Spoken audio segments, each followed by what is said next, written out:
On the mound, the legendary Leroy Satchel Paige. Arguably the greatest pitcher this sport has ever seen. We know for certain the oldest rookie in the history of Major League Baseball. Now, Major League Baseball says that Satchel was 42 years old when he finally got his opportunity to pitch in the Major Leagues with then the Cleveland Indians. Most who knew Satchel believed that he was at least 10 years older than he claimed to be. Satchel was likely born into the early to mid-1890s in Mobile, Alabama. And so that birth record was typically kept in the back page of the family Bible. And according to Satchel, the goat ate that page out the Bible. His original tombstone has a question mark by his birthday. Yeah, the old man literally took it with him to his grave. But when we talk about Satchel Paige, there is really no one to compare him to. Not someone who combines the longevity. By his estimation, he pitched in over 2,600 games.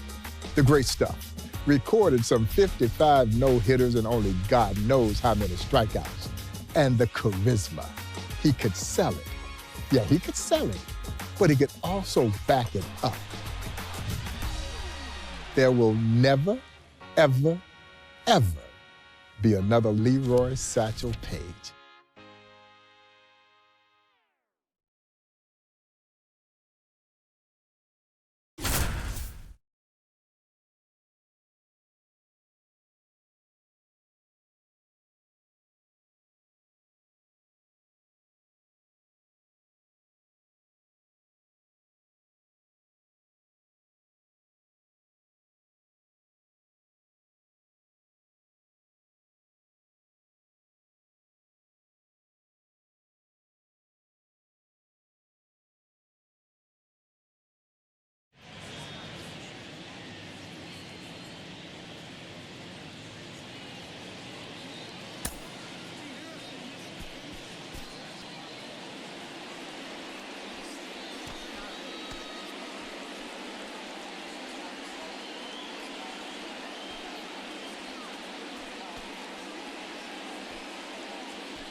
Here's the third baseman, Hayes.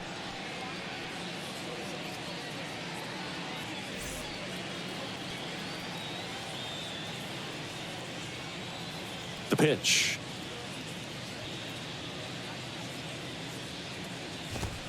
In for a strike, and we are underway.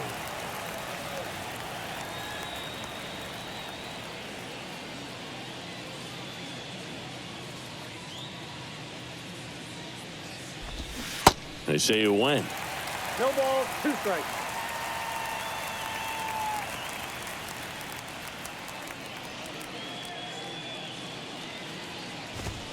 Next offering upstairs. Singy, I can't imagine batters enjoyed facing Satchel Paige. That high leg kick, so distracting and tough to figure out. Next pitch is in the dirt, and it's 2-2.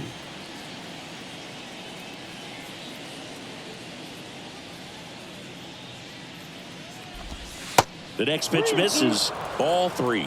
Leg kicks like Satchel's can really mess with the hitter's timing, and if you can get past that, well, you still got to hit some of the best stuff any pitcher's ever had. The 3-2 is off the outside edge, and that is ball 4. And now it's going to be Glass.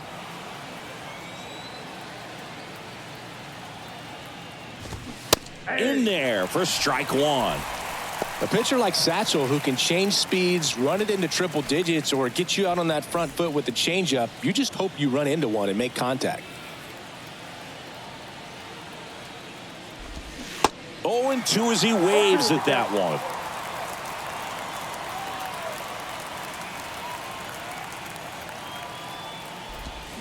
Off the mark there. Now 1-2. When Satchel was just getting started, his brother Wilson was a pitcher for a semi-pro team, the Mobile Tigers. Satchel got a tryout, and he was signed on the spot. Now here is Smith.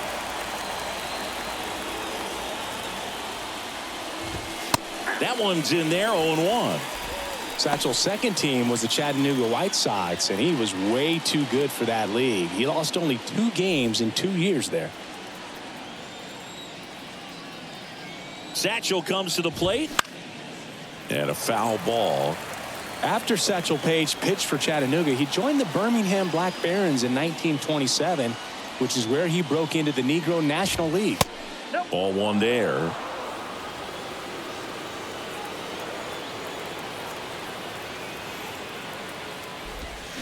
And a swing and a miss. Satchel really humming down. Bates now at the plate.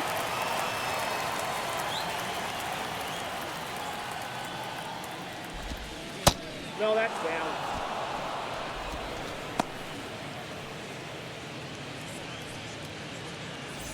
Hayes, the runner at first with 2 gone. Swing and a miss. 1-1. And the count even at 1.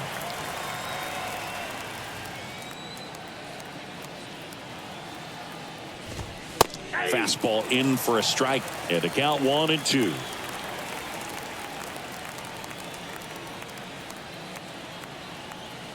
Satchel kicks and delivers. That's ball 2.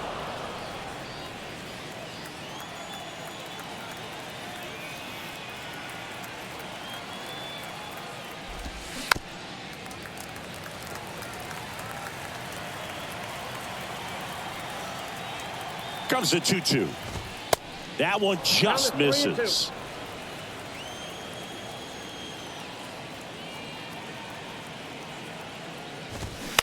Foul ball, and it remains a full count.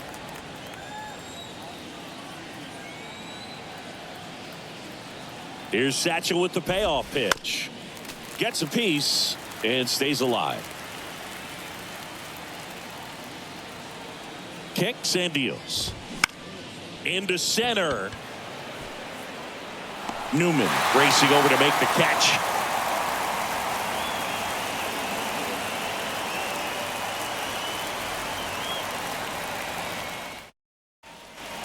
All set for the start of the inning. Here's the catcher, Hughes.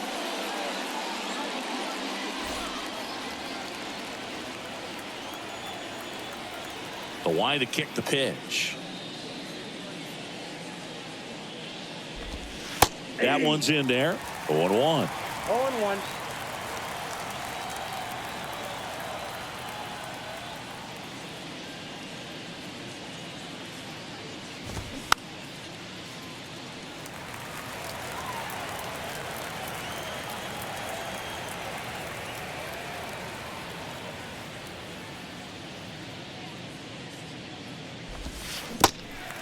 In the dirt. On to O'Neill. Paige dominant so far. Stepping in, McDonald. And he swings and misses at the initial offering.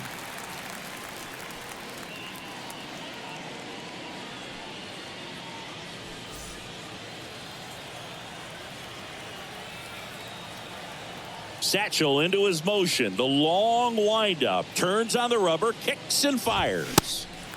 This is a very important inning here. After scoring all those runs, you want your pitcher to come out and just mow them down. The offense has worked hard. It's shut down inning time.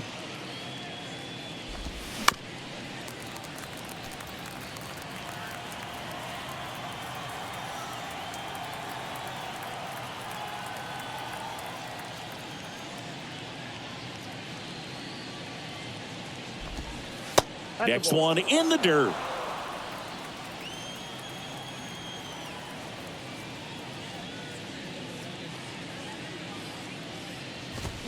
Swings through it, and that's a strikeout.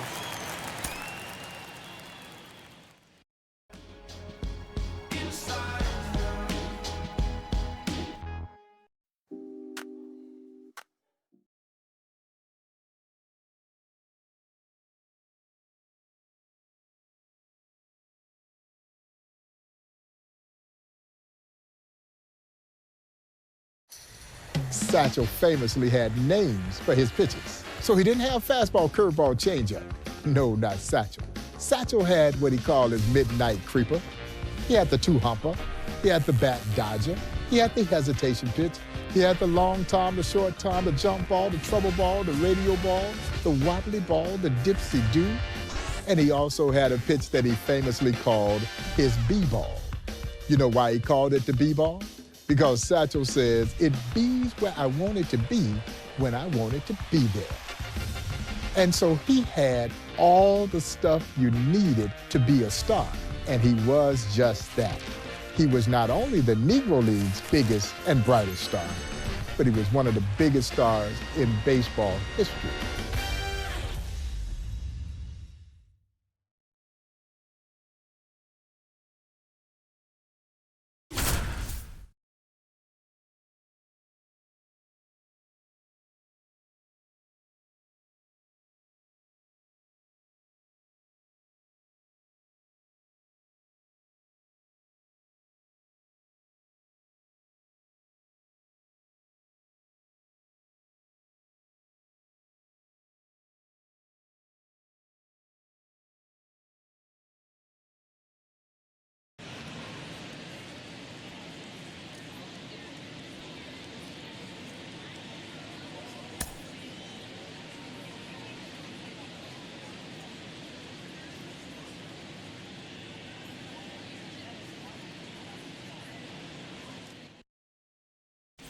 Now the third baseman, Hayes.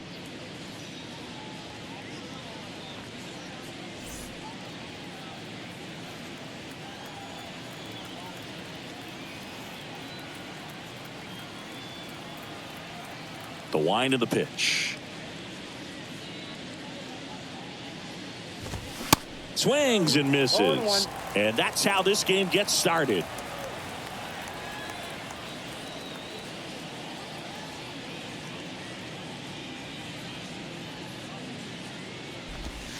Swing and a miss. 0-2 now. Just a bit late on that 0-1 breaking ball. 0-2 hole now. He's going to have to shorten up, tighten things up if he's going to have a good at bat.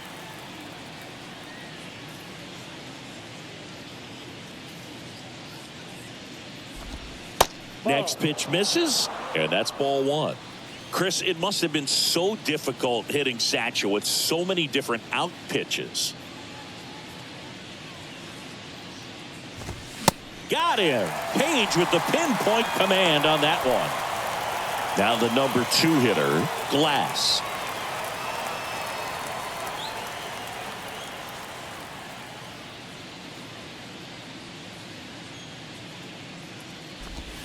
Yeah, a pitcher with 2 or 3 out pitches is an ace these days. Satchel had closer to a dozen.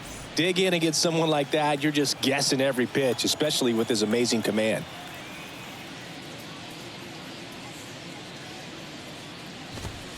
There's a strike. Cy Perkins caught Satchel for a lot of seasons, and for a while he wouldn't even give signs. He'd just hold up the mitt and Satchel would hit it.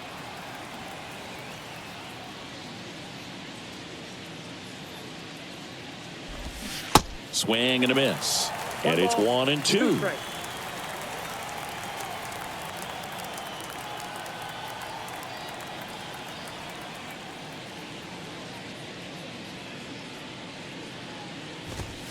And Satchel with the B-ball for the strikeout.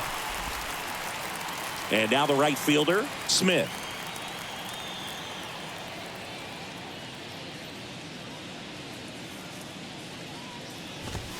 And he swings and misses, and it's 0-1. So many great nicknames in baseball history. The Iron Horse, the Say Hey Kid, the Splendid Splinter, and of course, Satchel. Paige winds and fires. And that one fouled off. The way Satchel got his nickname is great. As a kid, he was trying to earn some extra money at the Mobile train station by lugging around bags for travelers. Of course, the bags were so big that most kids could only take one at a time. So Satchel threw together some rope and a pole for a rig that let him haul 4 bags at once. Satchel comes to the plate.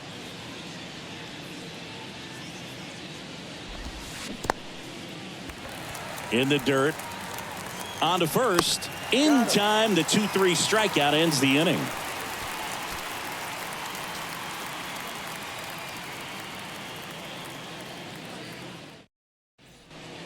Back now at Muehlebach Field. New inning getting started. And now Bates. Carrying around all those bags. The other kid said he looked like a walking satchel tree. And the name stuck. First pitch, and he just misses.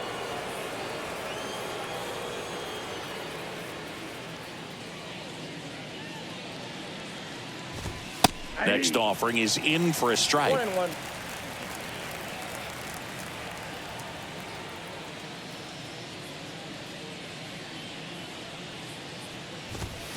And a swing and a miss. 1 ball, 2 strikes.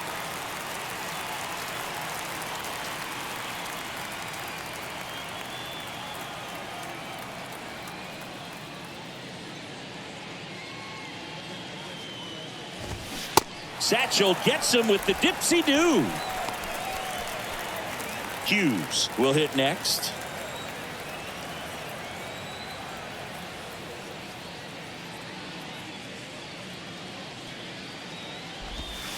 That misses, and it's 1-0. Second inning here, no score.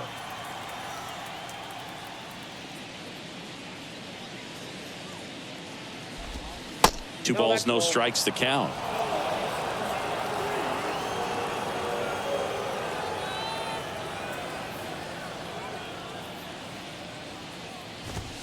Pitch is in there. Now 2-1.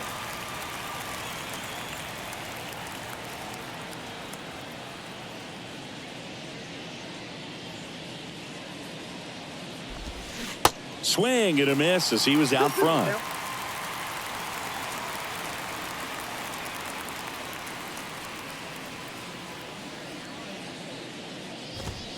Goes down swinging for the strikeout. The high heat too much on that one. And now the center fielder, McDonald.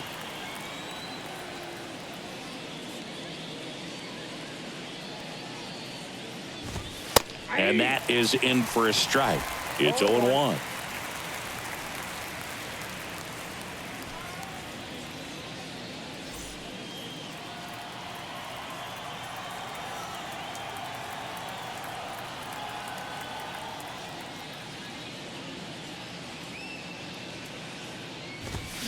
Comes up empty on the swing. 0-2 now.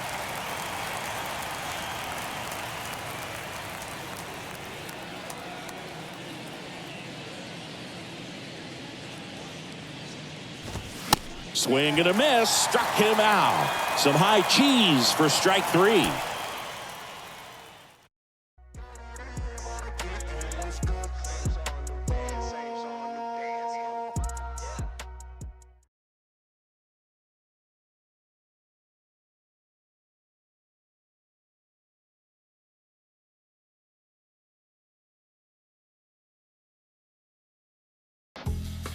They clocked Satchel Paige unknowingly in a ball game in Griffith Stadium in D.C. Satchel retires aside, and the kid from the military comes over. Mr. Paige, we clock your fastball at 105 miles per hour. Satchel looks at the kid. He says, son, I wish I'd known you were timing me. I could have thrown harder than that. Yeah, you'll hear from the old Negro League players who saw Satchel in his prime that if anyone tells you they saw his fastball in the hitting zone, they're lying. Yeah, you might have seen it leave his hand, but by the time it got there to home plate, it literally was about the size of an aspirin tablet.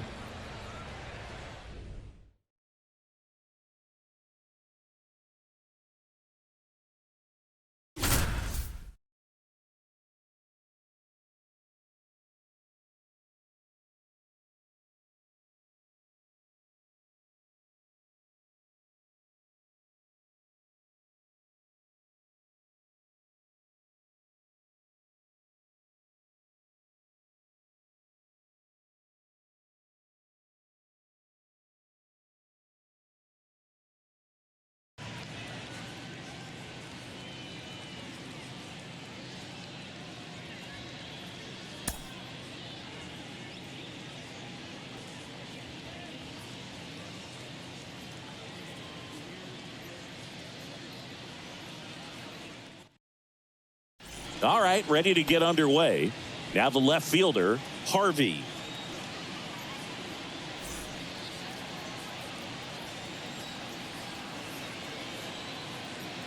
The wind of the pitch. In for a strike, and this one is off and running.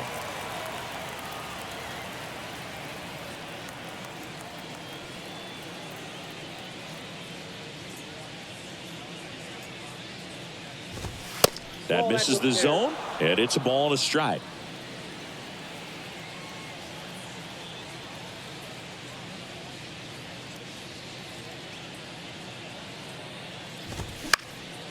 Next offering is fouled back.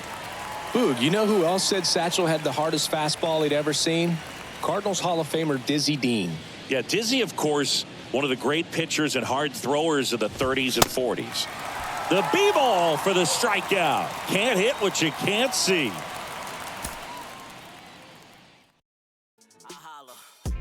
Cruising down the street in my 6'4".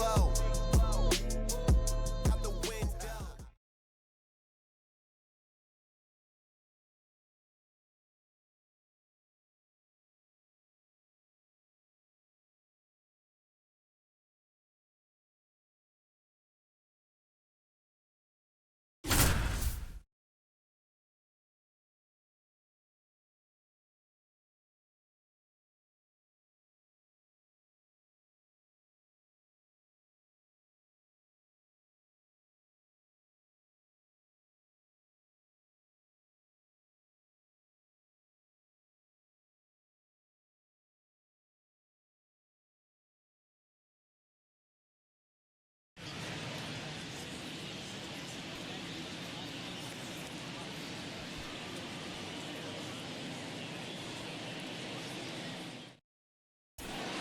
Gordon getting ready to hit.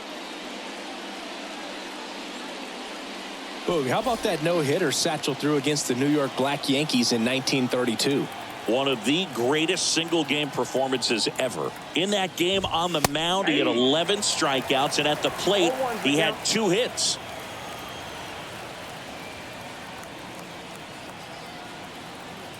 Satchel kicks and delivers. Ball 1. That no-hitter of Satchel's is so rare. Only 3 other pitchers in MLB history have ever thrown one with 11 strikeouts while getting 2 hits of their own. And one of them was Hall of Famer Catfish Hunter. Satchel comes to the plate. Fouls it off. Still 1-2.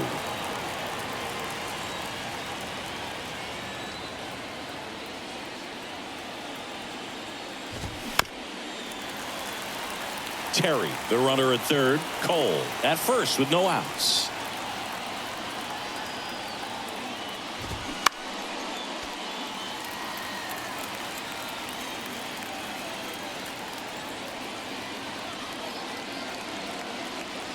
One and two here. The B-ball absolutely humming. That's a K. And now here is Parker. That one finds the zone, and that's strike 1.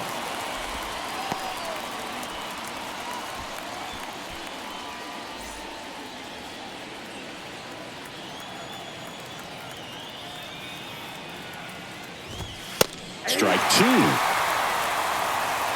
0-2.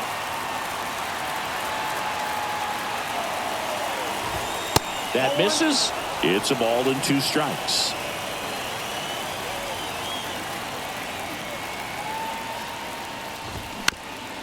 Swing and a ground ball up the middle. That's a base hit. Runner from third comes across, and they trail by 1.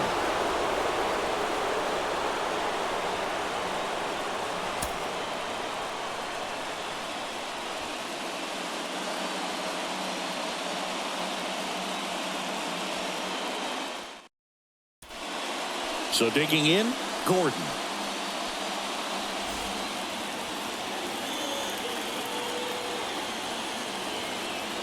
And he deals.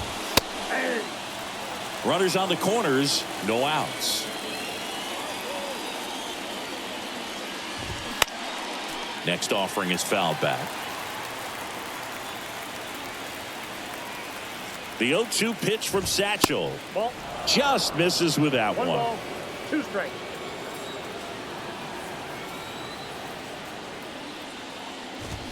Foul ball, still a 1-2 count.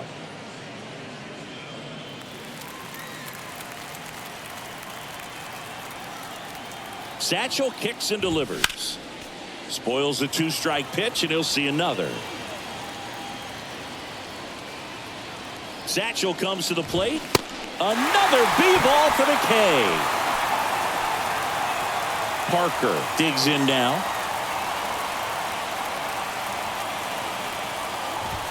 Swings through that one. 0-1.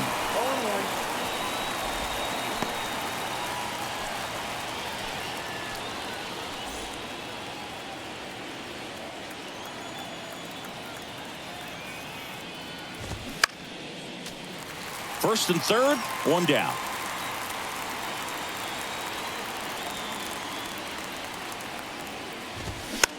Swing and a ball popped up. Hauls it in, and there's 2 away.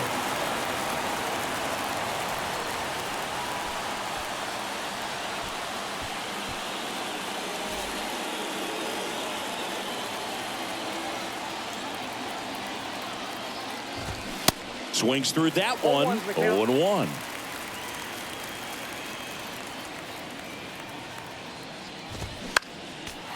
Corners are occupied with 2 down.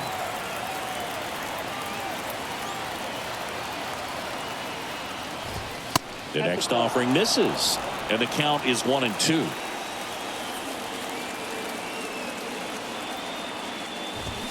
The B-ball absolutely humming. That's a K.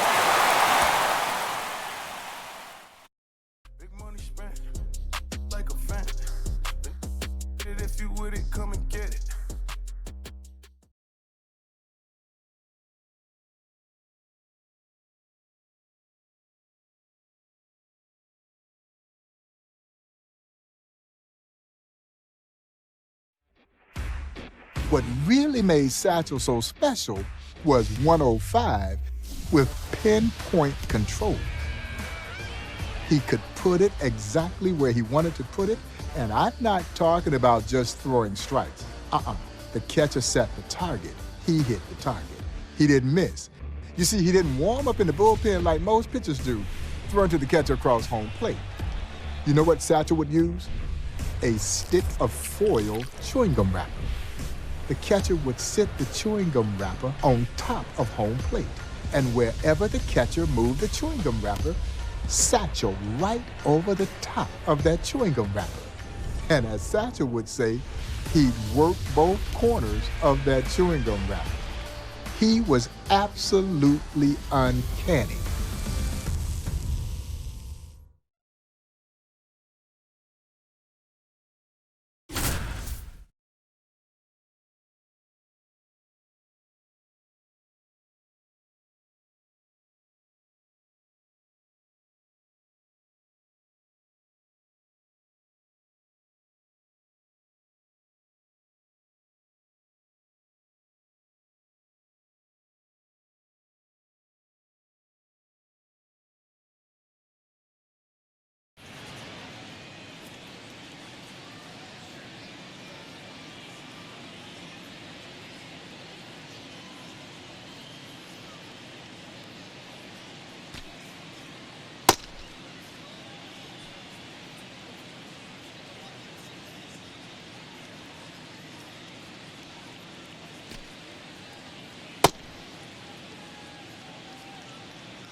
Here's the left fielder, Harvey.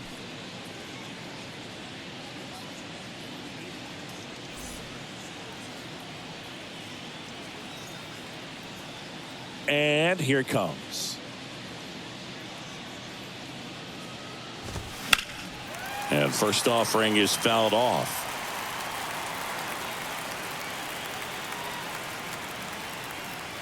Paige winds and fires. Strike 2.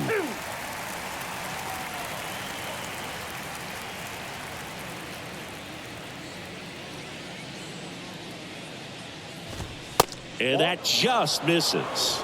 A lot of pitchers with great command or great velocity, but having both is so rare. Satchel was one of the special few. I mean, 105 with the ability to spot it all over the place, just ridiculous.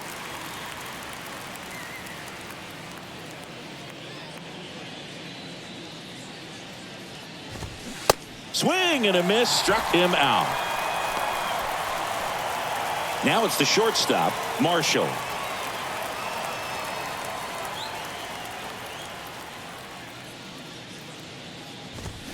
And that's in there for strike one. You know, Ryan Helsley dialed it up to 104 miles per hour in 2022.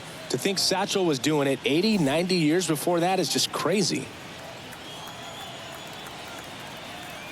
Satchel into his motion. The long windup. Turns on the rubber, kicks and fires.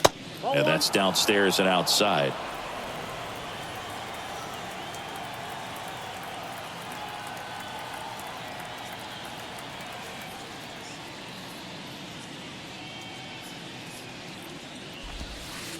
Next offering is down low.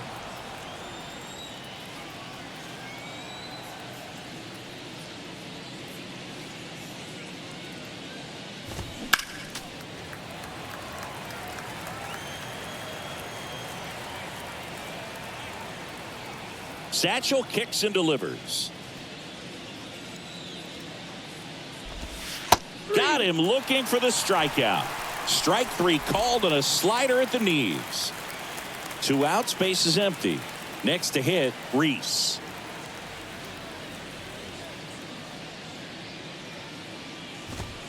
First pitch, and that's in for a strike.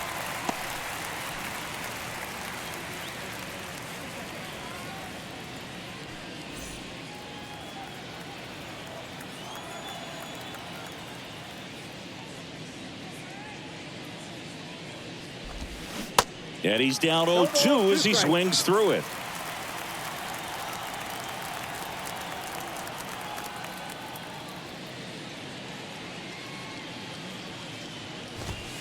Next one misses, and that is ball one. 2 strikes.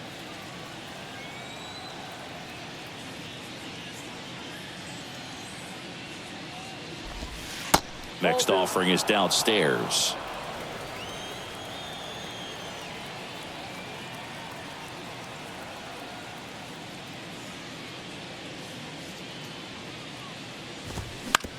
That one down the line on the run, sends it over to first.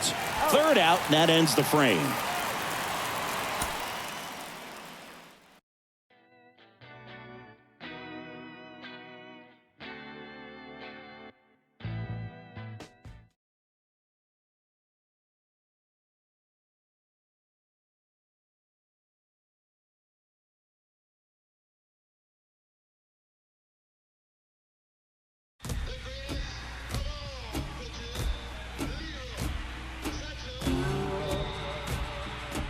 One of my favorite Satchel Paige stories involves the old man pitching in the Denver Post tournament. And they're playing an all-white semi-pro team. The first kid from the semi-pro white team gets into the batter's box. Satchel throws him a fastball. He dribbles it down the third base line. It stays fair. The kid beats it out, gets an infield hit. Well, about that time, one of the kids from the opposing team steps into the dugout steps and says, "Let's beat him. He ain't nothing but an overrated darky." Well, Satchel Paige had a nickname for everyone. His nickname, famously for the legendary Buck O'Neil, was Nancy. That's a whole nother story. But anyway, Satchel looks over at first base and he says, "Nancy, did you hear that?" Buck said, "Yes, Satchel, I heard it." He said, "Nancy, bring him in." So Buck turns and motions for the outfield to take a couple of steps in. Satchel looks over at first base. He says, "Nancy, bring him all the way in." Honest to God's truth. There were 7 guys kneeling around the mound. And Satchel strikes out the side on 9 straight pitches. He looks into the opposing team's dugout and says, "Overrated darky hate." But the legendary Buck O'Neil always said, If he had one game to win and any choice of any pitcher from any era, it would be the legendary Satchel Paige. He says you might beat him when he was out there messing around, but when he was locked in, forget about it.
Now the number 2 hitter, Cole.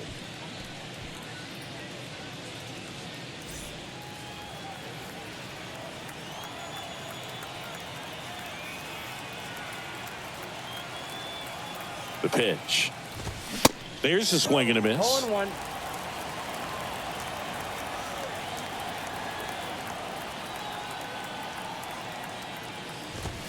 Strike 2.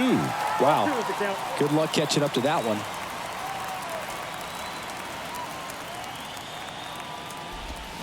One down on a 3-pitch strikeout. Gordon, the next to hit.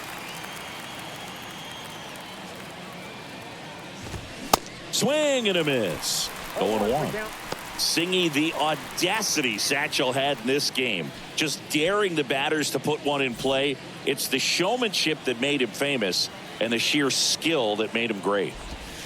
And now the count is even. This wasn't even the only time Satchel did something wild like this with the defense. There were some barnstorming games where they'd bring in one more infielder every inning until it was just Satchel and the catcher out there. Satchel comes to the plate, and now 2-2. Another legendary bit of Satchel swagger. He wrote fastball on the bottom of his left shoe just to taunt the batter and tell him what was coming. The next pitch misses, and that's ball 3. Got it by him for the K. And next will be the cleanup hitter, Parker. And he swings and misses at the initial offering.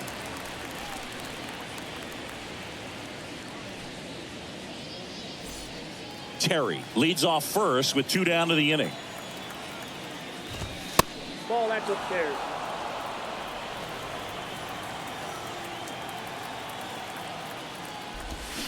Strike 2. Can Satchel really do this?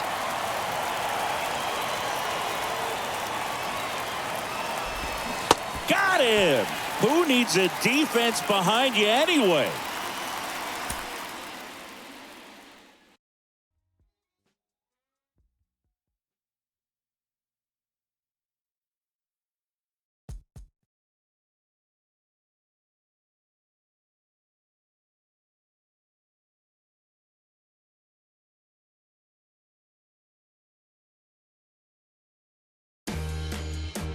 Now, Major League Baseball says that Satchel was 42 years old when he finally got his opportunity to pitch in the major leagues in 1948 with the Cleveland Indians.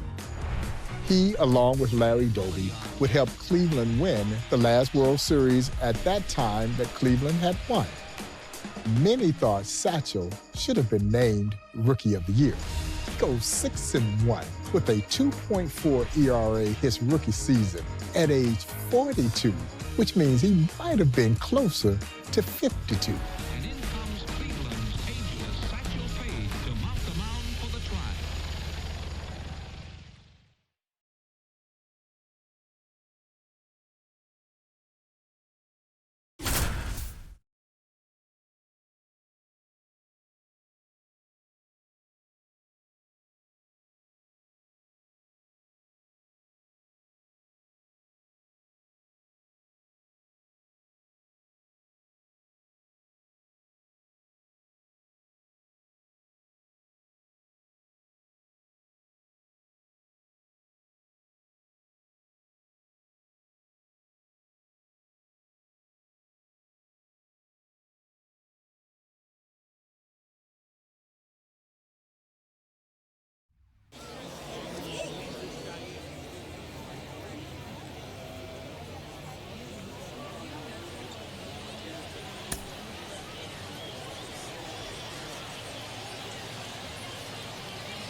Bottom of the inning. Now it's the right fielder, Rose.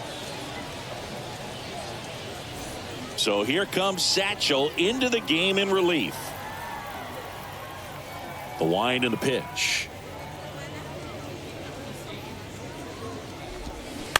And first offering is fouled off.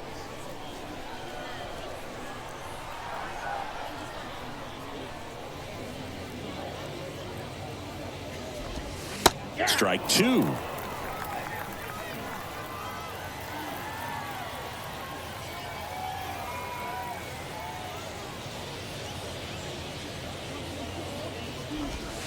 Next pitch misses. And the count 1-2.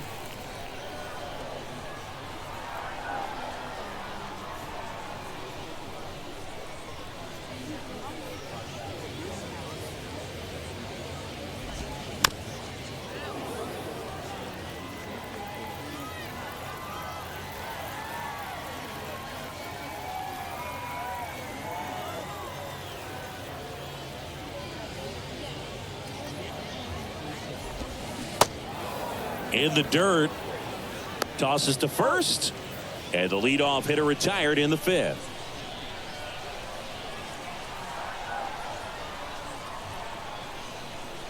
And now Leonard. Swing and a miss. 0-1.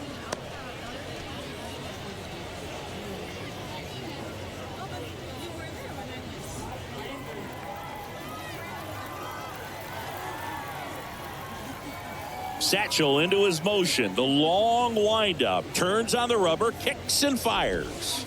Good eye right there.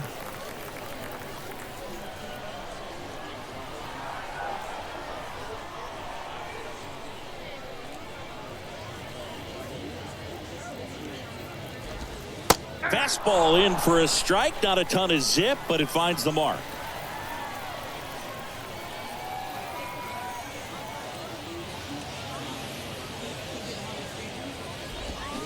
Next pitch downstairs, and the count's even at 2.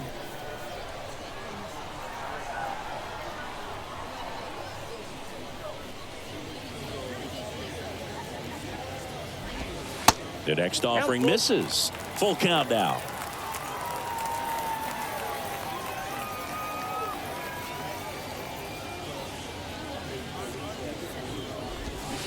Got him. The ageless rookie sets down another. And stepping in is the speedy Green.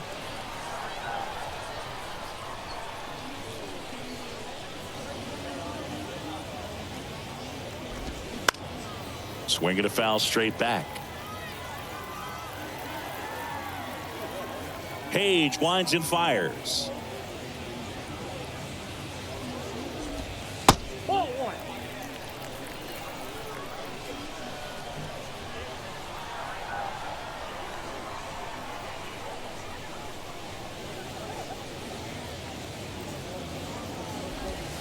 Next offering is in for a strike.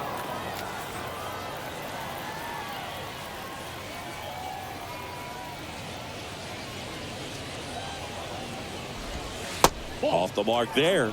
2 balls, 2 strikes to count with 2 outs.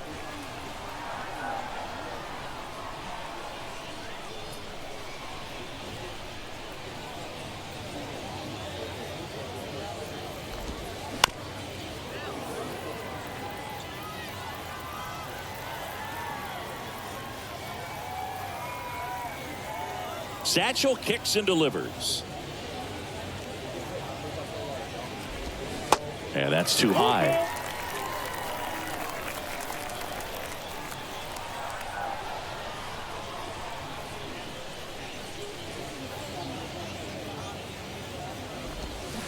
Swing and a miss. Struck him out. Satchel gets through his first MLB frame unscathed.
Welcome back. Here's the center fielder, Michaels.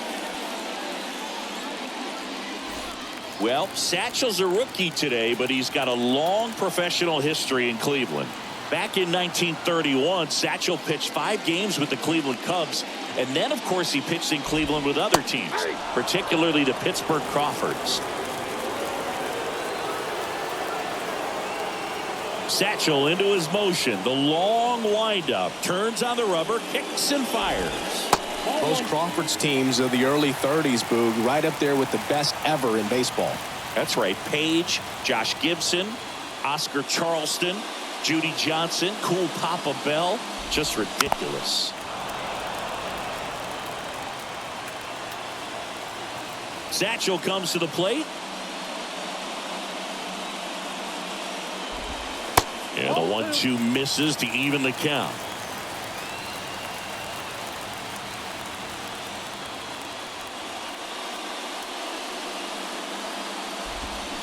Got him swinging. So up next, Sherman.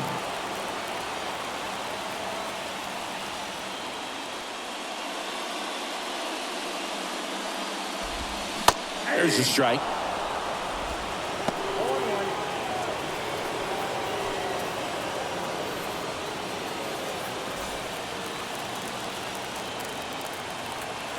Paige winds and fires.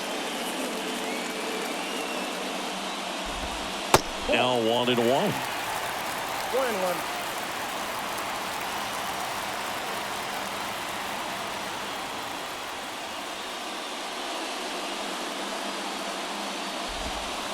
Next offering misses, and it's 2-1.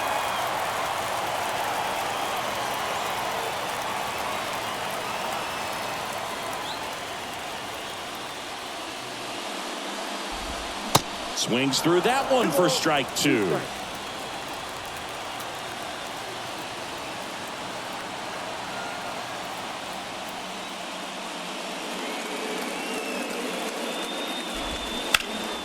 Next offering is fouled back.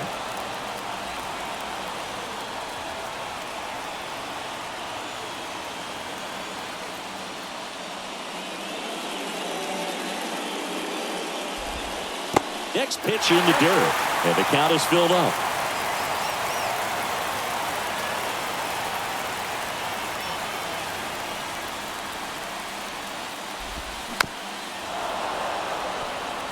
Good battle here, about to be the 8th pitch of the at-bat.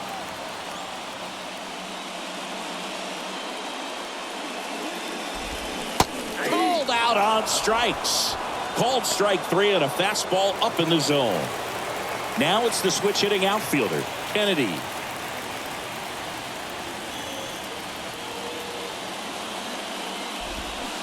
There's the strike.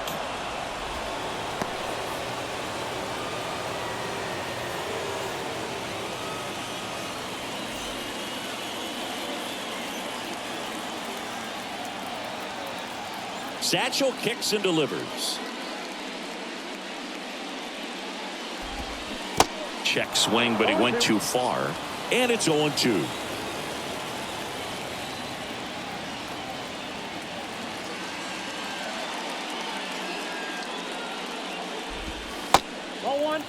That's a really good job of laying off the 0-2 high fastball. Is going to make that pitcher really have to respect this hitter, even though he's behind in the count. Ball 2. 2-2 the count.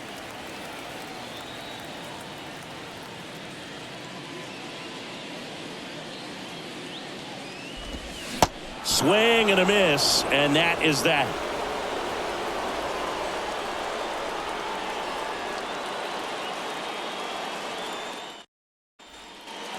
Welcome back to Comiskey Park. Here's the second baseman, Harrison.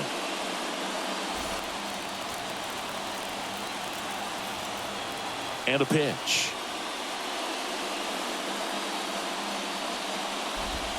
And that's in for a strike.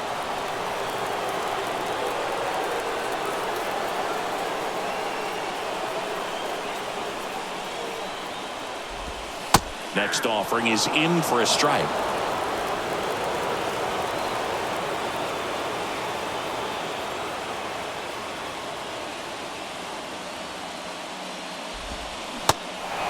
In the dirt. In plenty of time to first. One up, one down.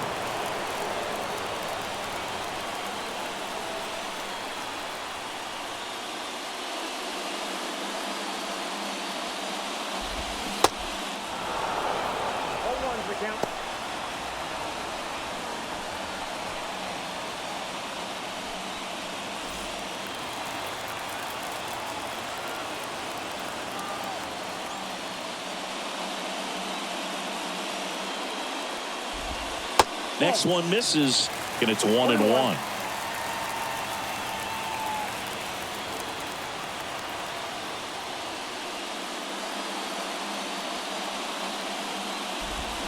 Swing and a miss, and it's 1-2.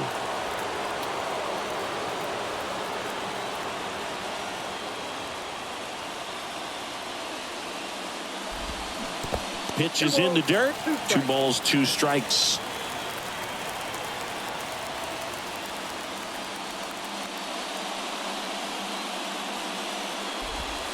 Strike 3, got him swinging. That's the second out. So it's their last chance in this one. They're the batter now, Murray.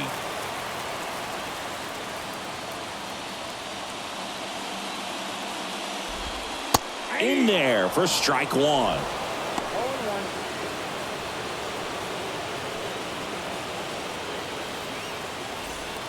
Crowd locked in right now. 1-run game here in the 9th.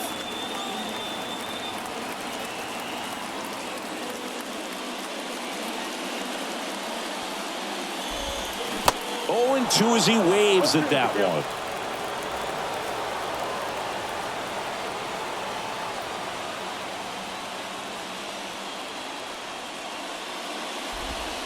Going to count 1-2. 2 strikes.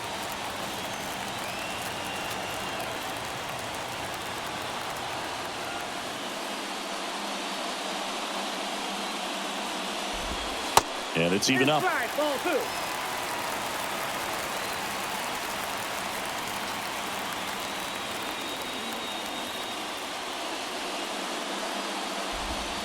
Next pitch is downstairs.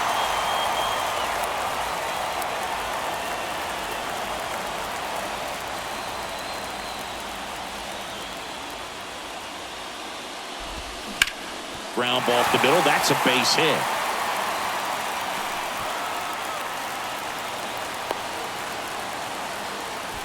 Always feels amazing getting a job done when the team needs you to come through. It's just bigger than your own individual stats. Just kept it simple, played pepper with the middle of the infield and took it back where it came from, and there's just no one there to knock it down. Hill in the box now, takes strike 1. Well, with the tying run at first base, he's looking for something he can get a lot of barrel on, drive it into a gap, and score that run from first base. Next offering is in for a strike.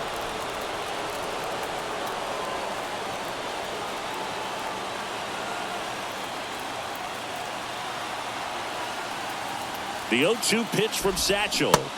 Got him, and that's the ball game.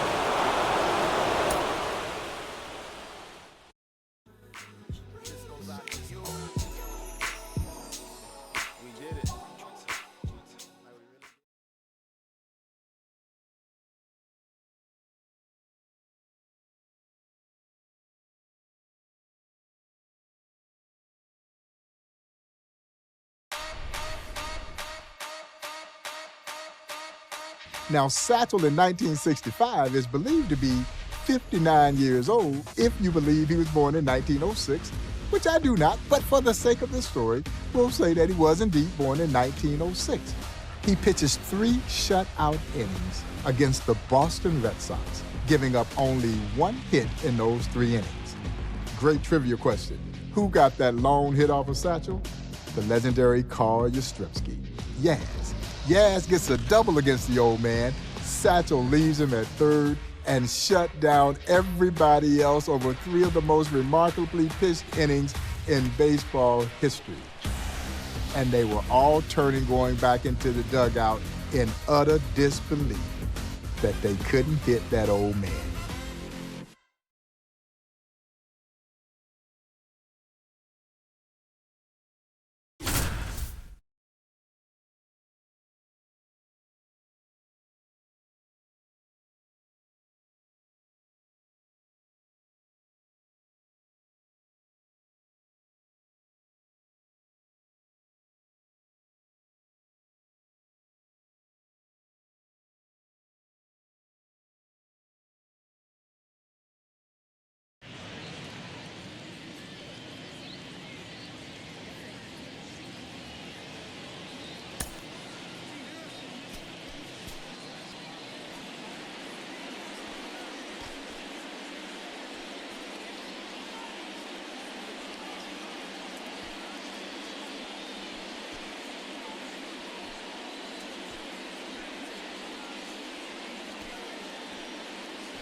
Ready to go? Here's the shortstop at the plate, Hill.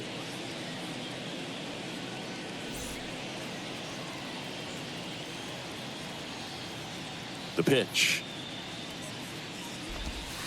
That one clips the outside corner, and we're underway.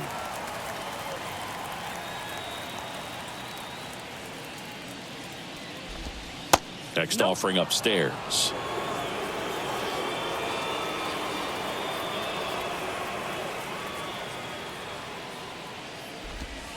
Here's a strike.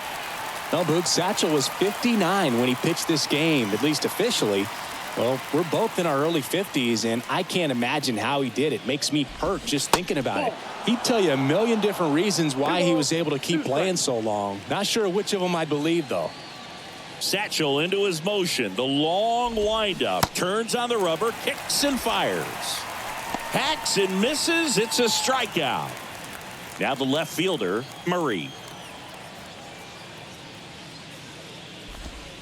That's in there. One of Satchel's rules for staying young was to avoid fried meats. That's one you live by, right, Boo? Well, unless I'm in Philadelphia.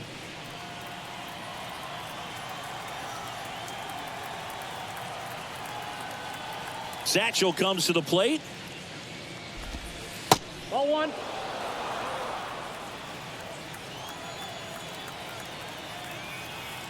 Paige winds and fires. And that one is lifted in the air. Murphy under it. He's got it, and there's two away. The number of stories around Satchel are endless. One of my favorites, the rocking chair he had next to the bullpen for this game for the Kansas City A's. Charles Finley, who owned the A's, also had a nurse out there to rub Satchel's arm with special oils. Tremendous showmanship, and then he went out and dominated the Red Sox. Sherman stands in now and watches strike one. Pitch misses there. Ball one. You know, after this game, Red Sox legend Carl Yastrzemski gave Satchel a big hug. One legend showing respect to another. And you know what? The fans gave Satchel a curtain call after he left the mound as well.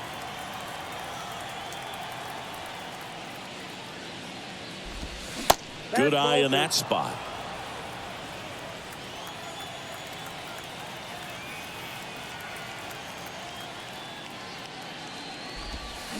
Waves at the bender for the strikeout.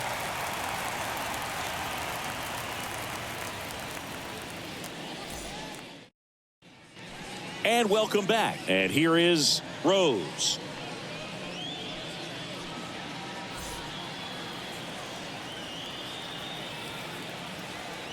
Paige back to work.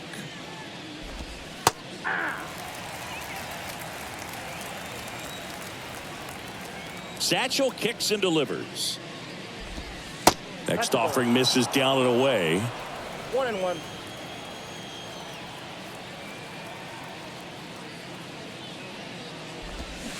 Next offering is down low.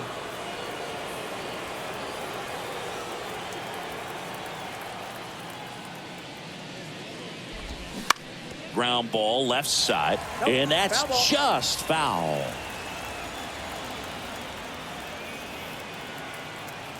Right-hander kicks, deals, and that's in the dirt. 2 strikes.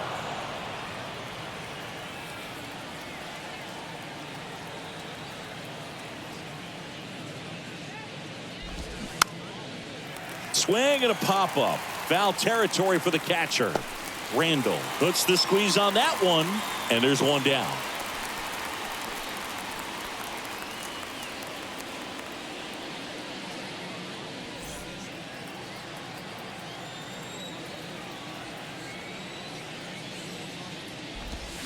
That one's in there, 0-1.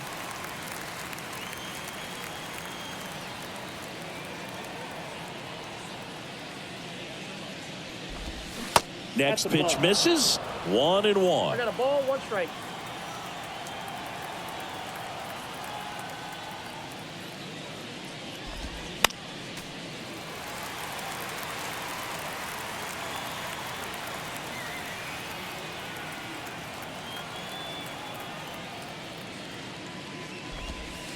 And now it's even up.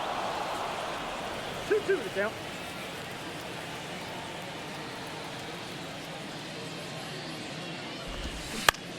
Next pitch is popped up. Puts it away for the out.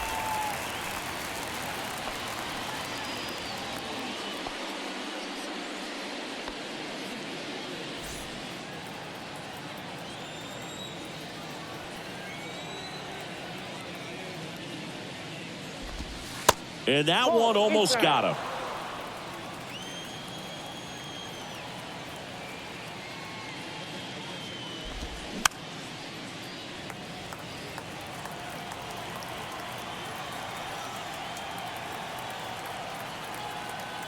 Left-hand hitter waits. There's a strike at the knees. 1 ball, 2 strikes.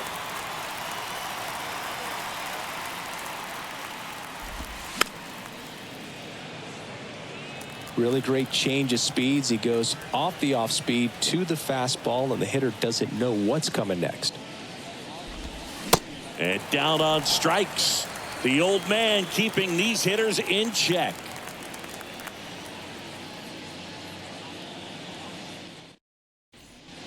Top half of the 3rd inning, and here's the first baseman, Santiago.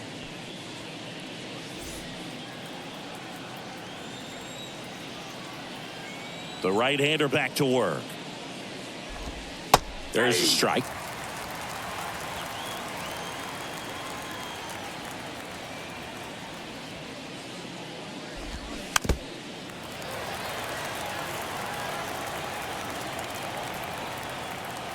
The 0-2 pitch from Satchel.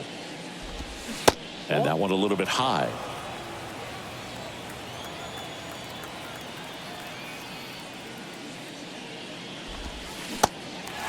In the dirt. Gathers and throws to first. 59 years old, so they say, and he's still untouchable. Now, Green in there, and it's 0-1.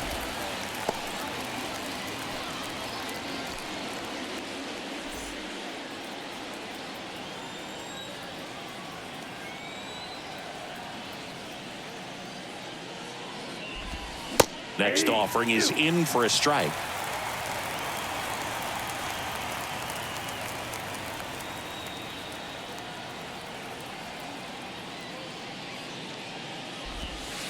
Next offering down low and in the dirt. 1 ball, 2 strikes.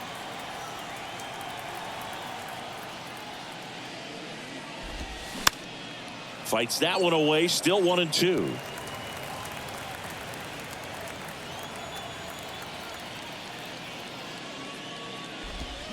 Struck him out on a fastball that crawled to the plate. Now here is Moss.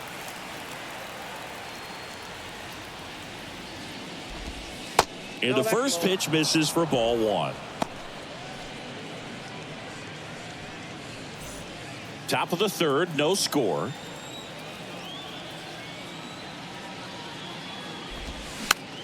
Popped up.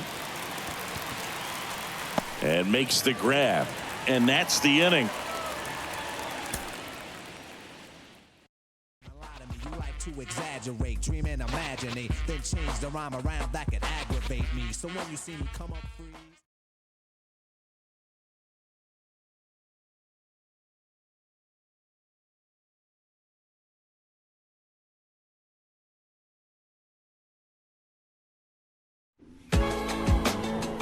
Without question, Satchel Paige was the Negro League's biggest and brightest star.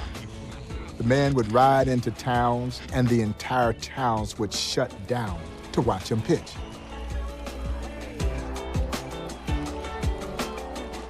Everyone wanted to see the old man do his thing.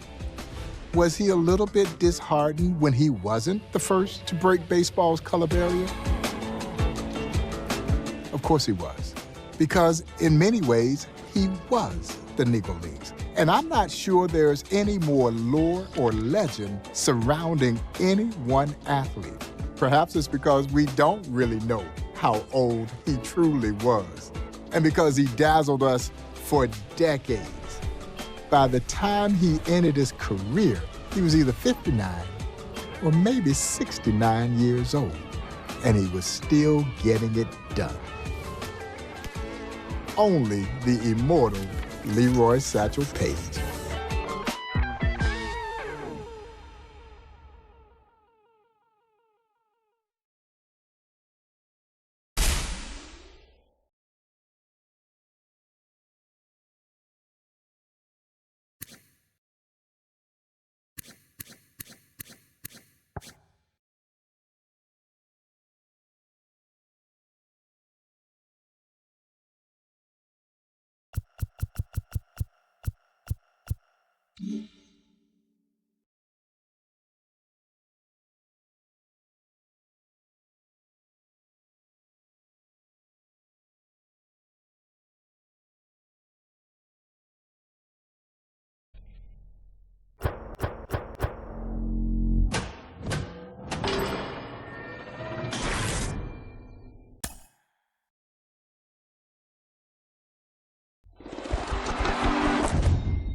Hailing from Giddings, Texas, is one of the greatest pitchers you likely never heard of, Hilton Lee Smith.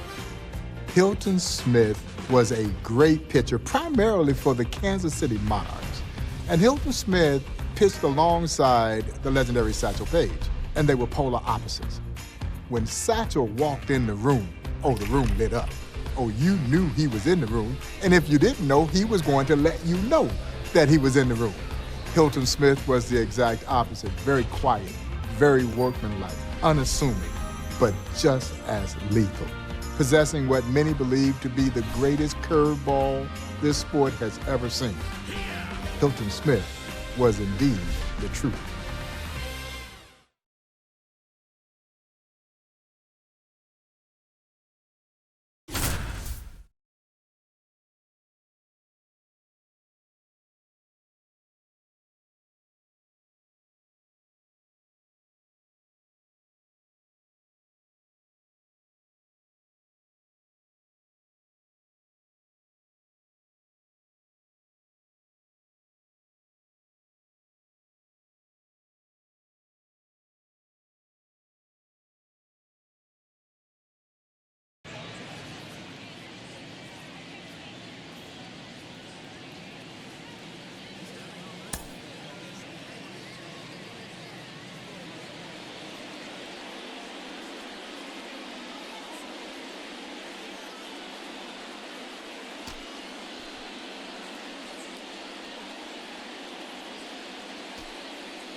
Okay, all set to go.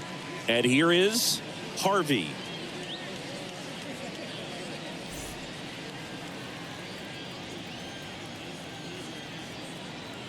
The wind of the pitch. That's in there, and that's how this game gets started.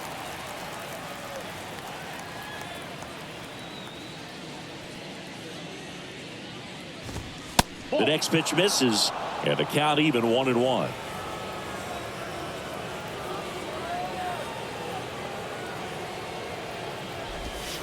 Swing and a miss, and that's strike two. Hilton Smith didn't get the same kind of fame as his longtime teammate Satchel Paige, but he was just as good. Roy Campanella played against them, and he said you couldn't tell the difference between them when Smith came in to relieve Satchel on the mound. Smith comes to the plate. Just missed. Great story about how Hilton started his pro career. In 1931, he beat a former Negro League pitcher named Willie Owens, who recommended him to his semi-pro team, the Austin Black Senators. They signed him up, and a week later, he pitched Austin to a win over the Chicago American Giants. Marshall getting ready to hit. First offering misses the mark. Ball one, no strike.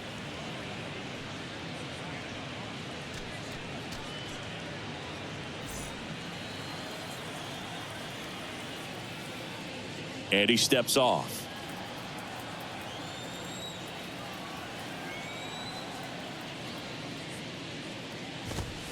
And now 2-0.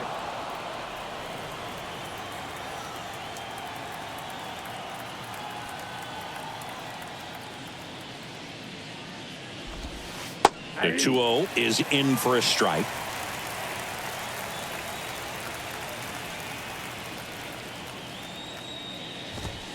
Swing and a miss. 2-2 now.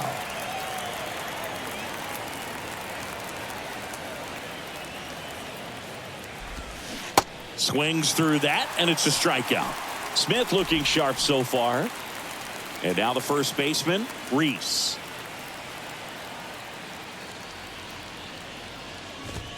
First pitch, and that's in for a strike.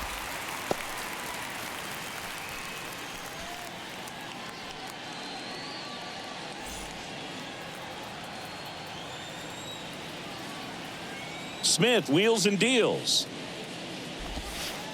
Ball one.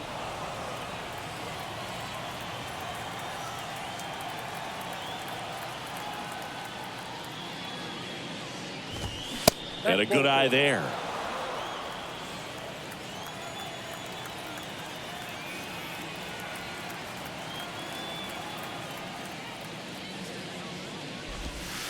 And that's in for a strike.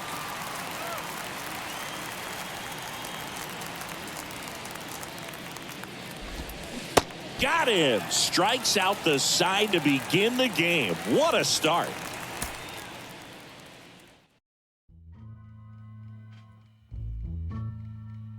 Here we go, yo. Here we go, yo. So what, so what?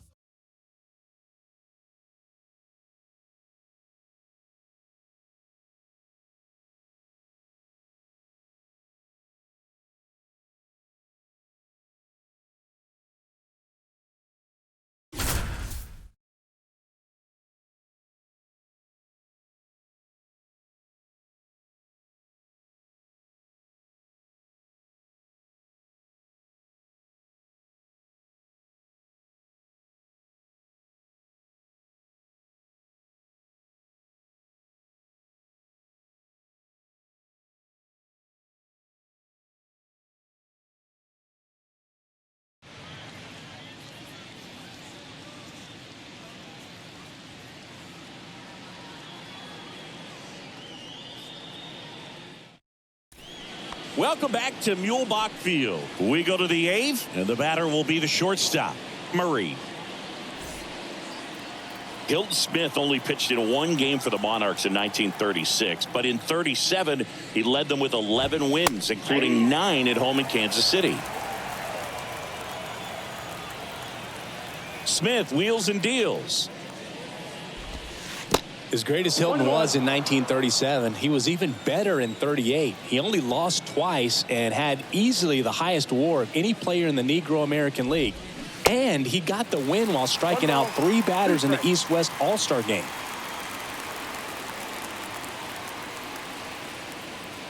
And he'll step off and take the signs again. Here's one example of how dominant Hilton Smith could be. In his 1937 no-hitter against the Chicago American Giants, Chicago only hit the ball out of the infield twice the whole game. That's overwhelming stuff. And the batter now, Taylor. And he bunts, but that's a foul ball.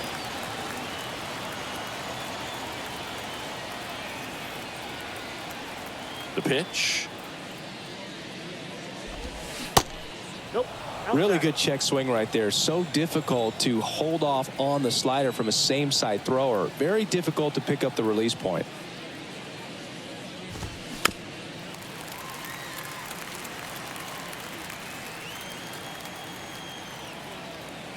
Smith comes to the plate. 2-2 count.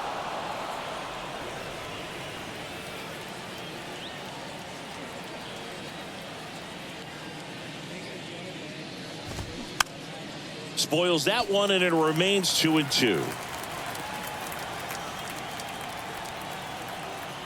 One down, base is empty. In the dirt.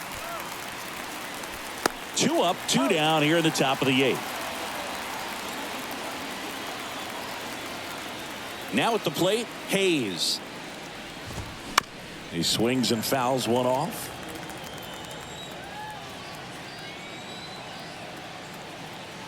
Two outs. Ball one. 1-1. 2 down, nobody on. That misses. 2 balls and a strike. 2 balls, 1 strike.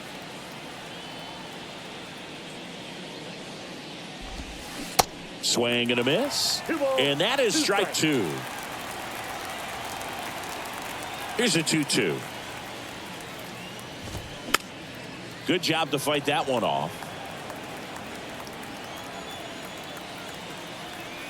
2-2 now. Swings and misses. Struck him out.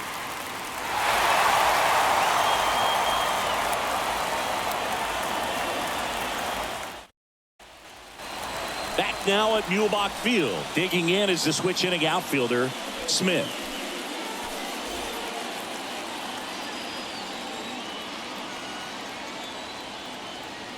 The line to kick the pitch.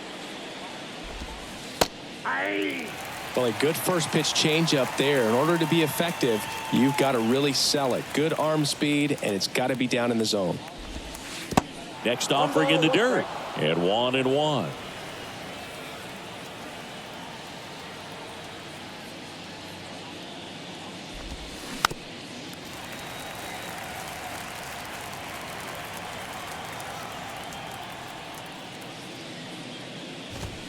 Swing and a miss. Struck him out.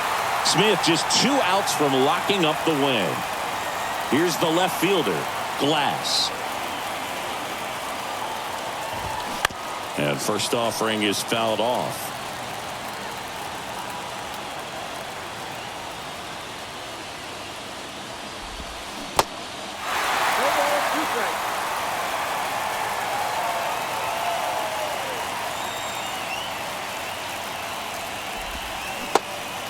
In the dirt, gets it to first, and they're down to their last out.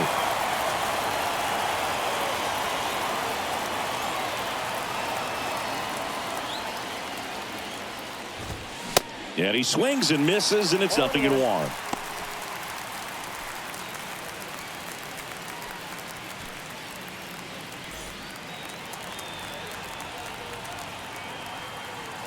The 0-1. Swing and a foul straight back. The 0-2 from Hilton.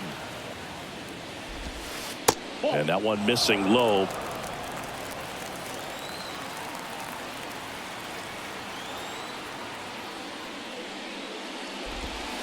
Ball game. Hilton Smith slams the door.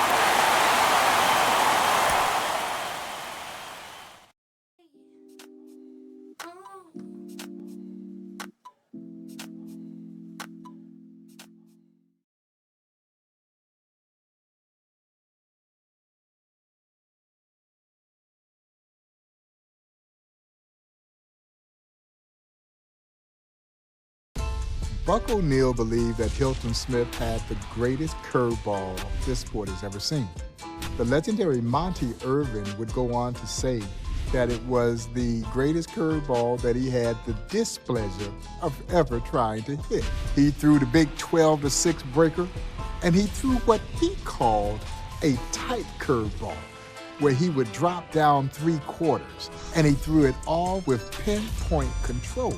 As a matter of fact, Monty Irvin would go on to say that you could know where his curveball was coming from, and the break and bite on it was so sharp, you still couldn't hit it.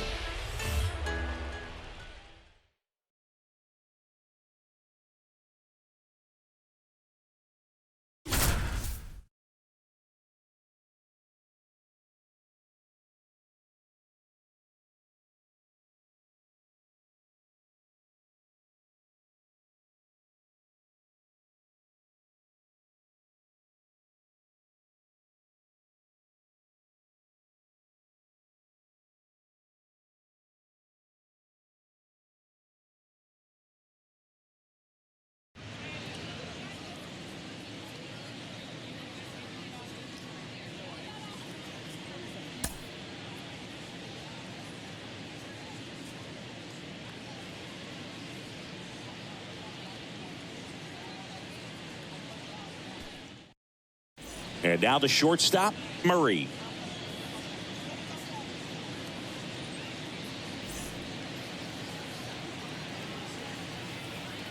And he deals. That's in there. And we're underway here this afternoon.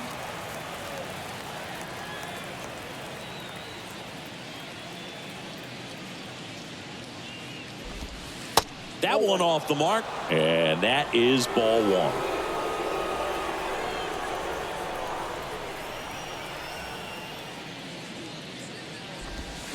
Swings through that. One ball. That breaking stuff from Hilton Smith is just so tough to hit. Sammy Hughes was a star in the Negro Leagues, and he said he'd rather face Satchel than Smith because of how sharp Hilton's breaking stuff was. Hit on the ground to the right side. West takes it himself. One out in the top of the first. All right, Siggy, who had the best breaking stuff of anyone you had to face in your career? I'd say Pedro Martinez's slider was pretty devastating. Bunting for a hit, and it goes just foul.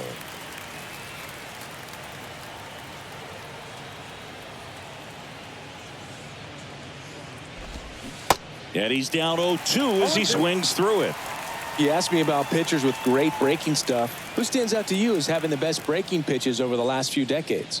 Chris, when Doc Gooden came up, you think about that fastball, the four-seamer with the carry, but the curveball coming out of the same slot. That curveball from Doc Gooden was absolutely nasty.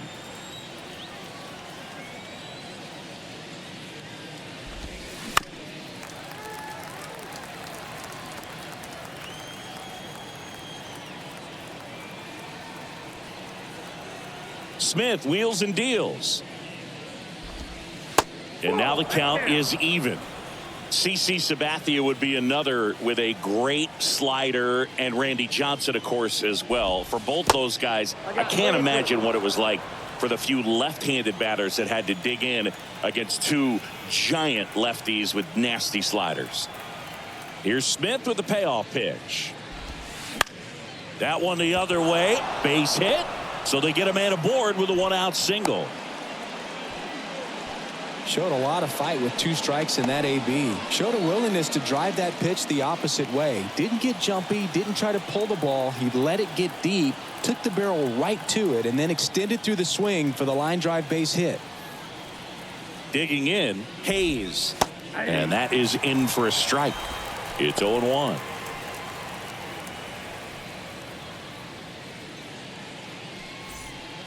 Taylor at first, one gone.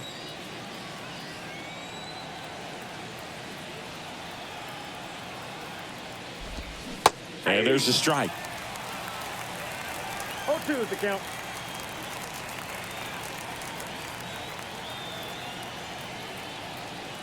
The 0-2 from Hilton. Hilton gets a whiff on the slurve. Now it's the right fielder, Smith.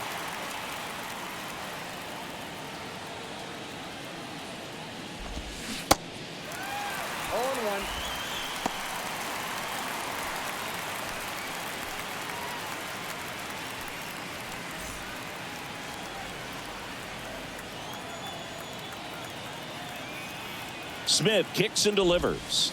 And downstairs.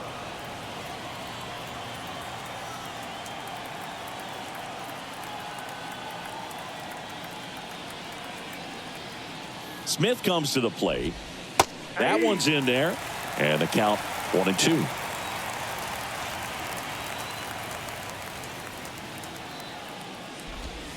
Next offering misses.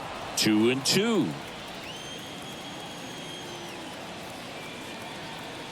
Here's a 2-2. And a foul ball. He stays alive.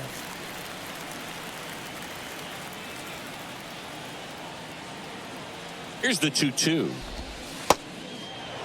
Great RBI spot here. Just got to stay focused on the pitch. The runner will be in motion, so something in the gap should definitely score it. So now 3-2, and it's ball 4. He missed down low.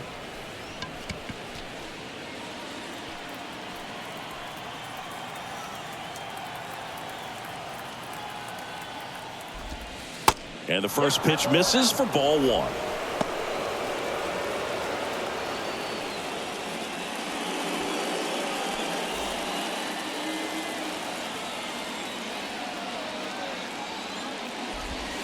Next offering is in for a strike.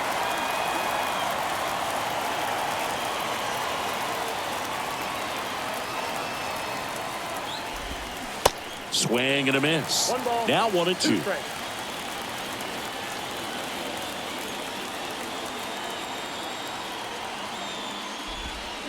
Got him. Hilton Smith goes to the hammer curve for the K.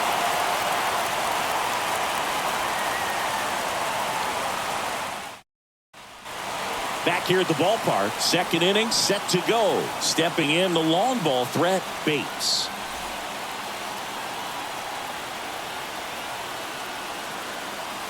Yeah, the right-hander back to work. On the corner at the knees for a strike. 0-1's the count.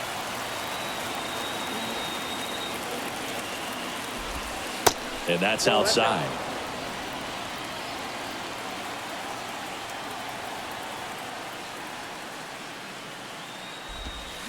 So now 1-2. 2 strikes.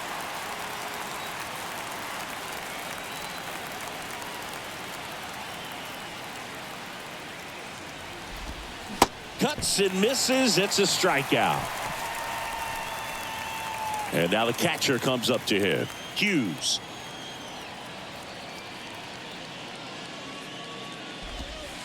That's in there. That's strike 1. 0-1.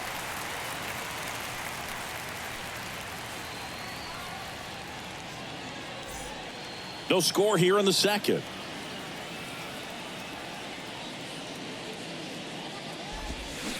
Oh, and 2 as he waves at that one.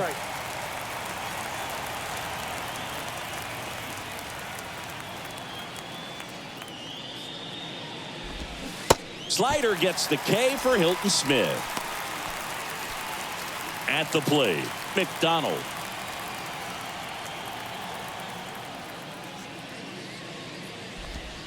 And that's in there for strike 1.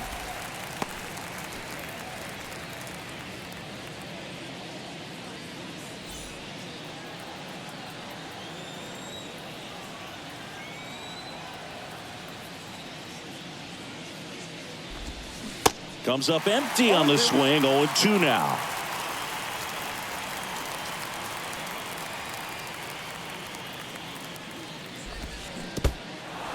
In the dirt. Smith collects, fires to first. Got him. Inning over on the strikeout.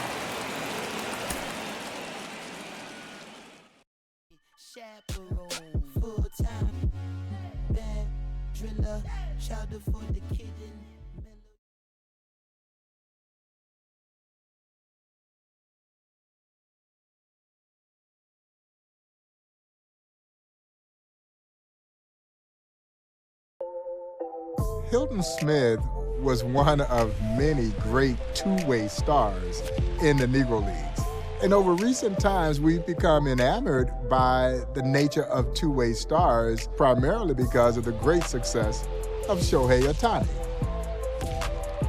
Well, the Negro Leagues were filled with great two-way stars, and Hilton Smith was just one of many. And what made Hilton so special was when he wasn't pitching, he played the outfield and had a lifetime batting average over 300.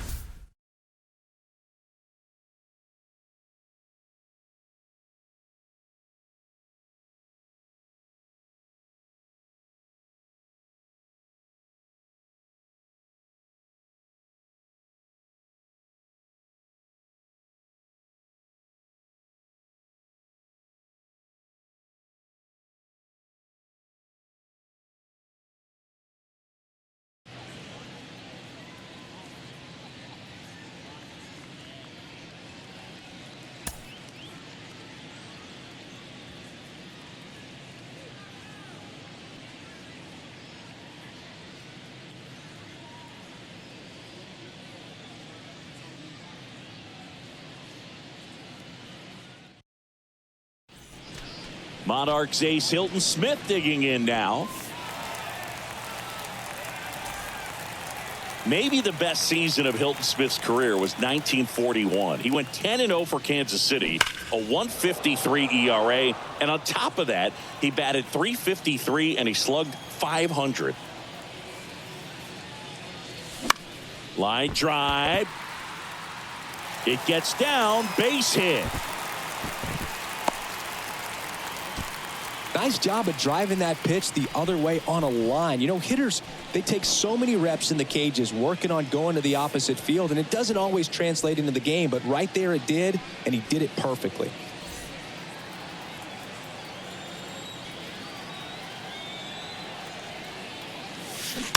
It's softly on the ground left side, and he grabs it foul.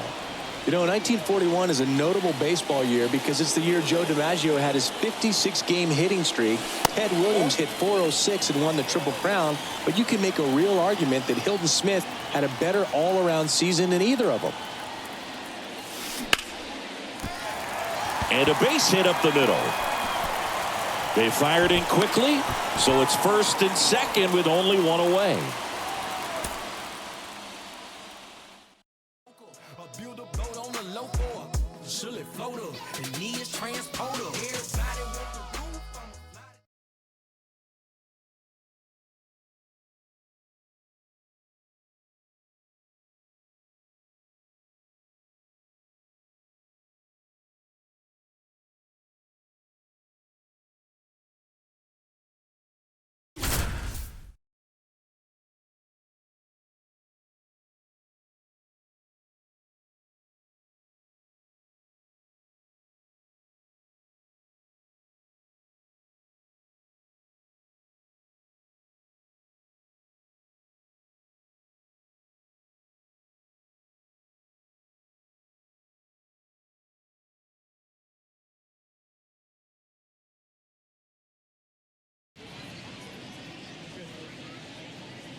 Here's the two-way threat, Hilton Smith.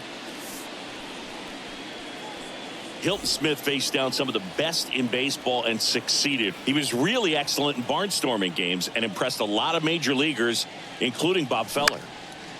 He swings and hits a fly ball, center field, and there's two away. One of Hilton's great barnstorming performances came when the Monarchs played the Dizzy Dean All-Stars at Wrigley Field in Chicago in 1942. Hilton and Satchel Paige pitched for Kansas City, and they beat the major leaguers 3-1. Hilton gave up 1 hit in 3 innings, struck out 3 batters, and got the win. Line drive, that's a base hit. Lead runner to second, so 2 on and nobody out.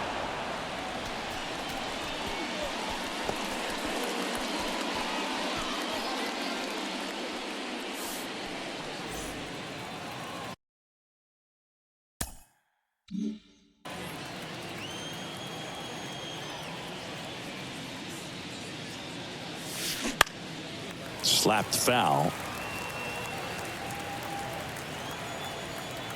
The 0-1. Smith lifts a deep fly ball to left. It one hops off the wall. Should be extra bases. To second, but way too late. Safe there.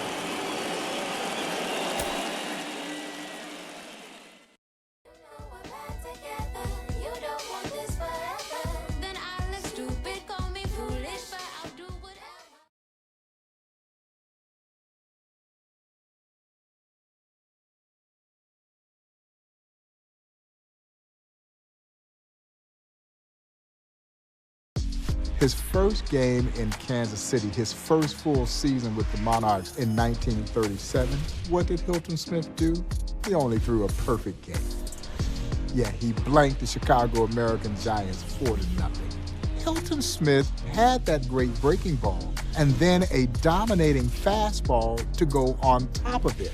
You've got to sit on his fastball, and then you had virtually no chance of hitting his curveball. That went along with a repertoire of other great pitches, but the curveball was the pitch that really made Hilton Smith unhittable.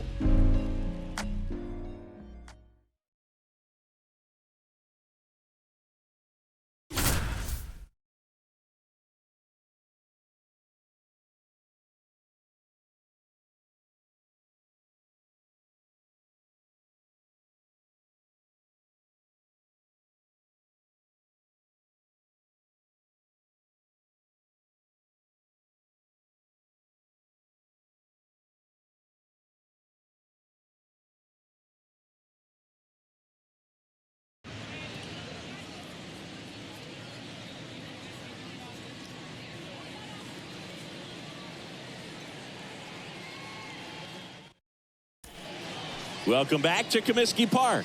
And now it's going to be Murray. Hilton's perfect game really set the tone for his 1937 season. He led the Negro American League with 11 wins, 3 shutouts, and 99 strikeouts, all while hitting over 300.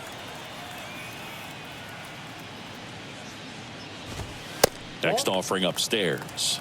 Hilton actually led the league in strikeouts for 4 of his first 5 seasons with Kansas City, and his perfect game was actually historic in another way, Boog, since it was the first no-hitter thrown in an official Negro American League game. Just misses the mark outside the zone.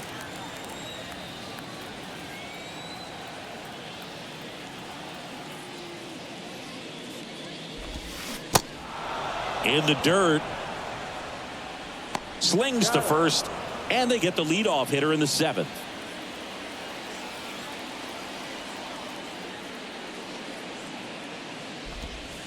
That one finds the corner. That's strike 1.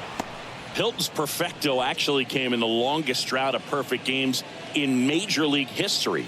Charlie Robertson threw one in April of 1922, and then it took more than 30 years to see another. The next offering misses, and that's ball 1. All right, trivia time, Singy. Do you know who snapped the perfect game drought after 34 years? Of course, Boog. It was Don Larson in the 1956 World Series. That's right.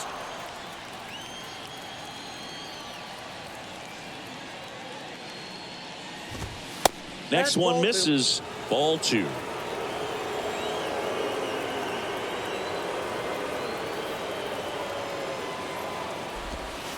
Swing and a miss. He swung over top of the curveball. Hayes will hit next.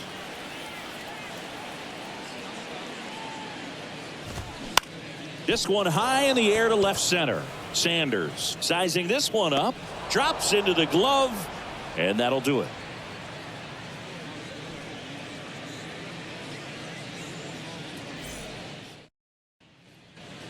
Bottom of the 8th. Now it's the switch hitting outfielder, Smith.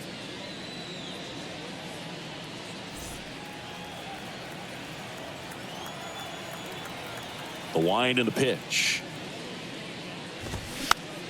Fouled back our way, and that's out of play. Smith wheels and deals. Swing and a miss. Nice changeup.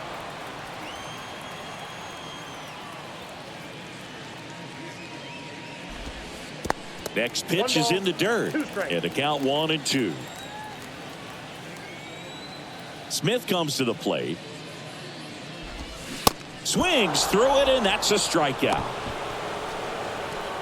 Glass, the next to hit.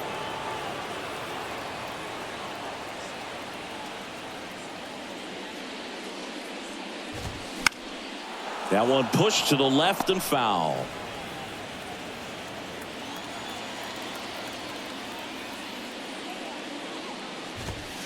The next pitch misses, and it's 1-1.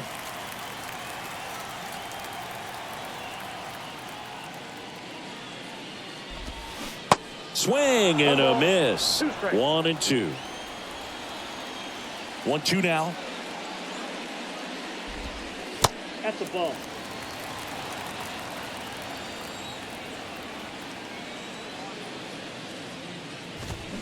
Swing and a miss, and he struck him out.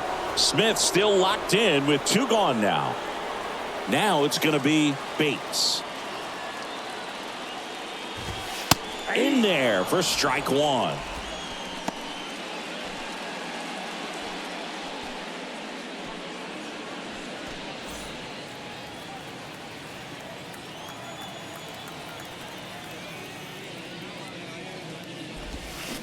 Swings and misses, and it's 0-2.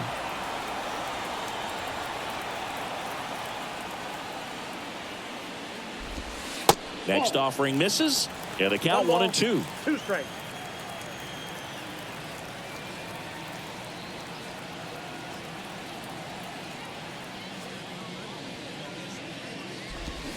Swings and misses, and it's a 3-up, 3-down inning.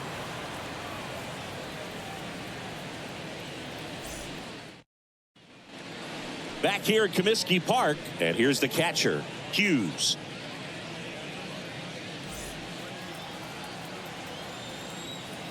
And a pitch. And a foul ball. When a guy's throwing a lot of first pitch strikes as a hitter, you got to be ready to hit. Now, that's not going to help you get deep into his pitch count and into the bullpen, but you got to take what he's offering that day. Here's a 1-1. That one fouled off.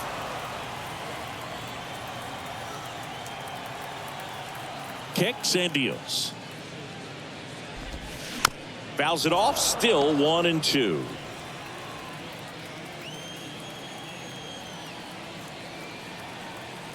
Here's a 1-2. And another ball.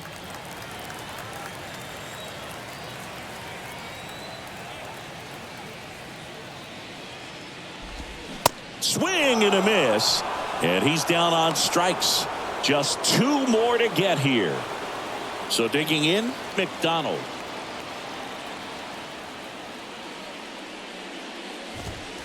And the pitch is in for a strike. 0-1.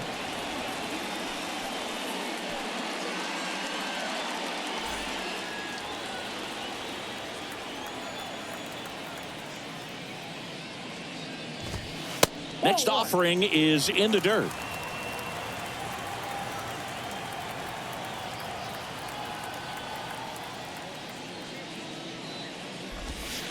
Next pitch is downstairs.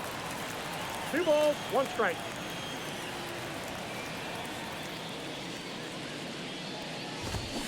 Swing and a miss as he was out front that time. And a 2-2. In the dirt. On to O'Neill. And now Hilton Smith just 1 out from history.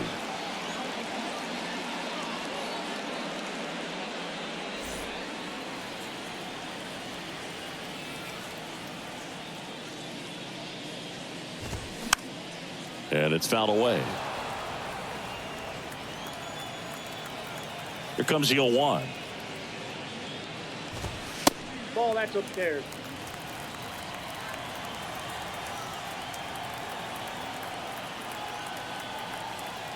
And a 1-1. And fouled off.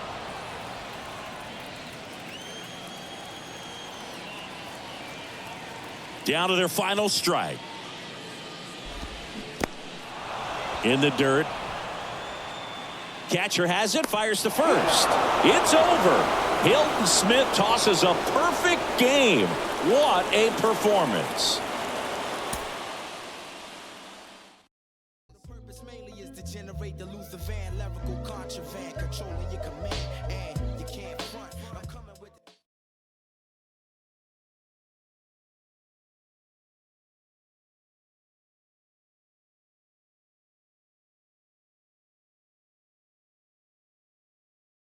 Hilton Smith did something that I don't think we will ever see done in the game of baseball again. Hilton Smith won 20 games or more, 12 consecutive years. He goes 6-1 in exhibition games against Major League All-Stars. He was likely the best pitcher in all of baseball at that time, who by the time that Jackie Robinson breaks Major League Baseball's color barrier, he realized that he was too old. The majors came calling, But he knew by that time he was too old to cross over that threshold and go into Major League Baseball.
Harvey digs in now.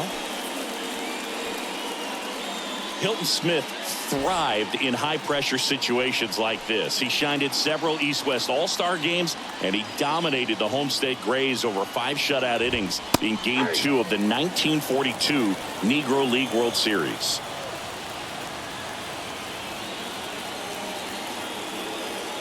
Smith kicks and delivers. Hilton had so many great moments in the spotlight. He tossed a complete game win in Game 5 of the 1946 Negro League World Series against the Newark Eagles, who had Larry Doby and Monty Irvin. Hilton also got a hit and scored a run for good measure.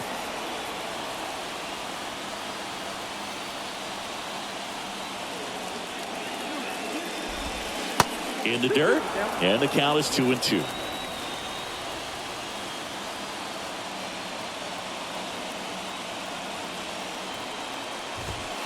Next offering is down low.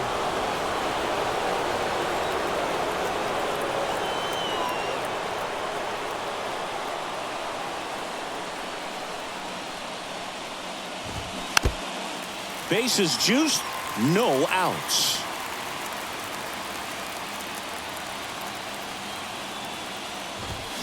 Got him! Now a double play could get the Monarchs out of it. Now it's the shortstop, Marshall.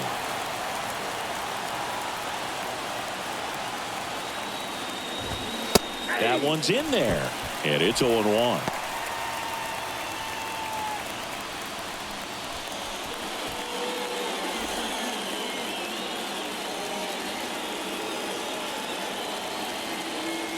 Smith wheels and deals. Strike 2. 0-2.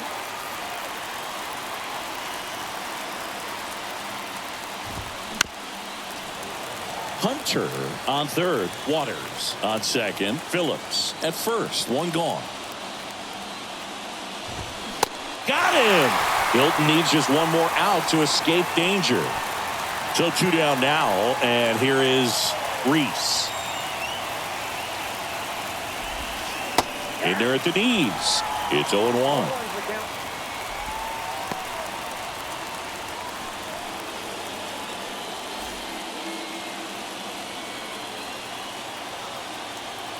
And the righty deals. 2 outs. Bases are full.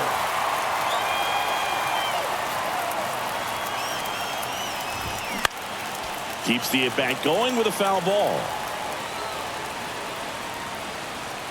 The 0-2 from Hilton.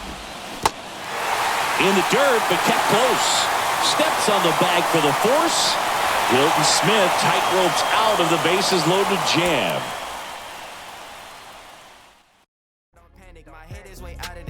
I'm way too poetic, looking for my Janet. I'm in a bad mood, need to go get a package. They trying to do damage that she just.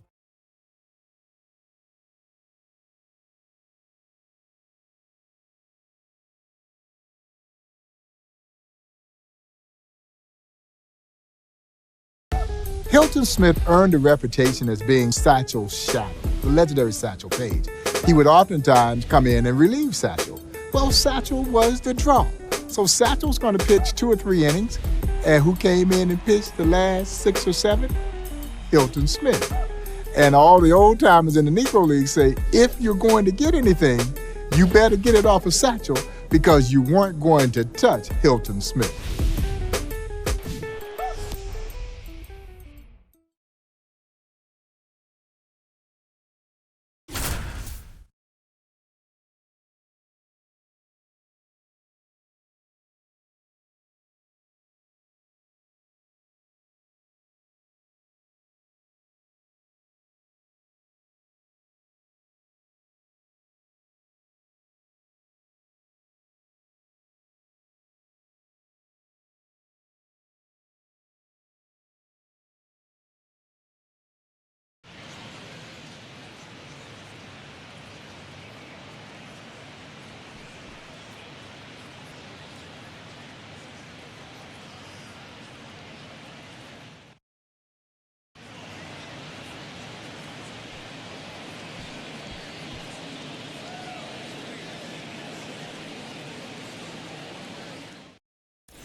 And now the right fielder, Terry. It really does Hilton Smith a disservice to think of him only as Satchel Paige's shadow. But Smith always knew he was just as good on the mound, even if Satchel was the box office main attraction. Smith kicks and delivers. They say you win. No ball. Yeah, there were a lot of major leaguers who found out just how good Hilton Smith was, too. In 1937, he threw a shutout against a team with Bob Feller, Vince DiMaggio, and Johnny Mize as part of a barnstorming series. And in all 3 games he pitched, the white players didn't score a single run off him. Smith comes to the plate. Gets a piece there. We'll do it again. Hilton was so good in interracial games over the years that Mize and Stan Musial both said he had as good a curveball as they've ever seen. High praise coming from 2 Hall of Fame players. Tosses to first, and that is a big first out. Next to hit, Cole. After Hilton was done playing, he followed in his father's footsteps and became a school teacher in Kansas City. Kind of full circle because the first organized team he played on back in Texas was with his dad. Fought off foul. After his teaching days, Smith was a foreman in a steel mill for a while before he became a scout for the Chicago Cubs. Another full circle moment there since his old teammate and manager Buck O'Neill had been scouting for him since 1955. Gordon now at the plate.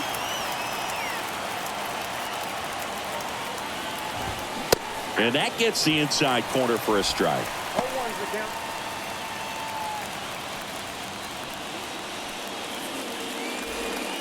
Big spot. 2 out. Both the tying and go-ahead runs are aboard. Swings and misses. And that's strike 2.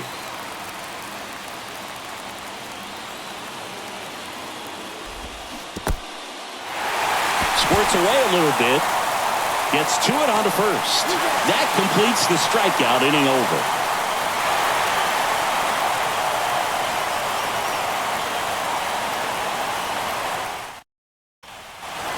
Welcome back. We're at the top of the 8th. And here's the first baseman, Parker.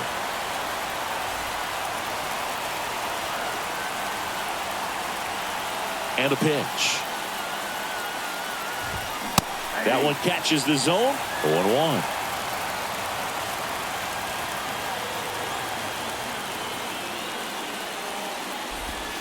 Misses outside, and that's ball 1.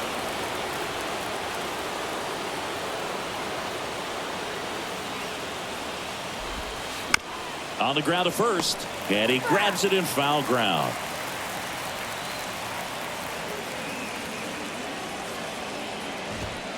The next offering misses, and it's 2-2. 2 strikes.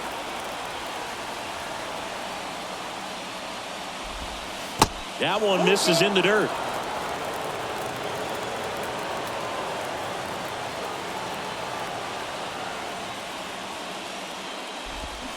Swing and a miss. Struck him out. Couldn't hit the fastball at the knees.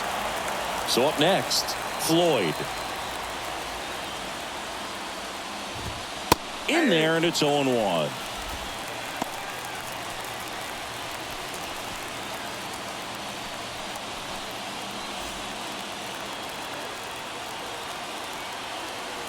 Smith wheels and deals.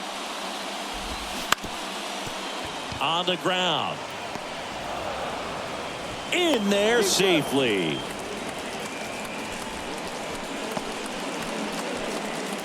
One down, runner at first. Stepping in, Klein.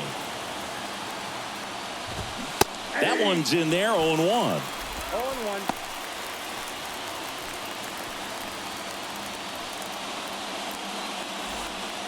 One-run game, one out, one on.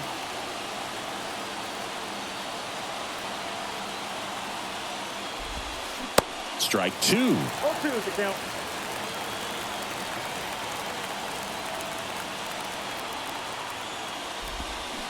And a swing and a miss. Hilton still looking very sharp for KC. Here's the catcher, Everett. First pitch, and that's in for a strike.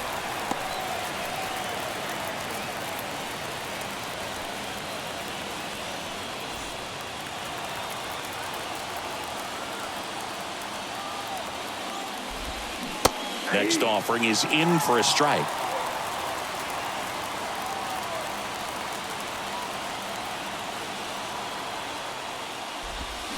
And down on strikes he goes. That's the third out.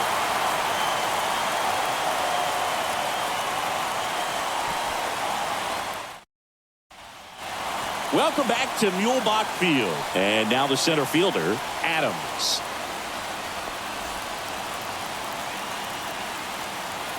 The wind of the pitch. Ball. 0-1, no strike. The 1-0 from Smith.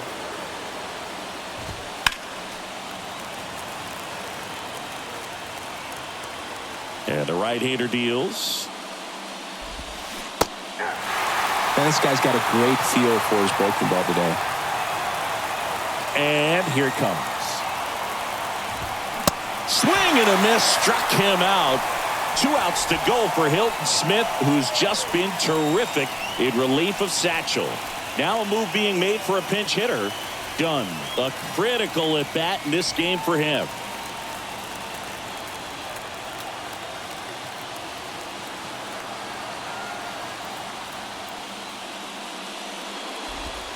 That catches the zone for a strike. 0-1. 0-1's the count.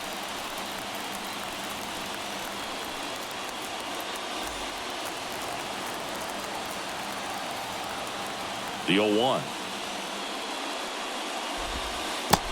1-1. One-run game here in the top of the 9th.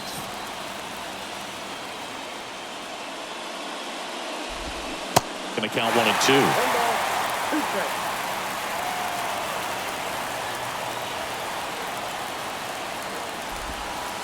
Next offering is downstairs. 2-2 is the count.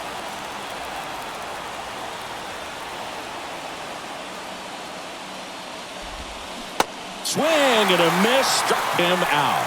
Pulled the string on the changeup. Now it's the right fielder, Terry.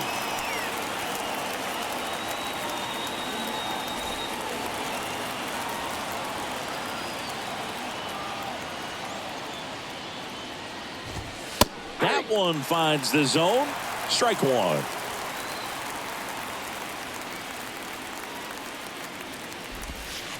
Next pitch is downstairs. The pitch. In there. And so now 1 and 2. 1 ball, 2 strikes.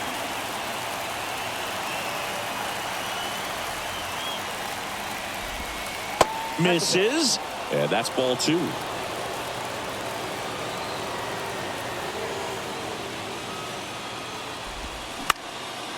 Swing and a pop-up. Little drifts towards it. Ball game. Hilton Smith with a great relief outing to seal it for KC.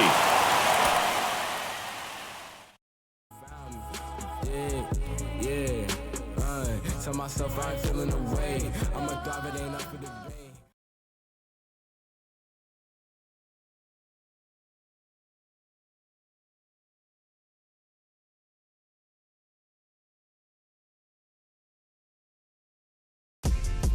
It is Hilton Smith who is credited with having introduced or recommended Jackie Roosevelt Robinson to Kansas City Monarchs owner James Leslie Wilkinson. Hilton had seen Jackie playing against a white military baseball team that had major league players on it in 1942.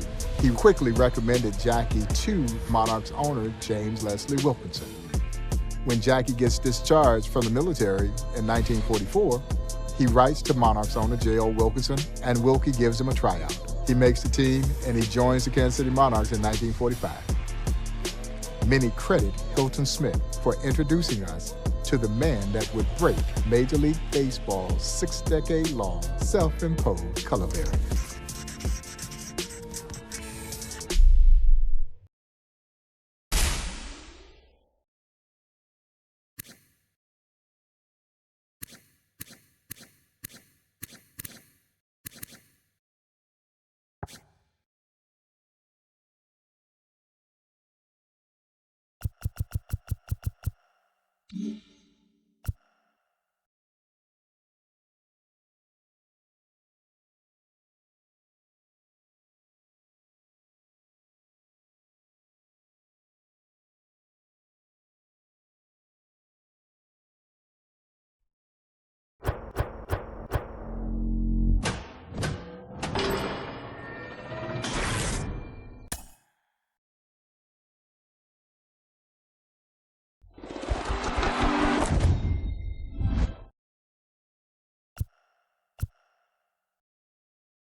Andrew Foster, a.k.a.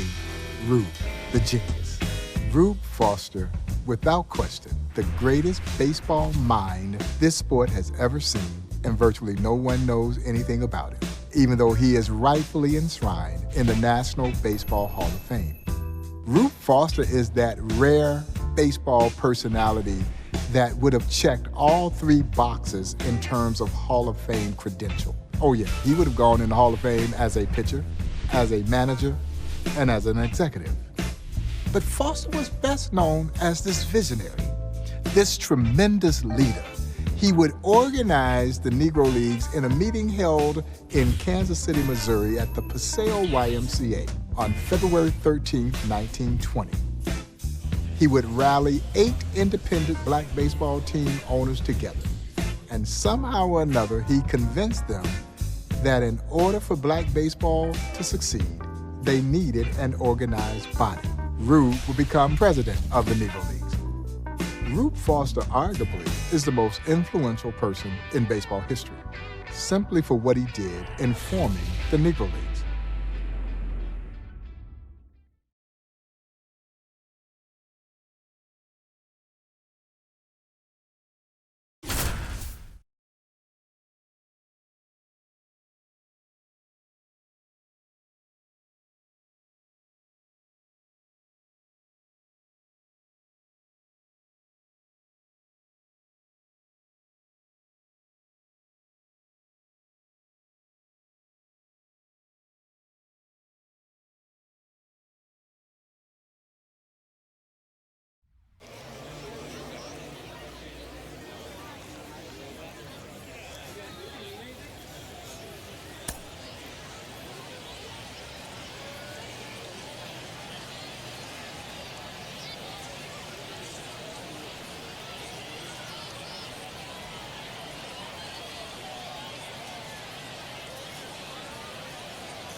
Here's the shortstop at the plate, Perry.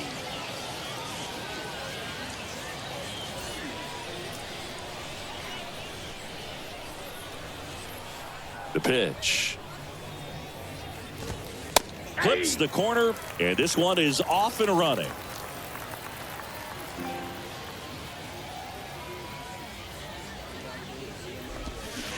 Check swing. He held up. 1-1. That's big right there, being able to check your swing. Think about the count swing. Instead of 0-2, he's sitting 1-1 against a really good arm.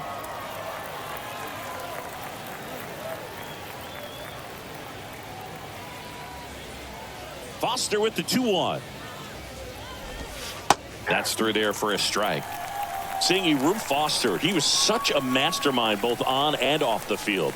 He reportedly was running a baseball team while he was still in grade school. So that gives you some idea of his drive.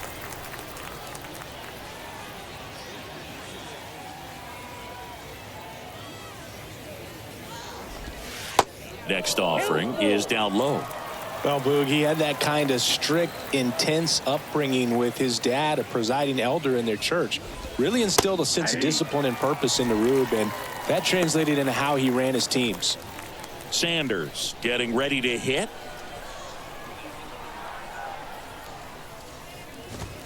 That's in for a strike.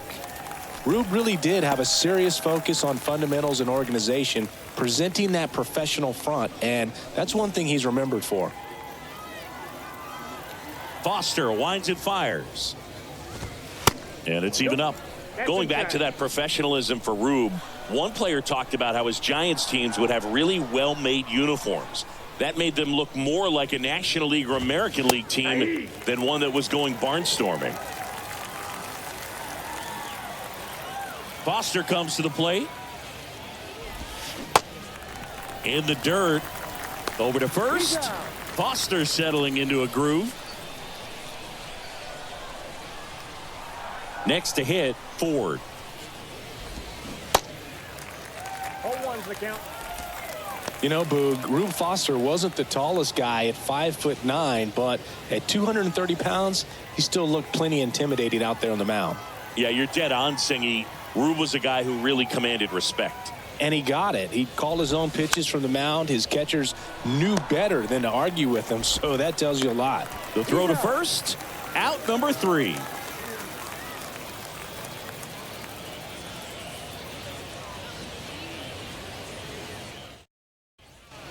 New inning getting started. Now it's the second baseman, Jackson.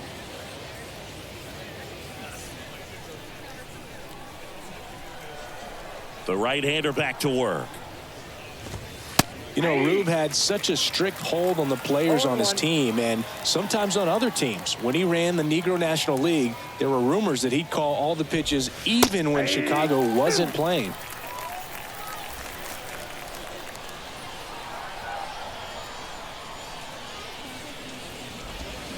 Next pitch misses. Ball 1.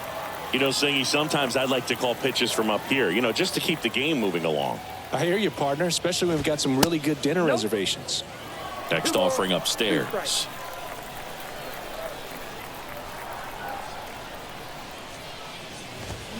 Next pitch downstairs, and that's ball 3.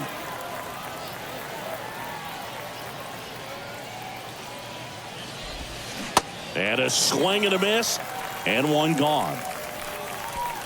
So digging in, Bradley.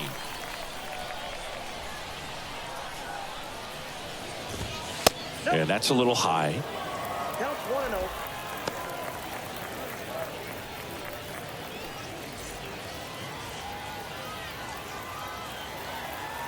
The 1-0 from Foster. And a strike in there. 1-1.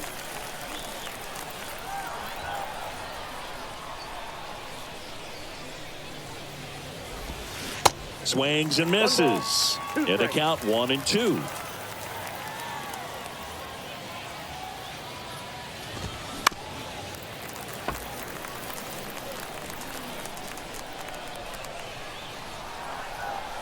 Bradley waits. Check swing, no appeal.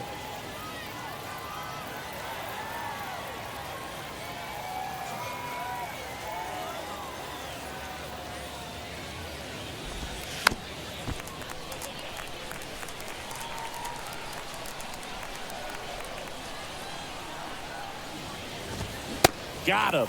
And there's 2 down. Now here is West.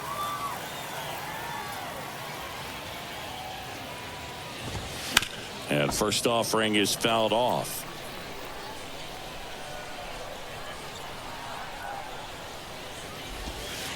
All 1. Righty to the plate. Looks like a really good fastball today. You can hear that catcher's mitt popping. Looking forward to hearing a lot of that one in this one. Next one just misses. 2-2.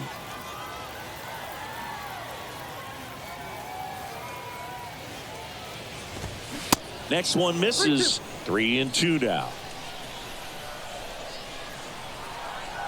Here's Foster with the payoff pitch. And a swing and a miss. Down on strikes. And a nice inning of work there as he sets him down 1-2-3. Back here at Southside Park. And now here is Sutton.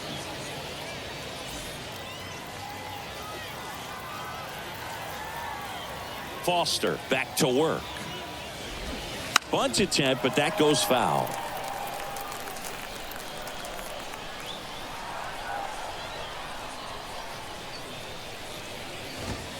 Strike 2. 0-2 is the count.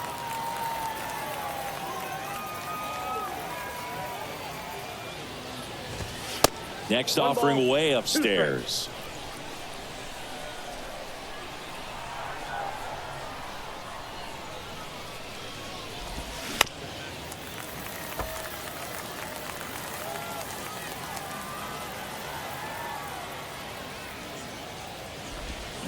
And a swing and a miss.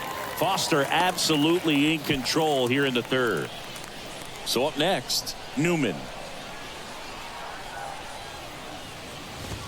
On the inside corner for a strike.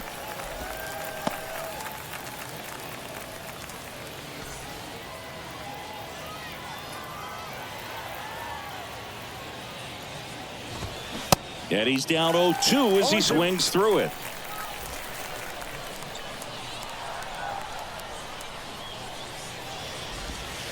Next offering misses, and it's 1-2. 2 strikes.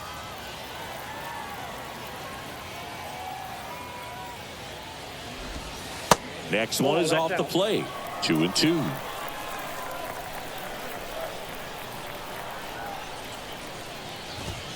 Got him looking. That's a strikeout. Next to hit will be the pitcher, Drake.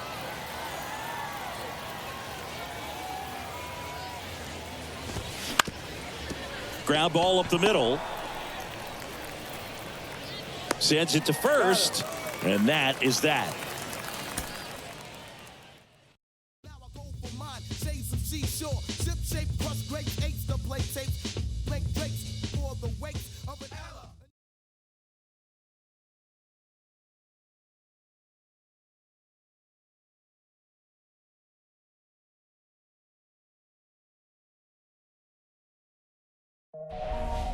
Rube Foster is believed to have created what we now know to be the screwball.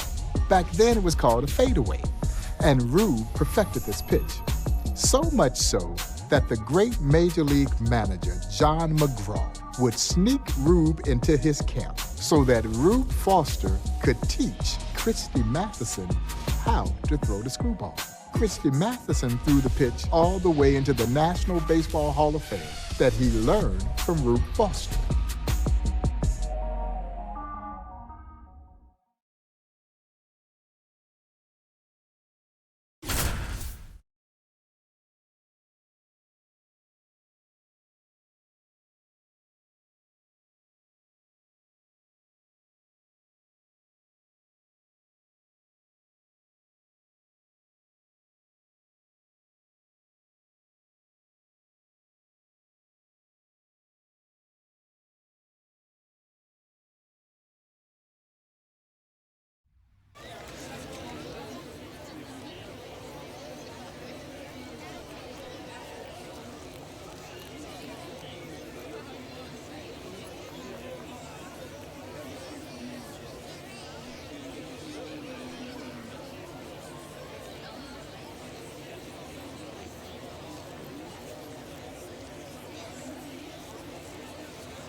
Now the left fielder, Harvey.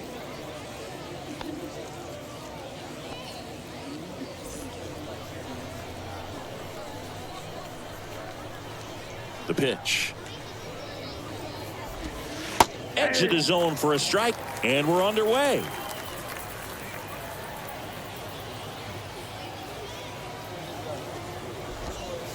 Next offering is down low, and now it's even 1-1. And that's outside. The fadeaway, more popularly associated with Christy Mathewson, but today we get to see Rube Foster, the man who taught it to Matty.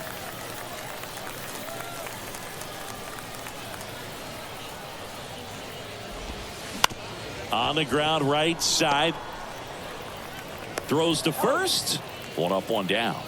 Chris, the fadeaway or screwball seems to be tough for batters to pick up. Why is that? Well, for one thing, Boog, you just don't see it very often. And, yeah, Rube was a master of it, but not a lot of pitchers throw a screwball these days, so you don't get much practice with it. Foster winds and fires.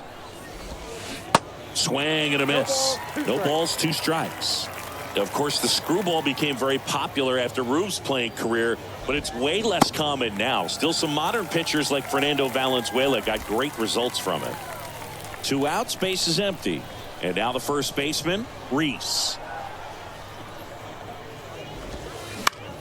Comebacker to the mound.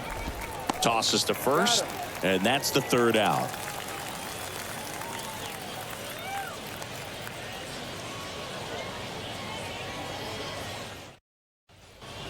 And welcome back. Top of the 2nd. And the batter now, Bell.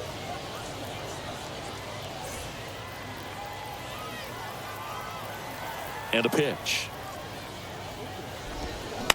And first offering is fouled off. Man, Rube's fadeaway is exactly how you want to throw a screwball. It's so slow.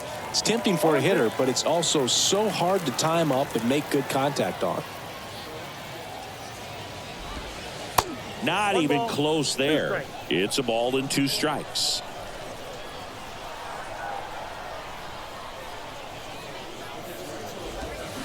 Got him. 1 down. So digging in, Taylor.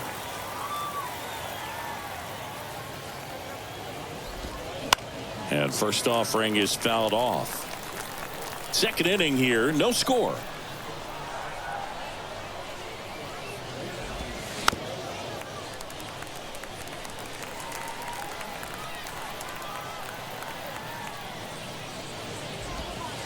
Got him looking.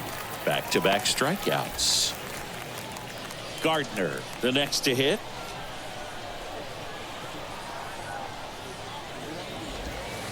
That pitch in for a strike, and it's 0-1.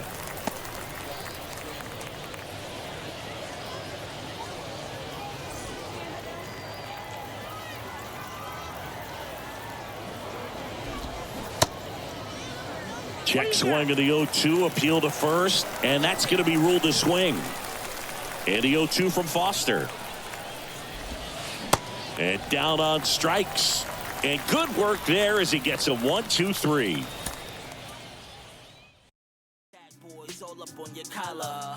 And 25's the new numbers for lows. I holla. Cruising down the street.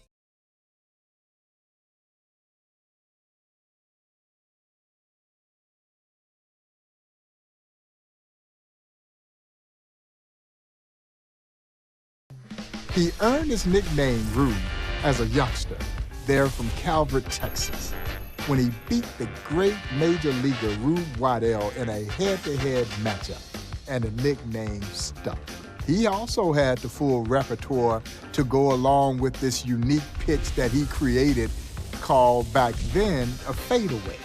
And so, yeah, Rube doesn't get nearly enough credit for having been one of the most dominant pitchers in black baseball history.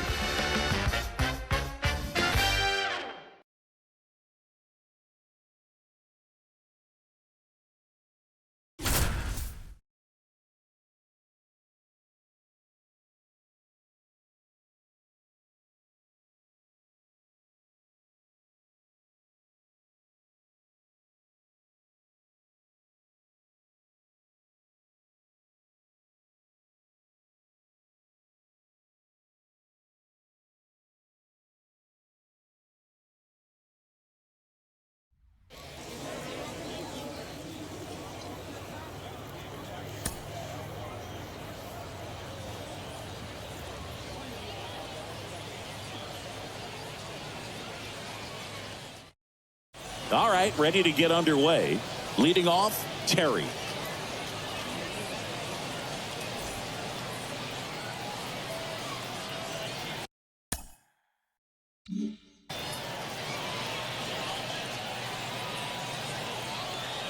The pitch. And first offering is fouled off. Foster comes to the plate. Pitch in the dirt. 1 ball, 1 strike.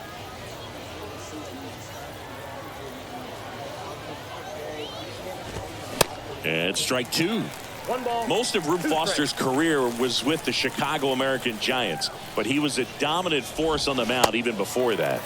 And Rube sets him down for the K. Now the number 2 hitter, Cole. Strike 1. 0-1. In 1903, Rube pitched 4 games for the Cuban ex-Giants against the Philadelphia Giants in a championship series. He went 4-0, all complete games, and gave up just 3 earned runs. Rube with another strikeout. Gordon will hit next.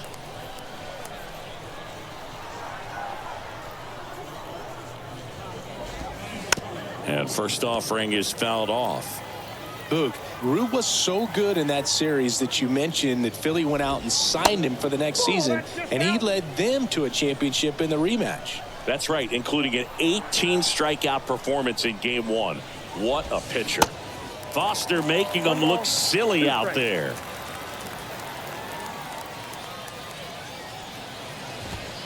Got him. Strikes out the side to begin the game. What a start.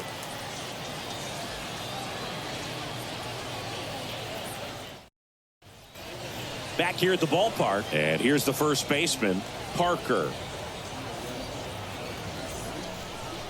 A lot of folks who faced Rube Foster came away impressed. Rogers Hornsby, one of the greatest hitters ever, said Rube was the smoothest pitcher he'd ever seen. Foster winds and fires. Swing and a slow roller. Bates steps on the bag. 1 out in the second. Another great player, Jake Stahl. He won the National League home run title in 1910. He got absolutely dominated by Rube in a barnstorming matchup. Yeah, Boog, Rube just kept striking him out. Stahl said he couldn't even get within speaking distance of Rube's curveball.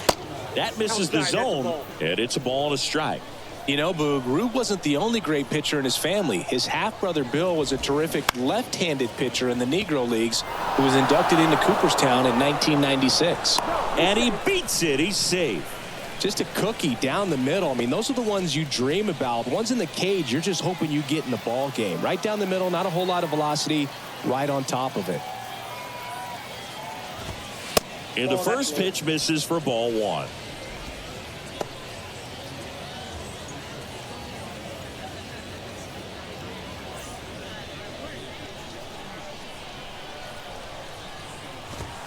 And now it's even up. 1-1.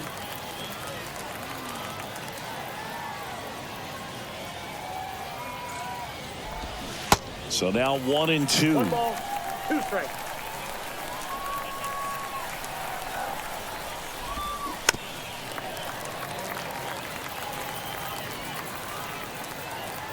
Foster kicks and deals. And down on strikes he goes. And there's 2 away. And now the catcher comes up to him, Everett. And a foul ball.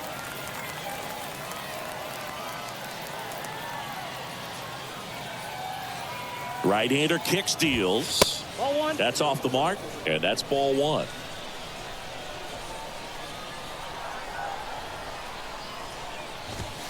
There's the strike. 1 ball, 2 strikes. Righty delivers. Swing and a miss, and that is that.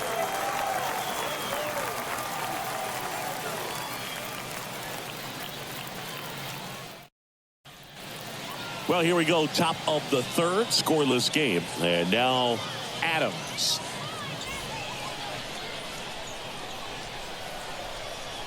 The wind of the pitch. 0-1's the count. The pitch.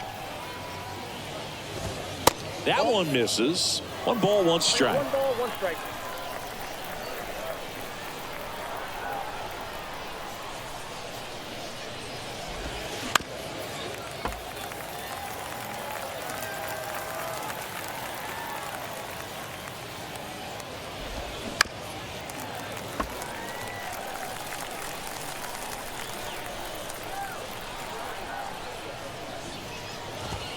Swings and misses.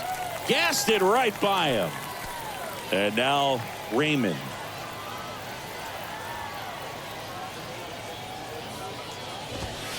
In there at the knees. Strike 1. Top of the 3rd, no score.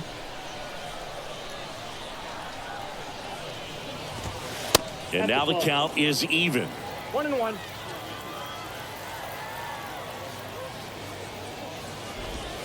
Going to count 1 and 2. 1 ball, 2 strikes.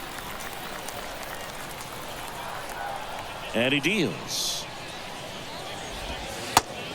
So that's off. It's a good take. Ball 2. Here comes the pitch. Popped up. Lays out and makes the play. Back to the top of the lineup. Terry now at the plate.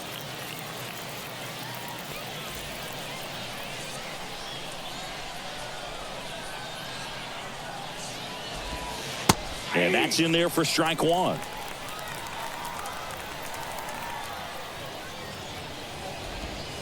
The next pitch misses, and the count even 1-1. 1-1 now. Tapped at the plate, but it's a foul ball. The 1-2. That's a ball.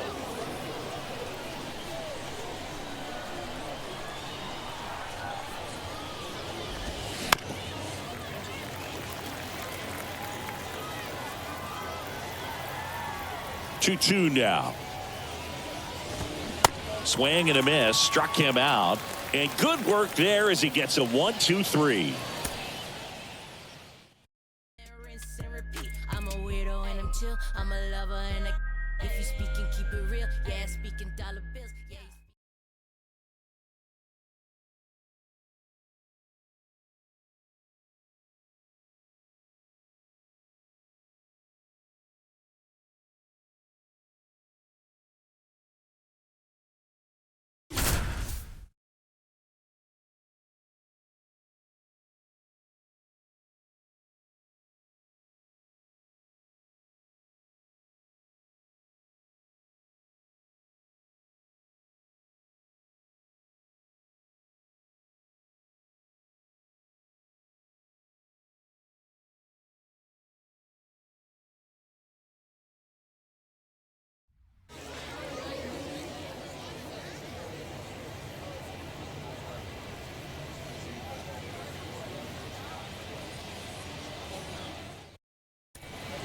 We go to the top of the 5th. Here's the left fielder, Harvey.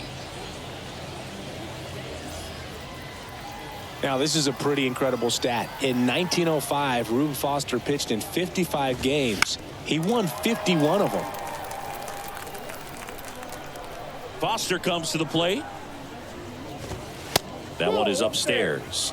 Can you imagine that kind of dominance, Boog? 51 wins in 55 games? Yeah, and Rube said that he was doing pretty well. 1 ball. I think any 2 pitcher strikes. would take that as long as their arm didn't fall off. In the dirt. Up with it. Fires to first. Got him. 1 away on the strikeout.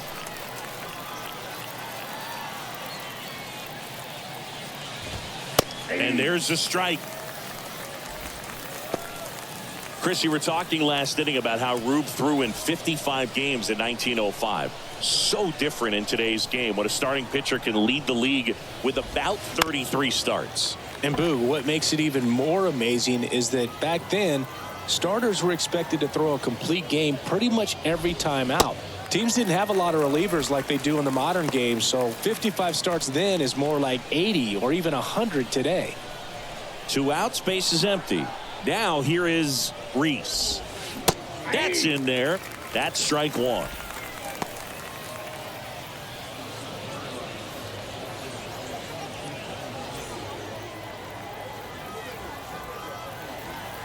Foster winds and fires. And ball 1. 1 strike.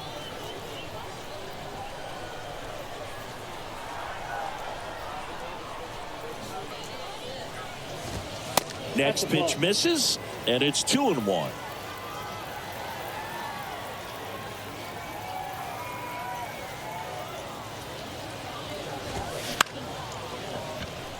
And there's a hit. So a 2-out knock keeps the inning alive.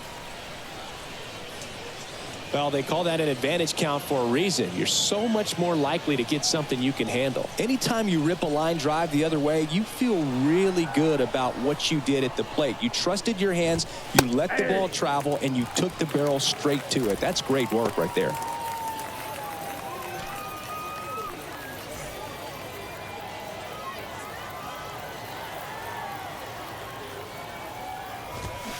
Oh, and 2 as he waves at that one.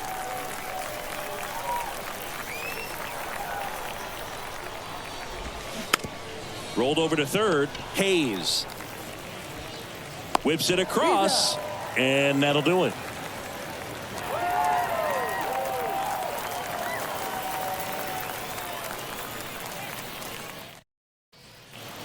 Back now at Southside Park.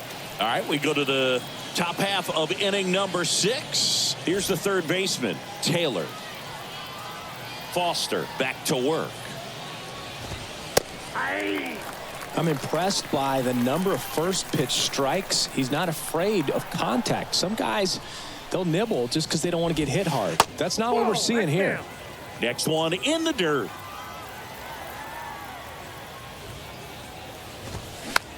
Next pitch is popped up. Murray hauls it in, and there's one away.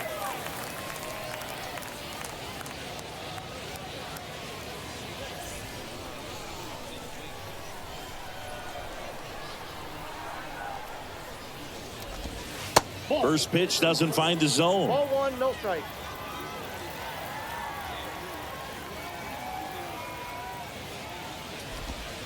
There's the strike.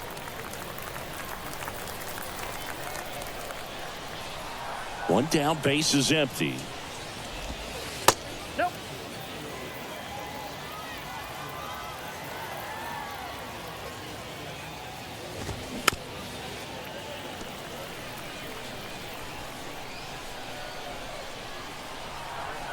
Two now.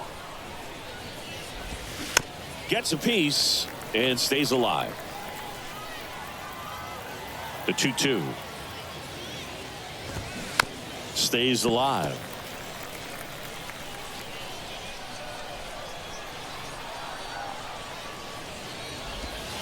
Next pitch is outside.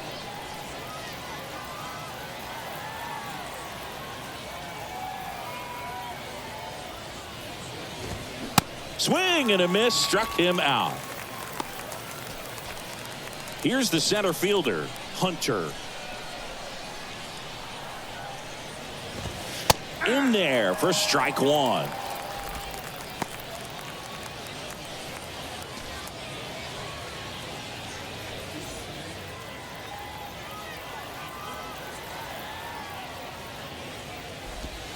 The next offering misses, and that's ball 1.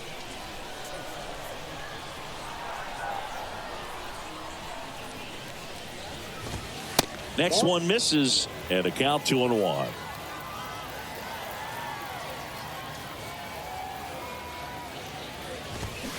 Two balls, 2 strikes to count with 2 outs.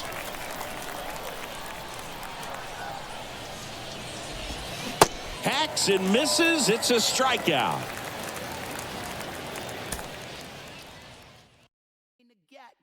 They could tell me what could compel me to jump in, get a piece of this bread, put in.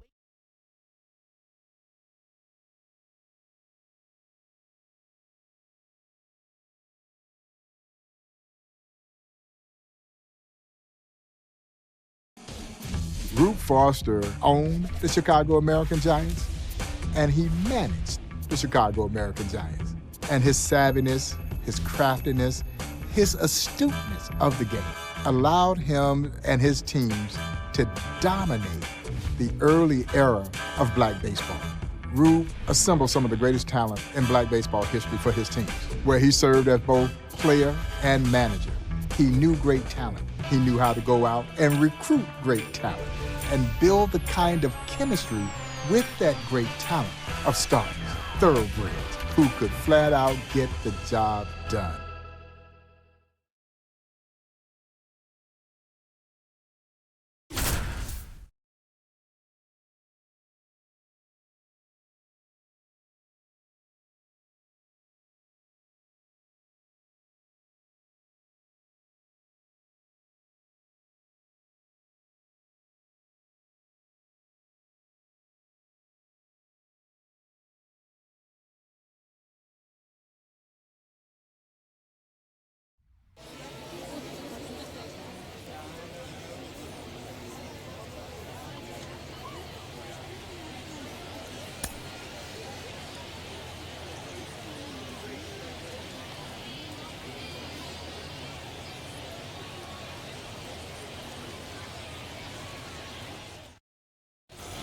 RBI opportunity here as Foster steps in.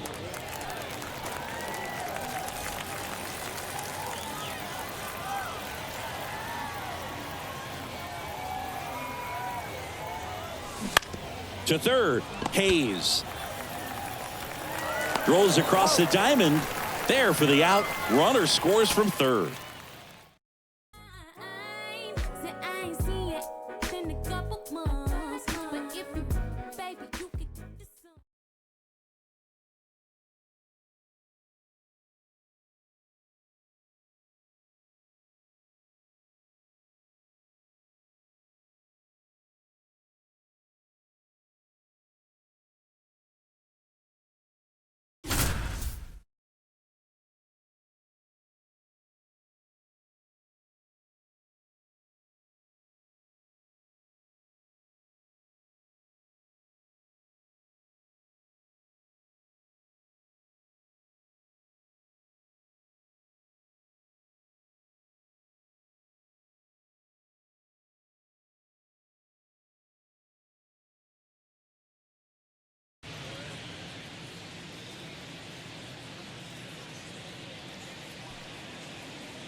And now the shortstop, Perry.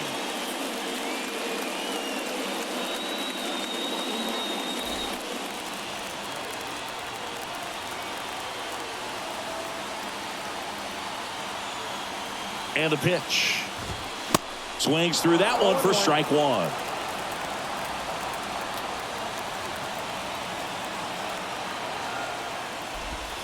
Comes up empty on the swing, 0-2 now. Foster kicks and deals. And a swing and a miss. Huge strikeout there. Sanders digs in now.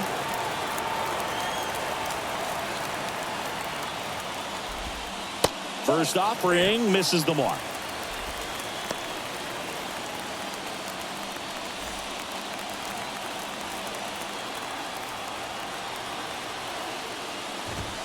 The next pitch misses, and it's 2-0.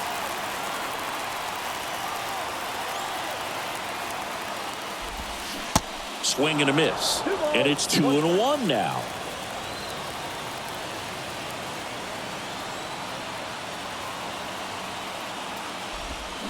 Next offering is downstairs.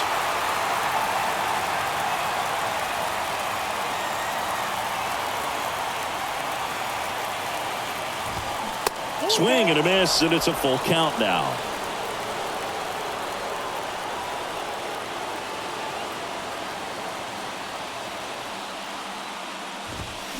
cut on and miss, struck him out.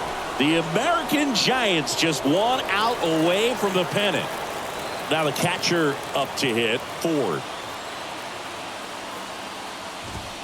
There's the strike.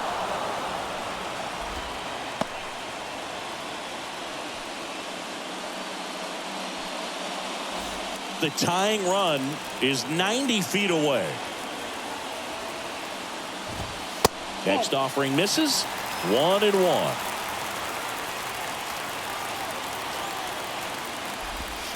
Next offering is in for a strike.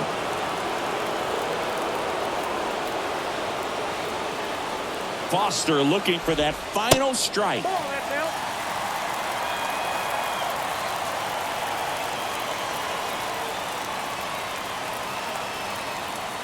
Foster comes to the plate, and that's in the dirt.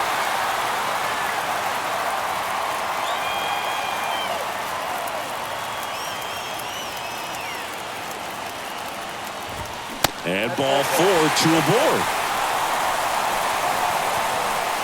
Jackson getting ready to hit.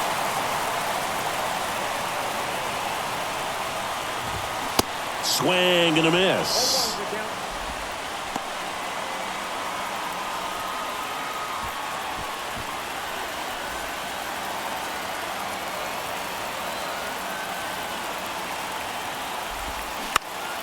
Bounced up the middle. Ball game. The Chicago American Giants take the pennant. How did we get here? Started with a kiss, then another kiss, then another kiss, then a covered dish with white rice, greens, and smothered fish.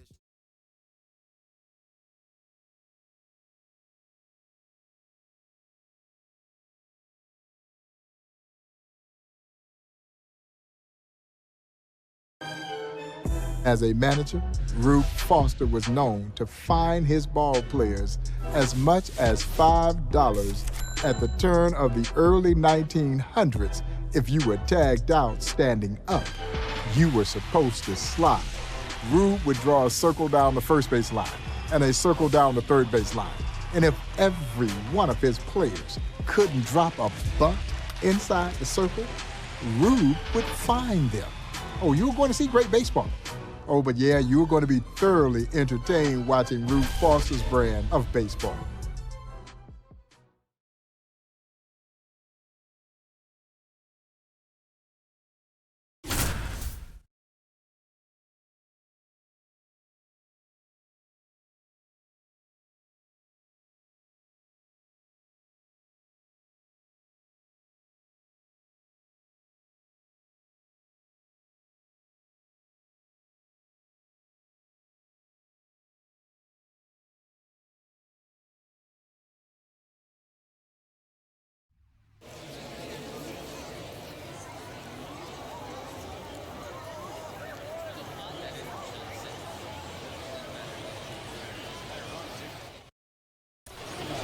So 2 down, and next will be the cleanup hitter, Glass.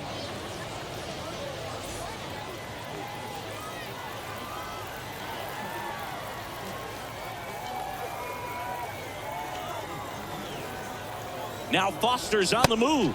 Pitch inside. Throw to second. Ow! And that'll end the inning.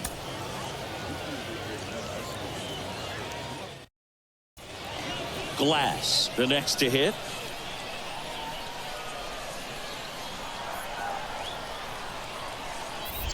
Check on the runner. Foster dives back in safely.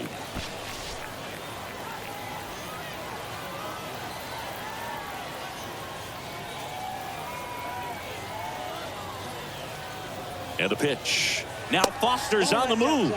Pitch misses, and he throws it away.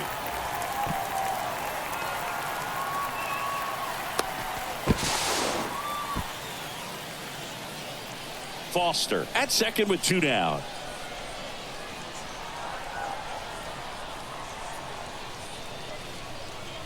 Runner goes again. Pitch in for a strike. Throw to third. Out. And that will end the inning. So 2 down. Now the left fielder, Glass.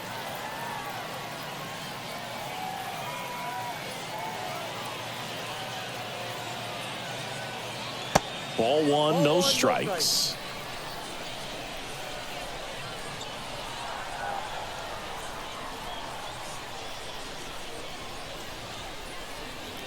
The next offering misses. And now 2-0.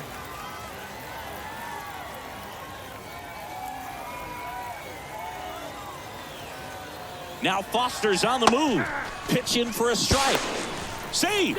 Foster steals second. Devil on my doorstep being so shady. Don't trip. We don't gotta let him in. Don't trip.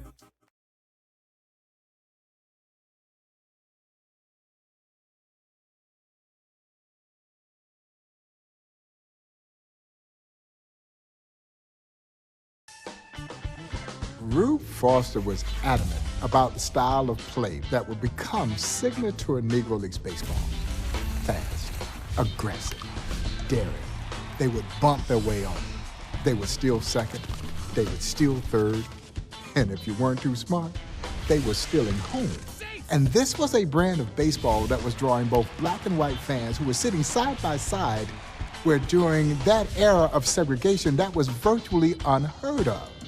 Yeah, now Rube was light years ahead of his time.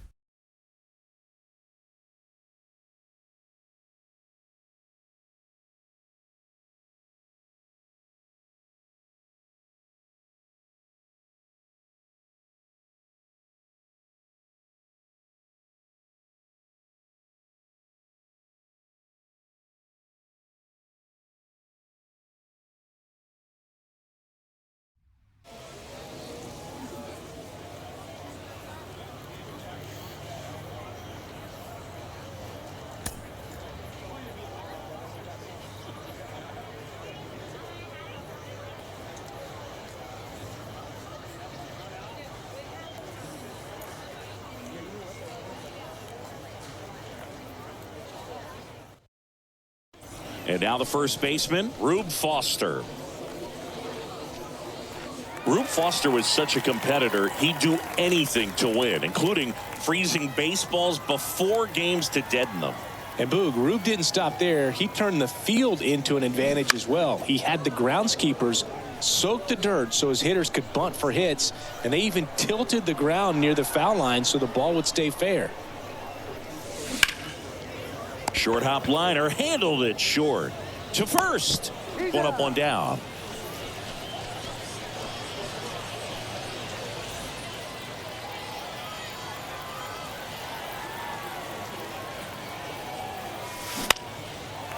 Liner, base hit.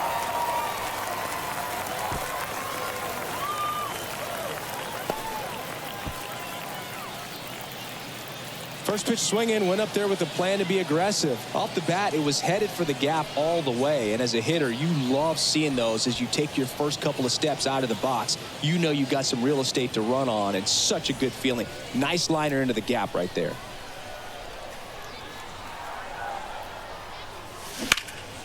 And a foul ball.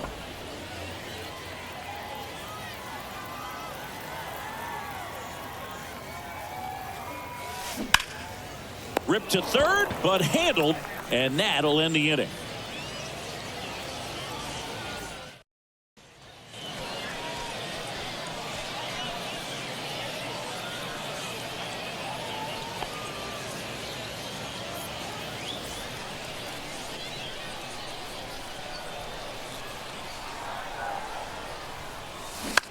Rolled to short, possible 2-ball. Perry to second.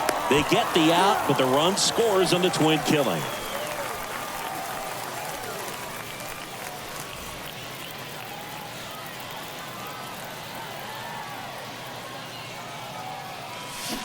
Foul ball.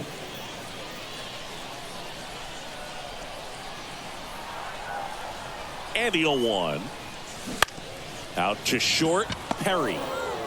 They take the force out, and that is the inning. 2 gone with runners at the corners.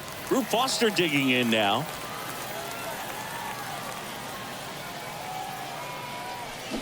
Out in front and foul to the left side.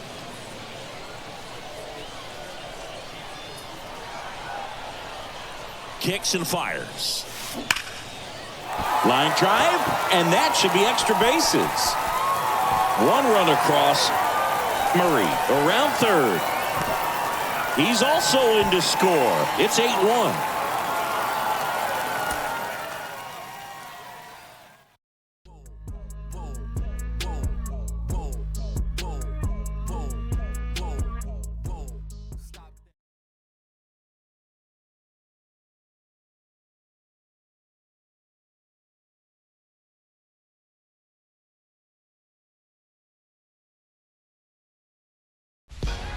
The Negro Leagues were born out of segregation, and there was a simple mindset behind it.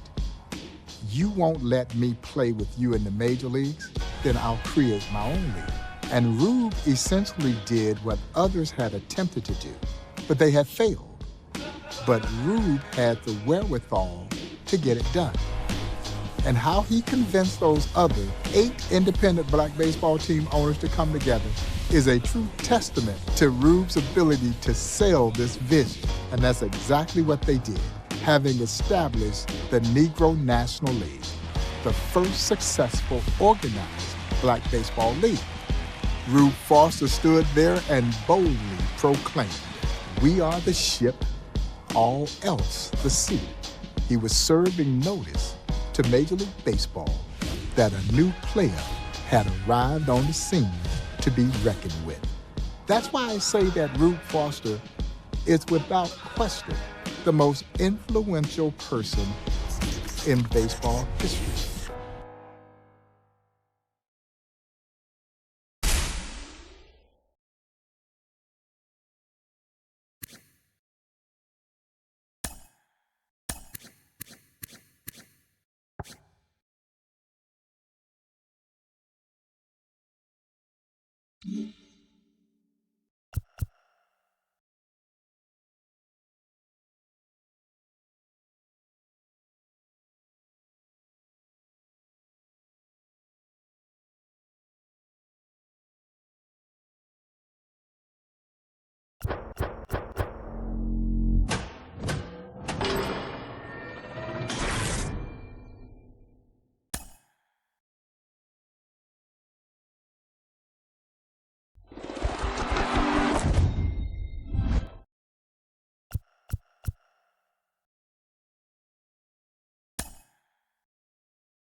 Hank Thompson is one of baseball's barrier breakers, although so many folks have never heard of who this legendary ball player was.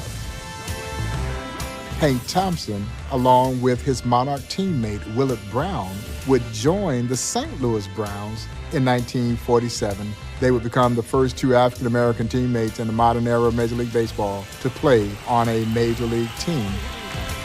Just shortly after Jackie Robinson, Larry Doby had integrated both the National League and American Leagues, respectively.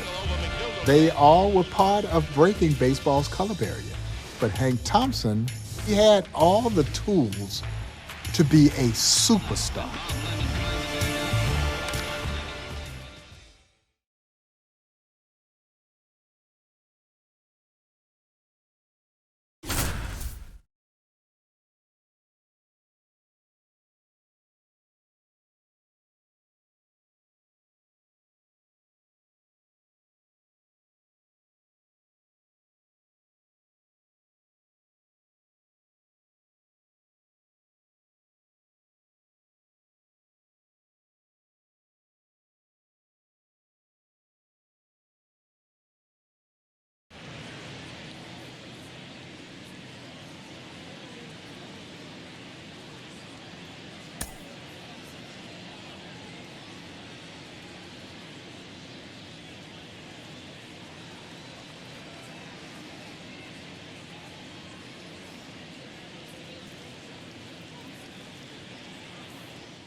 The all-around talent Hank Thompson to the dish now. Hank Thompson, of course, part of some great teams with the New York Giants in the 1950s. And a foul ball left side. Before Hank made it to the major leagues, he broke out in the Negro American League. In his first year with the Monarchs, he was only 17 years old, and he hit .315. Right side, and he picks it up, and he'll put it in his pocket. Even as a rookie, Thompson was one of the best hitters in the Negro American League in OPS plus and as an all-around hitter. And a few seasons later, his power started to really develop. Smith turns to the right on the move. He's got it, and that is out number 3.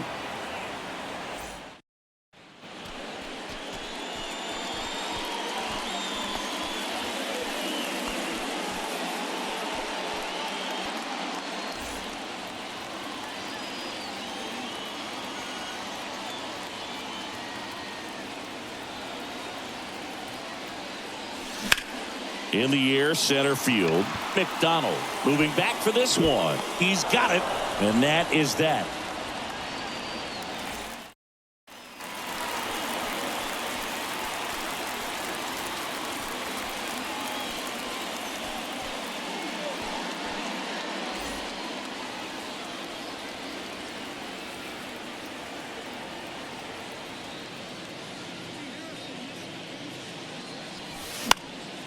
And first offering is fouled off.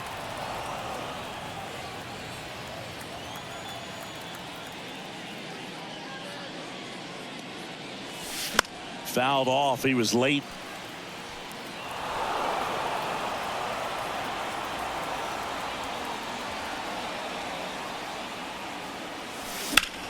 The other way. Fair ball. Around first, digging for 2. And he'll pull in there with a stand-up double.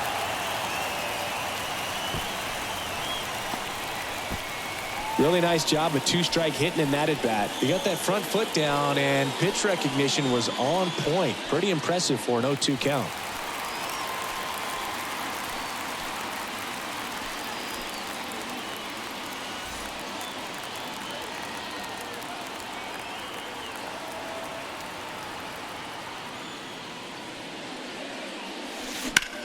That's smacked on a line to center.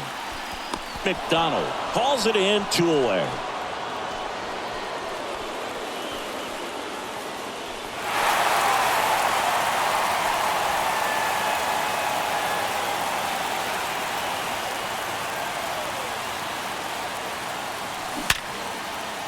Diving, and he can't make the play. And they hold the winning run at third here, as it'll take another 2-out hit to win this one.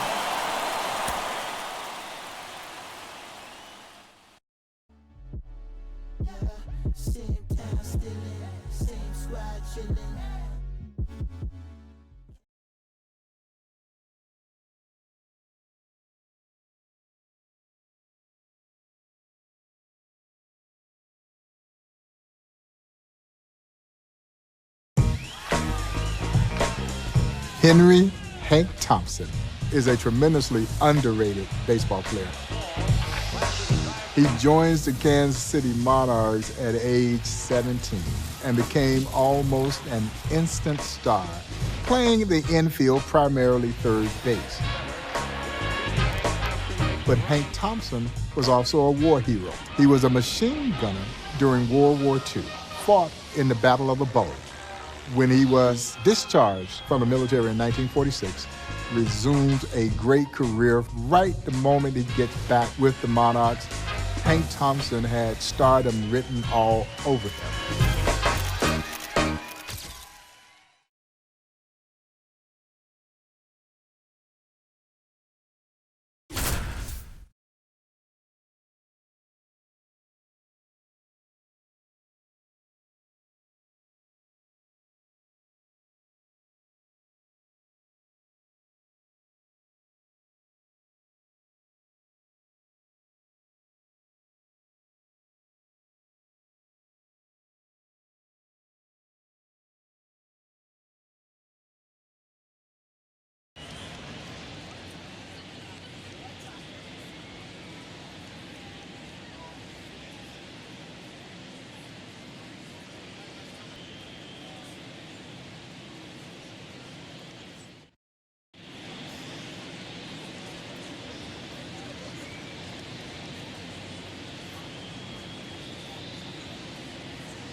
Hank Thompson steps into the box.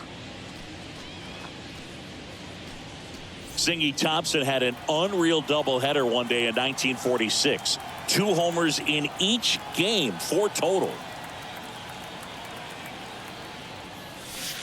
And the first pitch misses for ball 1. That doubleheader you mentioned, Boog, is just really impressive because those games were at Crosley Field, home of the Cincinnati Reds. Hank really showed he had major league talent there. Hit hard, should be extra bases. Perry around third. He'll score, and it's 1-0. And he'll pull into third with an RBI triple. Picks himself up an RBI. Fastball pretty much middle, and that's what you fall asleep dreaming about as a hitter. So no surprise he put a great swing on it.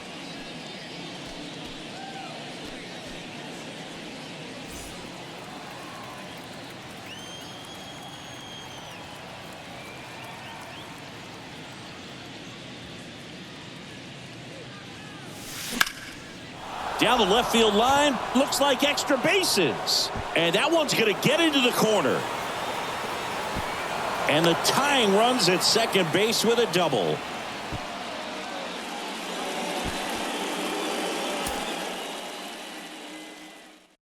And I just want to do my thing as I talk about a feeling that cannot be explained or a love that cannot be contained in a measurement of time.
Here comes the sweet swinging 17-year-old Hank Thompson. What an all-around season Thompson had in 1947 for the Monarchs. Led the league in homers, 6th in the league in wins above replacement. Ripped on a line. Smith hauls it in, and there's one away.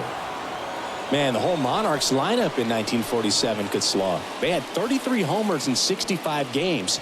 The rest of the league had 27 combined.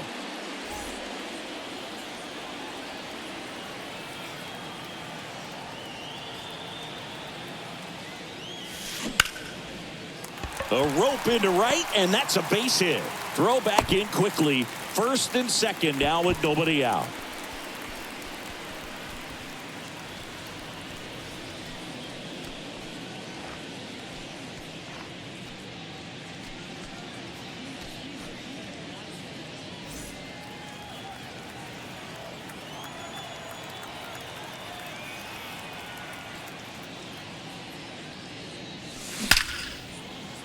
Ripped into left center, base hit.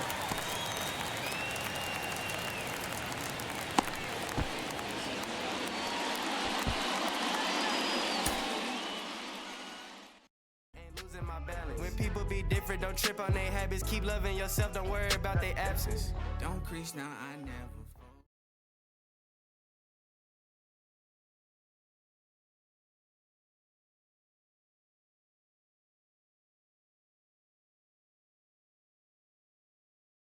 Hank Thompson had all the tools you needed to be a great star.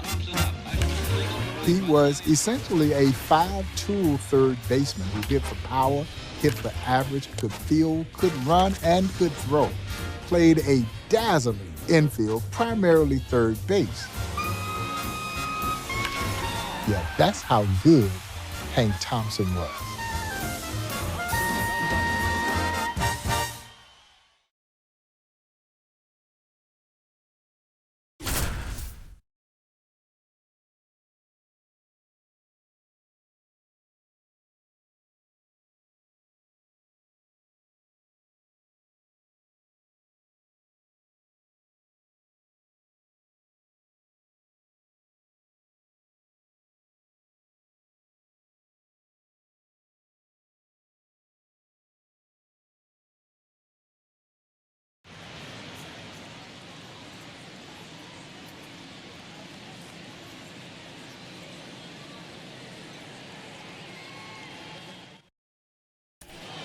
Hank Thompson digging in now.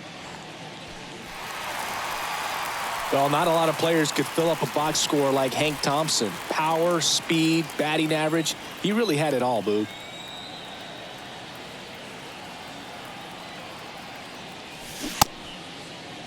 Tried to check his swing there. Appeal to third. Did not go.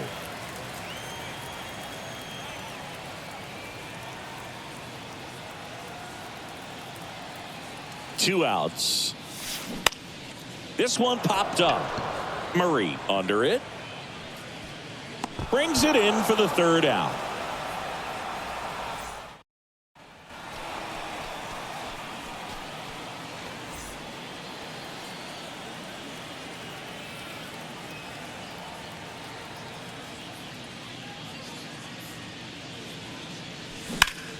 Now fly ball to right center.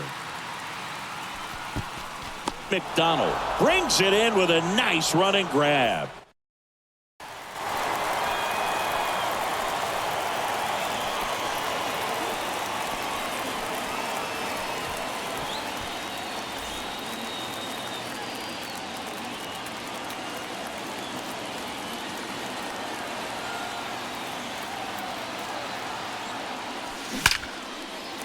Ripped into right center for a base hit. Lead runner holds up. They're at first and second with nobody out. Couldn't have timed it up any better than that. So much of good hitting is finding holes in the defense. That's why you're always thinking line drive into the gap. Those kinds of swings really boost your confidence.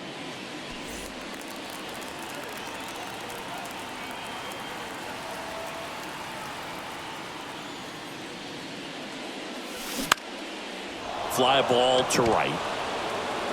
Smith pulls it down, and there's two gone. In 1948, Hank led the Negro American League in steals. Here's Thompson to hit now.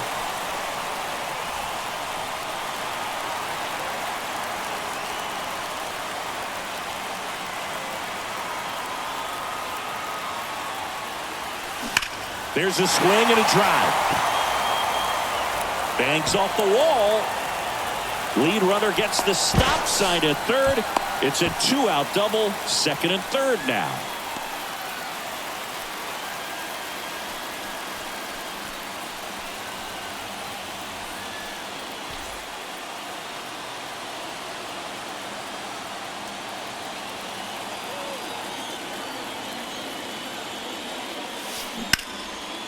Swing and a ball ripped out towards right center field. That'll touchdown for a hit. Perry coming home.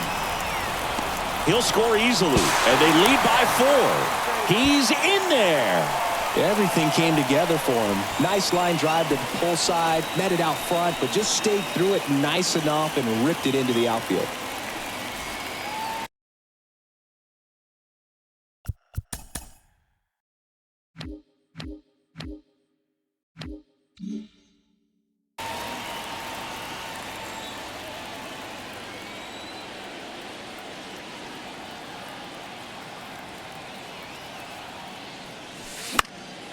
And that one fouled off.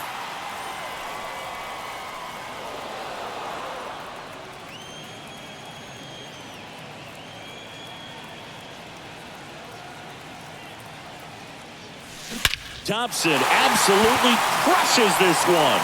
No doubt about it. A long home run.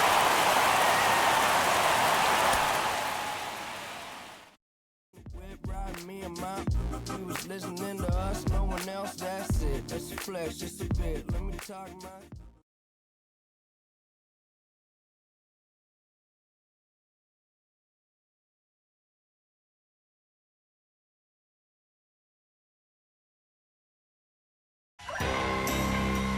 The St. Louis Browns thought that Hank Thompson and Willard Brown would do for them what Jackie had done for Brooklyn in terms of black fans coming over to watch the Browns play. And so they never got a fair shot with the St. Louis Browns. Hank Thompson and Willard Brown both realized that they had left a team in the Kansas City Monarchs who were far better than the St. Louis Browns. Hank Thompson comes back home to Kansas City and immediately puts up huge numbers. Shortly thereafter, the New York Giants come calling. And Henry Thompson again would break barriers by becoming the only player to integrate two major league teams, the St. Louis Browns and the New York Giants.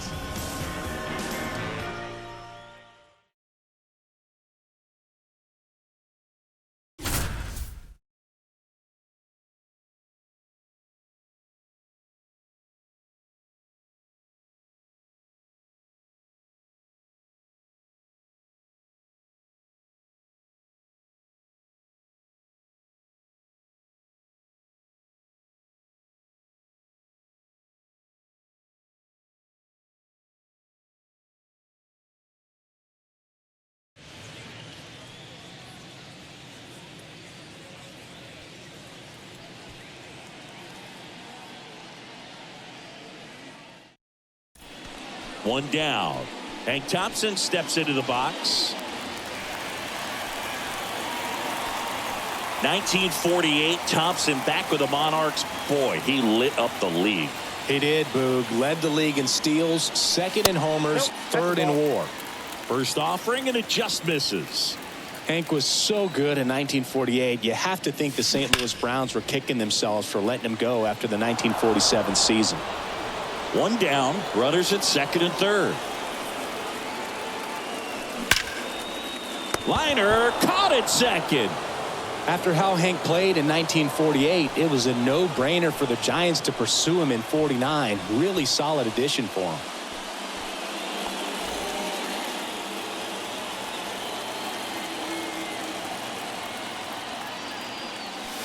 First pitch doesn't find the zone.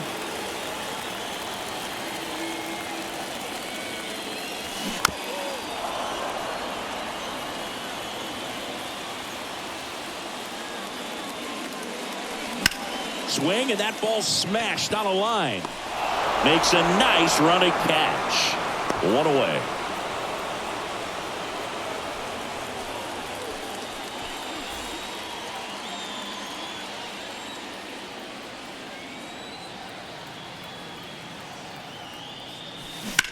Thompson lifts one in the air, right field and deep. That's back, and that one's gone.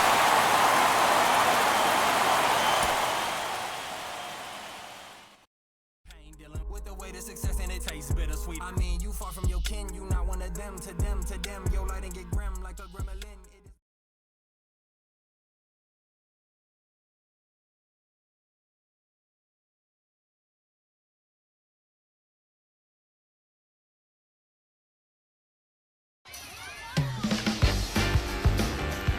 In 1946, when Bob Feller and Satchel Paige hook up in an epic barnstorming tour from East Coast to West Coast right after the World Series in 1946. Bob Feller had his All-Stars, and the legendary Satchel Paige had his Satchel Paige All-Stars. We're talking the creme de la creme on both teams. Satchel's lineup was stacked. Buck O'Neil, Quincy True, Willard Brown. And according to Bob Feller, the best of the bunch on that Satchel Paige All-Star team was a young Hank Thompson.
Thompson coming up to face the heater from Van Meter, Bob Feller.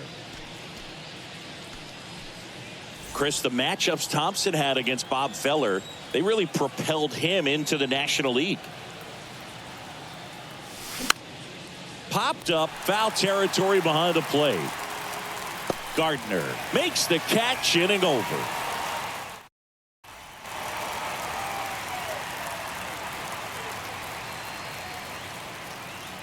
Feller back to work. Lifted in the air, right center field. And it's caught. And there's one down. Boog, you mentioned those barnstorming games Hank played in. He hit several big homers against Bob Feller in a year where Feller led the majors in wins, shutouts, and strikeouts. Just tremendous.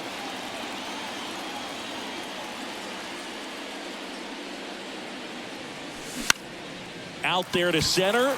Hunter under it. He makes the catch, and there's two down.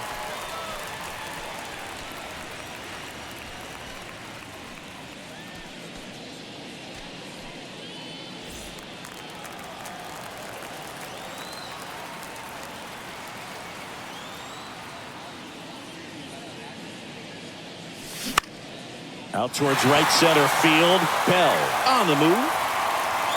And there's two down.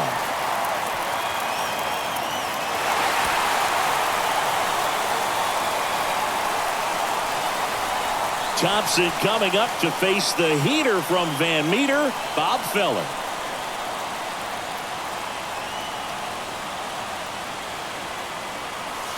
First offering misses the mark. Chris, the matchups Thompson had against Bob Feller, they really propelled him into the National League. Gets him to chase after that one. Boog, you mentioned those barnstorming games Hank played in. He hit several big homers against Bob Feller in a year where Feller led the majors in wins, shutouts, and strikeouts. Just tremendous. The 1-1. That's a base hit as a run scores.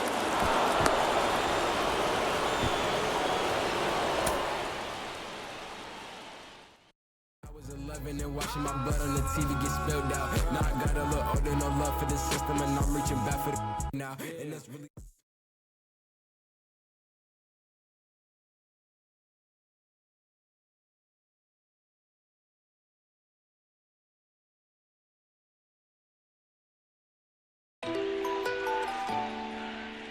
Thompson would then go on to face in a game against Larry Doby, where they become the two first black players to compete against one another in Major League Baseball.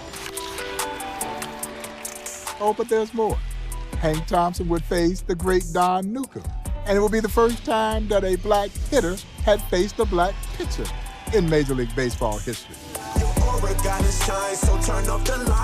And of course, Hank Thompson, Willie Mays, and the great Monty Irvin would form the Major's first all-black outfield, even though Hank Thompson was an infielder by trade. His versatility made him very special.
Welcome back as we go to the last of the third. Hank Thompson digging in now.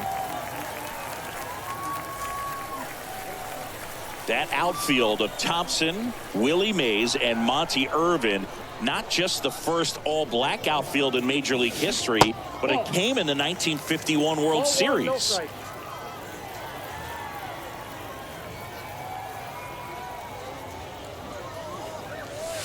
Next pitch inside. Now 2-0. That all-black outfield we were talking about, it happened because New York's right fielder got hurt sliding into third in the last game of the season, just 2 pitches before Bobby Thompson hit the shot heard around the world. And that's how Hank Thompson joined Mays and Irvin in the outfield in the World Series. Next pitch is downstairs.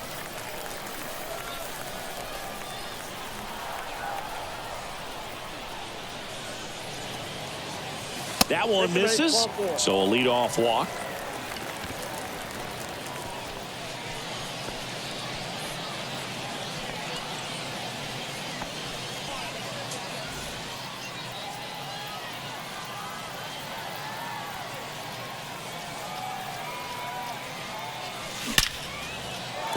Ripped into left center for a base hit. Palmer rounds third, headed for the plate. He'll score, and they've tied it. It's 1-1. Big RBI for him right there. When you see a ball come off the bat like that, you know it was pretty much a perfect swing. And for me, I start wondering, and I'm looking on the computer, what was the exit velocity? This time 106.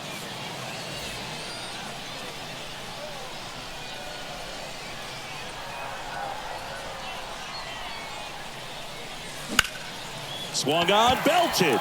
Fox going back some more. Grabs it right up against the wall. Runner tags up for third.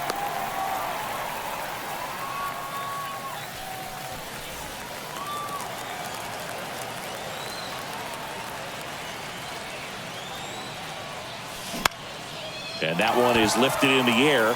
Fox drops steps, heads back on it. Makes the grab on the run. Both runners tagging. He scores. That's a big sacrifice fly. And now they trail by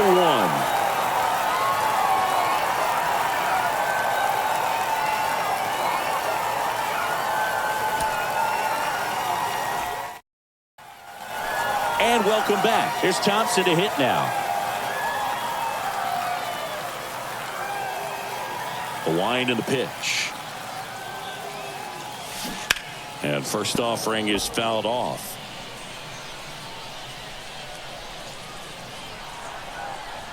Left-hand batter waits. And a ground ball to first. And foul ball. The 0-2. Gets under and pops it up. Casey drifts towards it. And out number 1 on the grab.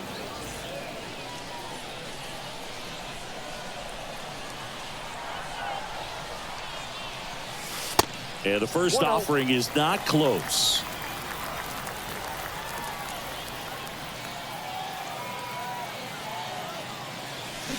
And there's a foul ball.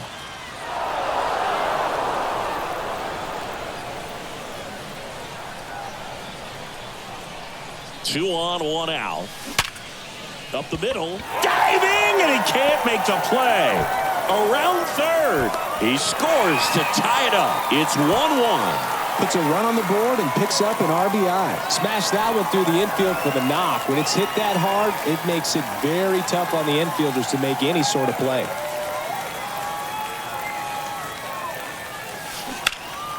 And first offering is fouled off.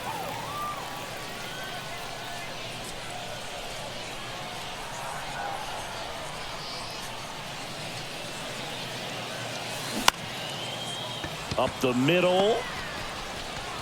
Whips it to first. There to beat him by an eyelash.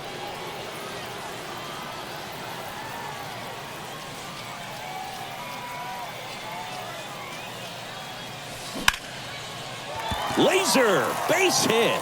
Runner around third on his way to the plate. 1 runs in. Murray headed for the plate.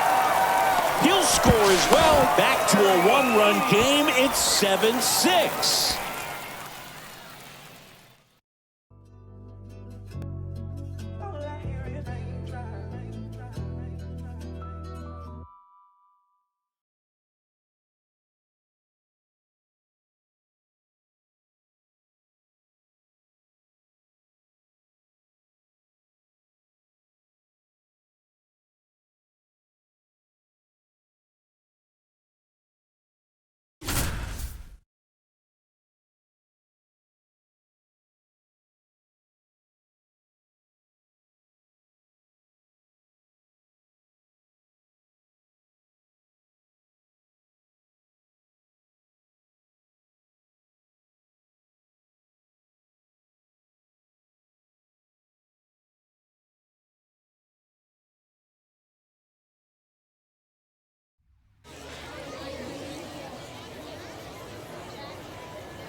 Thompson to the plate with a big opportunity here.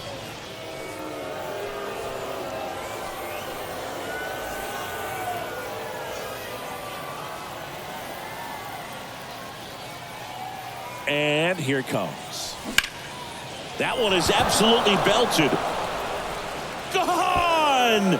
Grand slam! Oh, my!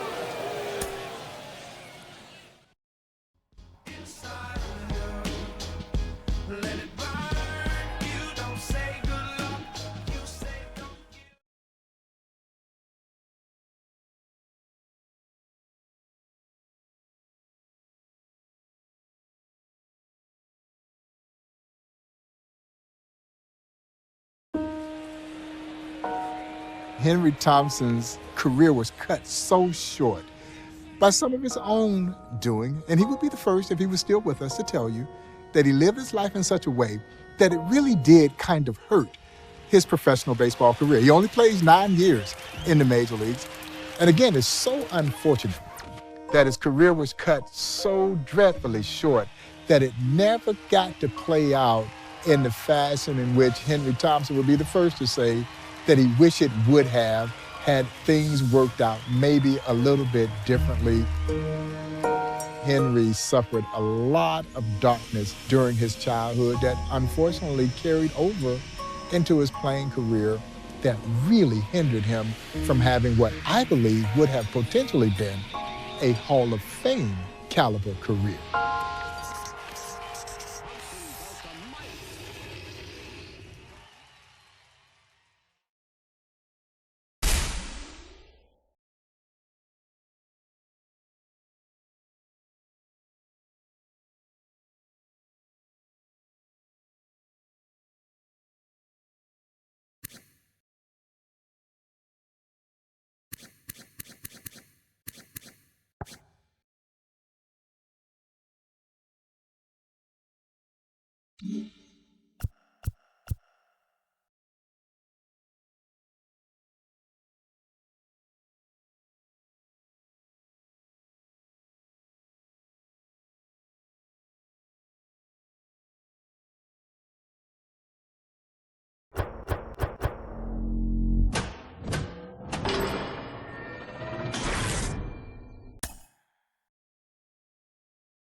John Jordan O'Neill, affectionately known as Buck.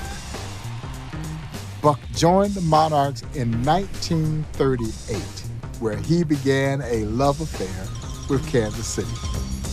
As Buck would say, he fell in love with Kansas City, and Kansas City loved him back. And it would be an affiliation that he would have with the Monarchs from 1938 through the end of the 1955 season. Buck would later become a player-manager with the Monarchs before leaving to go join the Chicago Cubs as a scout. And as a scout, he signed Hall of Famers Ernie Banks, Lou Brock, and Lee Arthur Smith to their first professional baseball contract. And then Buck himself would break barriers in Major League Baseball by becoming the first African-American coach in Major League Baseball history with the Chicago Cubs in 1962. And he said of his pioneering role, I was very proud to be the first black coach.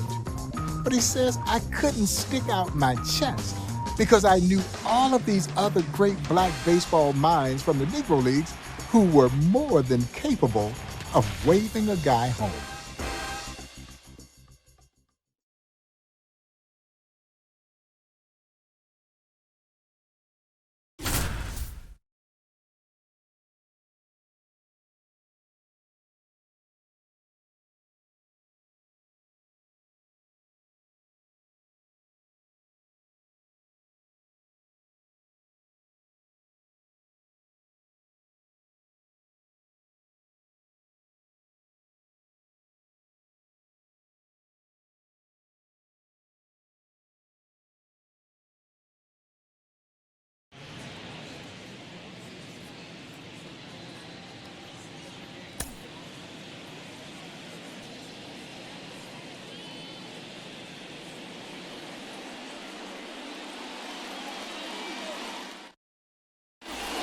Buck O'Neil steps in with a chance to do some damage.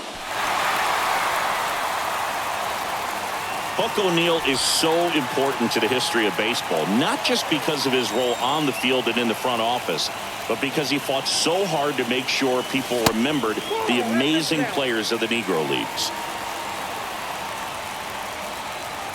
The lefty, the 1-0. And there's a ball. Buck was one of the leaders in the establishment of the Negro Leagues Baseball Museum in Kansas City in the early 90s, and he was a pioneer as a scout and a coach when the Cubs hired him in the 50s. Taylor makes the play, and it's out number 3.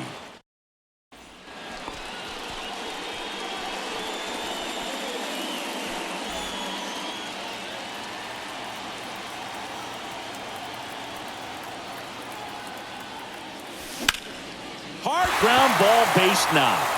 Coming home. The throw in.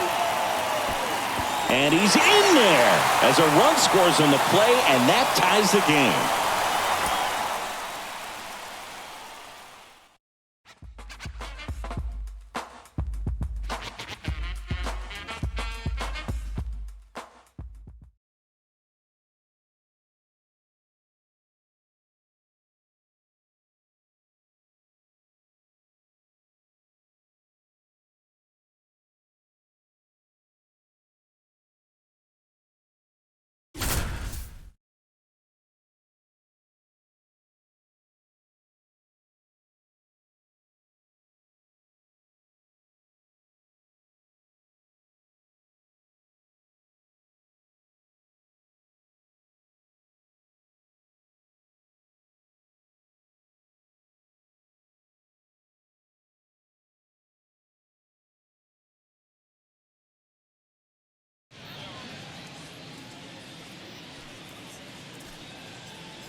Buck steps up in a scoring opportunity.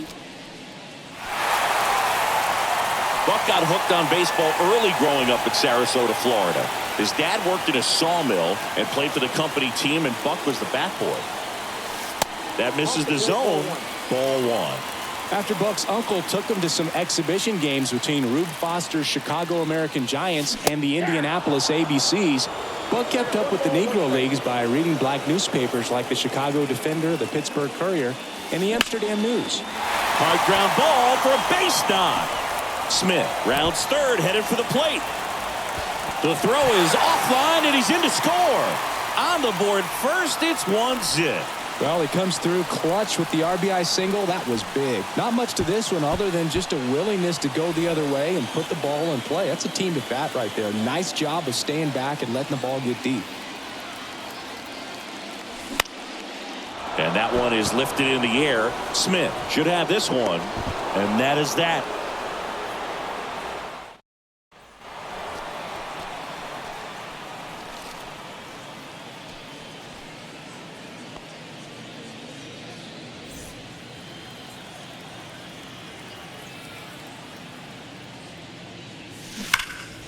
And first offering is fouled off.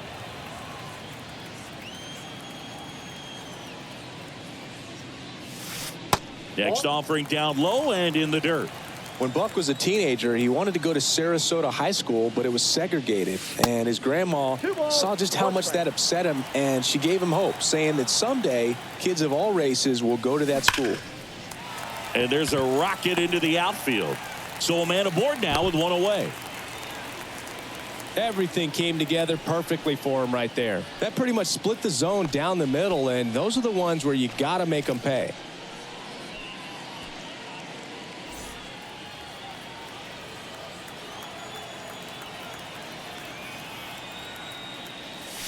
This one blasted deep to left, way out of here. Home run.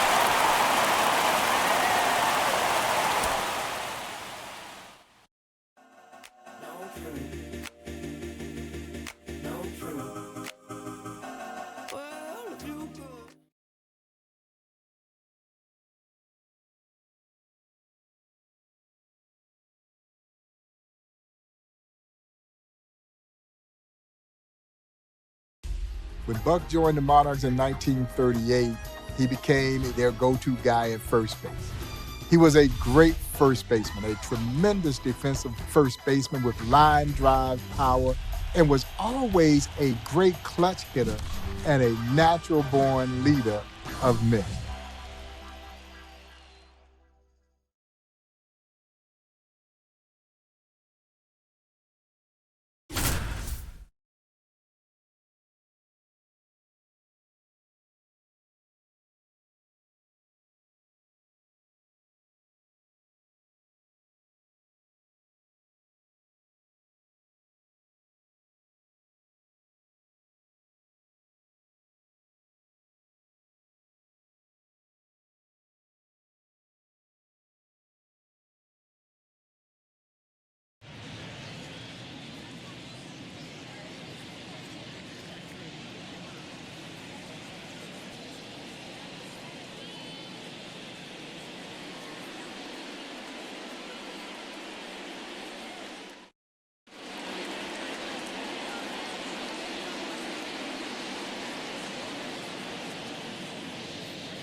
One down. Buck O'Neil digging in now. Besides being a great manager, Buck was an excellent player. In 1940, he hit .307 and led the Negro American League in doubles and RBI. Swung on, belted. Harvey ranging back. Back some more. In one, hops off the wall. Should be extra bases. Runner from second crosses the plate. It's 2-0. Big ain't down for the ride. Feeling like the mafia when we go mob. I be with some that be really outside. I'm out to drive and see to let them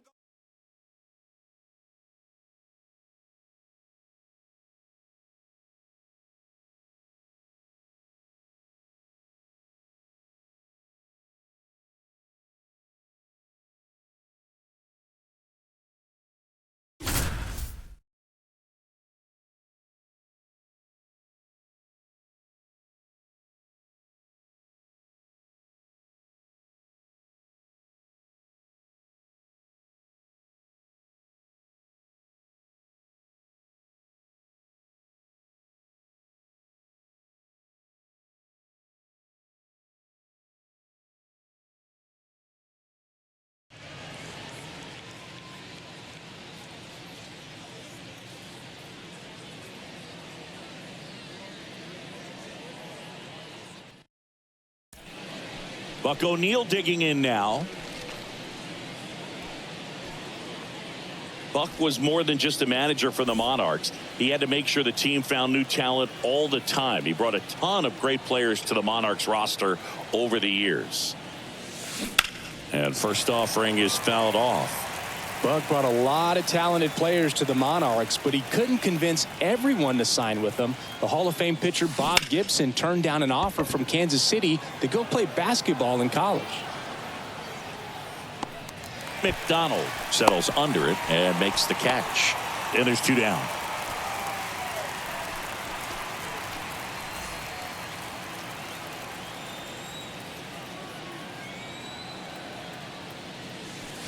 Swing and a pop-up foul at a play off to the right side. That'll find the stands.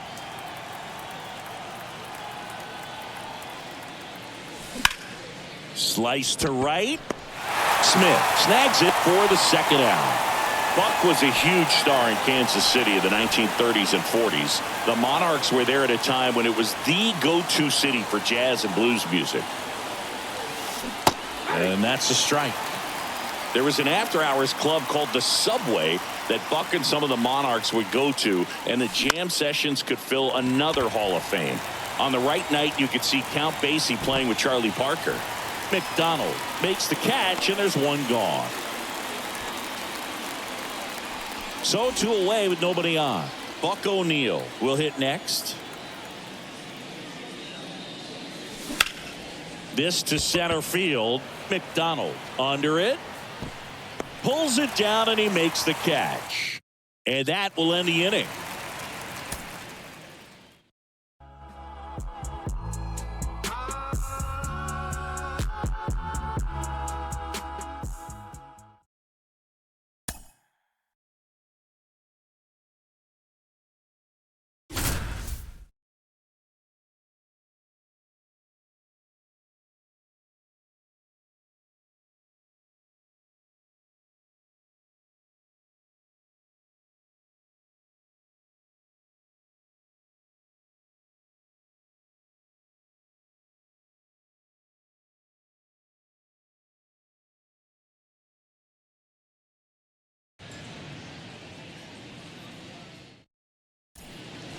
Buck O'Neil digging in now.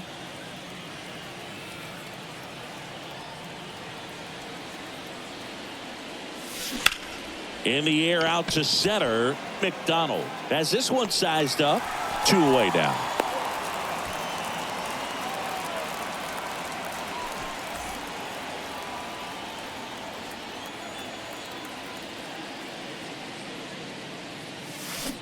And first offering is fouled off.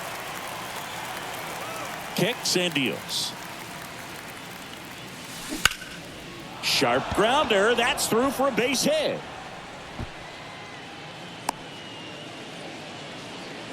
He was all over that one. Once you get the ball by the pitcher, there's a lot of base hits up the middle, even on ground balls. So a nice job to use that big hole and get himself a hit. Laser could be extra bases. Runner around third on his way to the plate. 1 runs in. Bradley headed for the plate. He scores as well. 3-0. Not in time. He's safe. Big one there as he drives in a couple of runs. Put a really nice balanced swing on it, and when you can rope one into the gap like that, you're thinking extra bases from the first couple of steps out of the box, and he'll feel real good about that one. Now a screamer into the outfield. McDonald makes the grab on the run.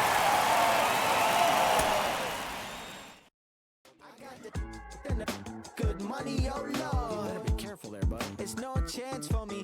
Got a scandalous habit.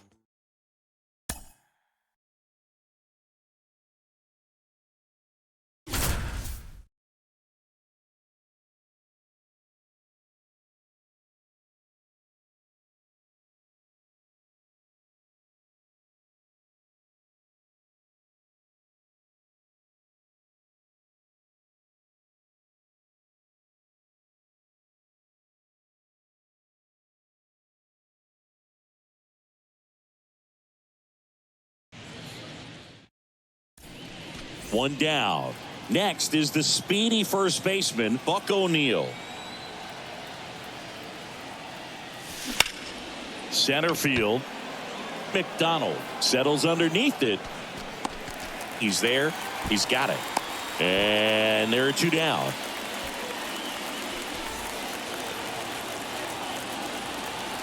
Johnson back to work. On a line. Hauls it in. 1 away.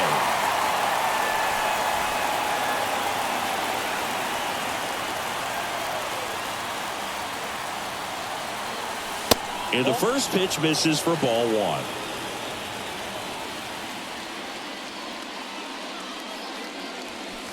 That misses the zone. 2 balls, no strikes.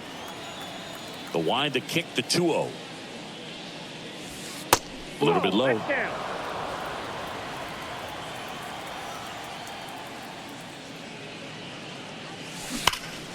That one hammered, but pulled foul. And a 3-1 on the way. That's hard hit on the line.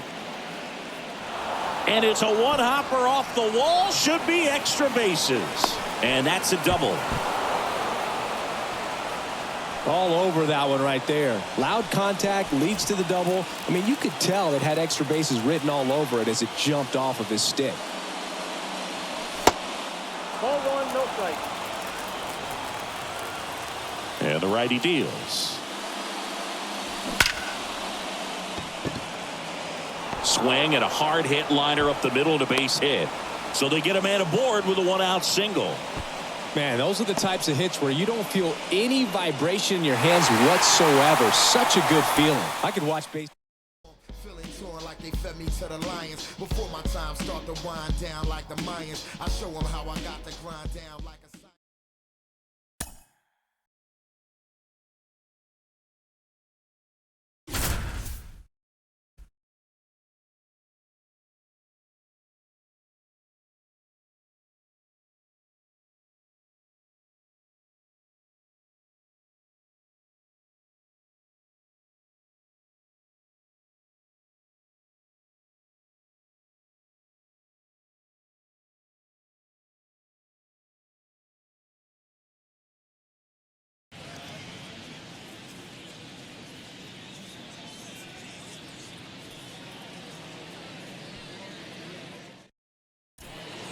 Buck O'Neil digging in now.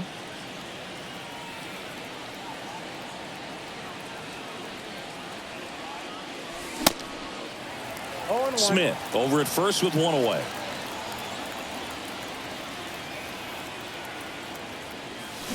That one drilled left field. That's back there.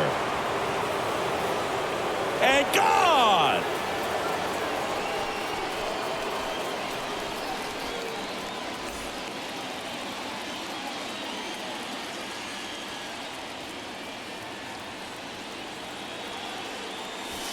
First pitch, and he just misses.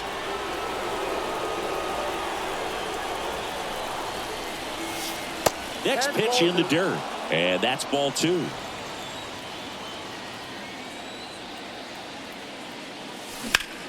That's towards center. McDonald moving under this one, and he makes the catch. Runner tags from third. Cut off. Now a throw home, but it's offline, and they lead by 3.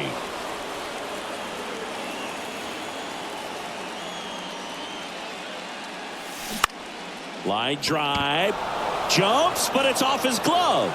Not in time. He's safe.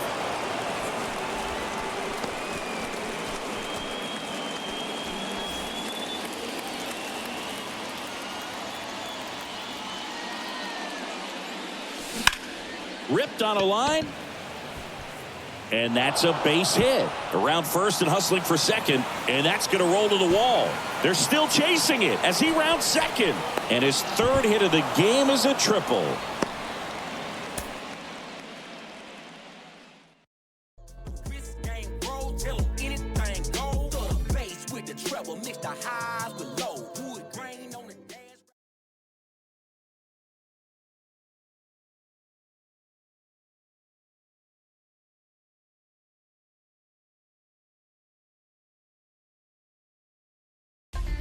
Buck O'Neil had huge hands, but soft hands, great range, and great instinct.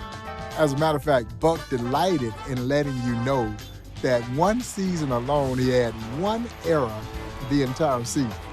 If you got it over to Buck, he was going to pick it because he could flat out pick it. All of those attributes helped make him one of the greatest defensive first basemen in Negro Leagues history.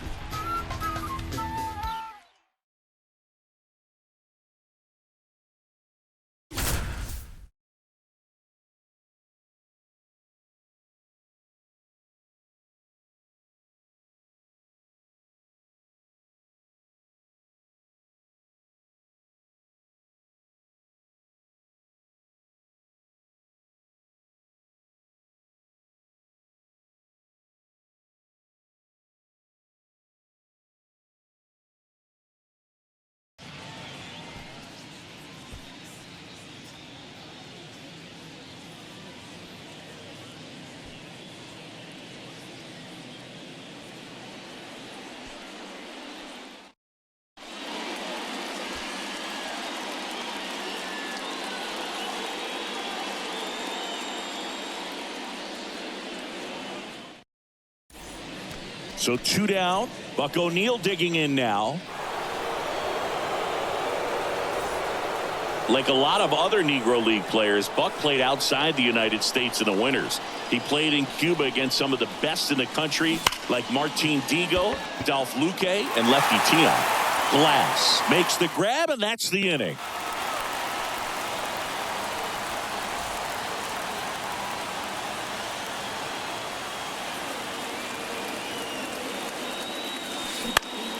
That one out to right. Smith gets there. He's under it. Makes the catch. That is the inning.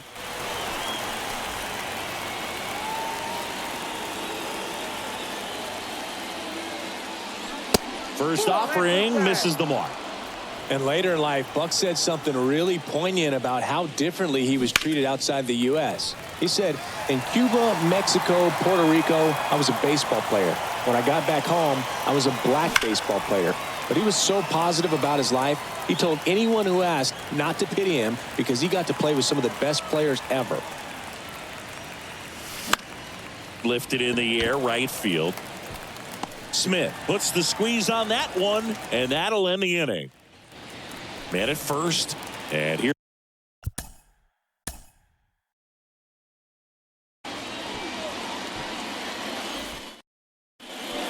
So 2 down, Buck O'Neil now at the plate. And takes low for ball 1.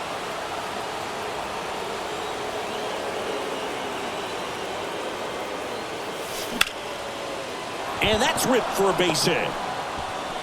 Runner from third in to score. It's 2-zip. Comes through with the RBI. Really good swing right there. He got a pitch that he knew he could handle, allowed himself to stay back just a tad bit longer, and he hit the ball on the screws.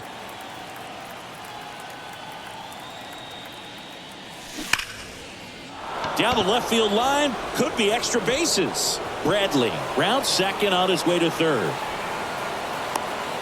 The relay throw. Safe at the plate. And they lead by 2. Show me green, show me love, show me friends from the jump. Who's still with me when I'm done? New riches.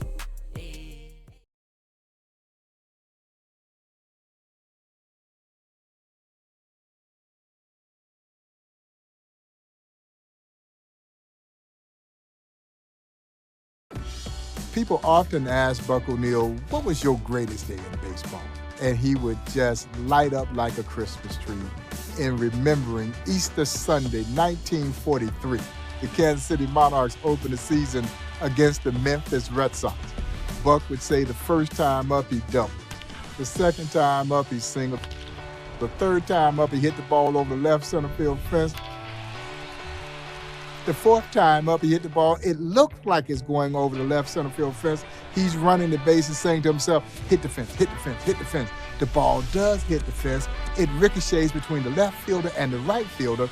Buck gets to third base. They're waving him home. He could have gotten an inside the park home run, but he stopped because he wanted to hit for the cycle.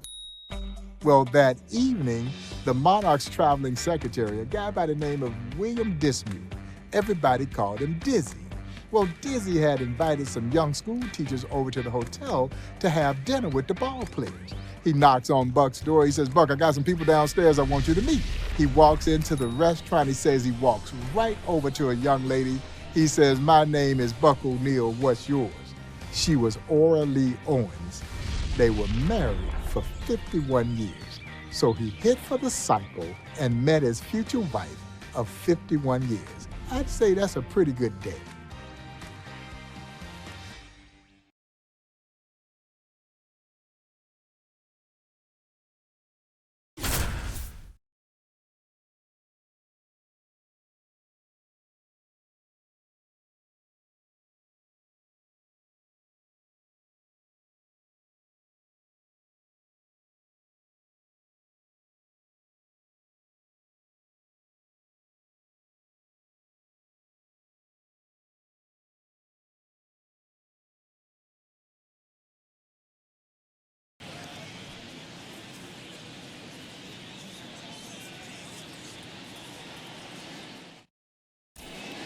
So 2 down, and now the first baseman, Buck O'Neil.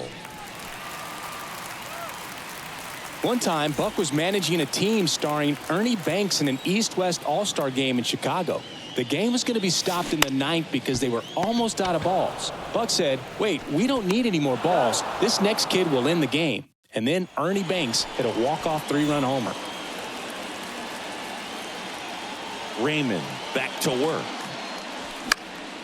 And that one sliced foul.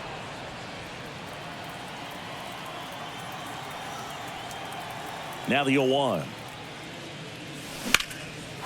Sliced the other way. That's a base hit. Now he turns and heads for second. Not stopping. He's going for 3. And he's into third base with a leadoff triple.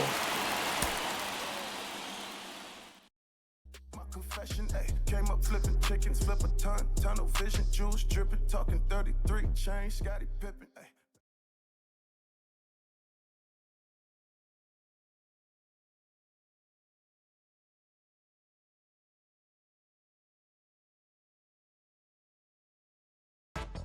It's really interesting that Buck O'Neil won his only batting title in 1946 after being discharged from World War II, where he had served in the U.S. Navy's Subic Bay, Philippines.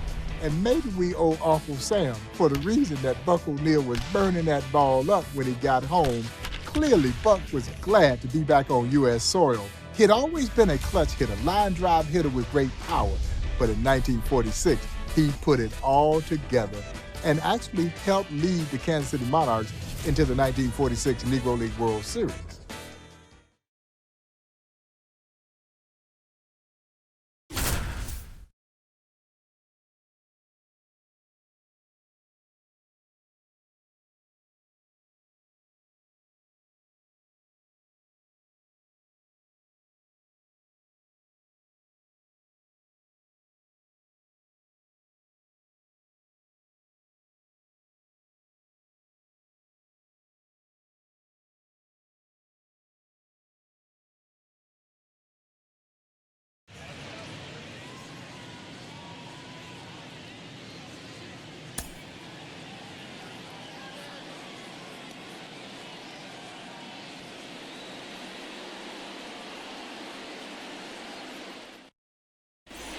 Here's Buck O'Neil, who boasts the top batting average in the league.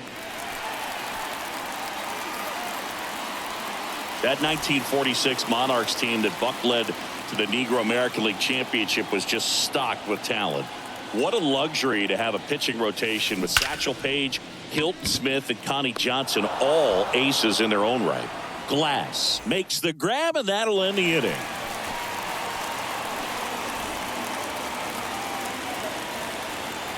Hawaii to kick the pitch. Out to short.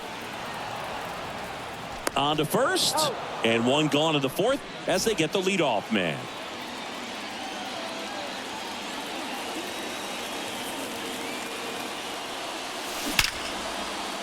Hammered. Could be extra bases. One runs in. Runner around third. He'll score as well. It's 3-2. He is safe.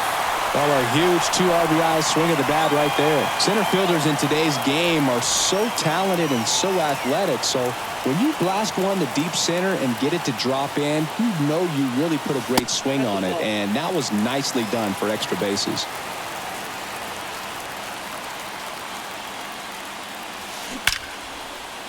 Hit hard. Should be extra bases.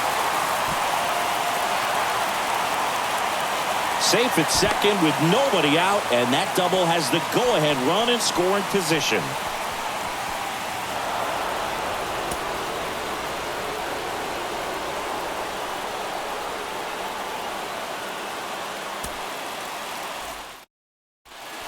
Here's Buck O'Neil, who boasts the top batting average in the league. Step off, throw to first. Back in safe, really close. That 1946 Monarchs team that Buck led to the Negro American League Championship was just stocked with talent. What a luxury to have a pitching rotation with Satchel Paige, Hilton Smith, and Connie Johnson, all aces in their own right. And the throw's offline, safe at third.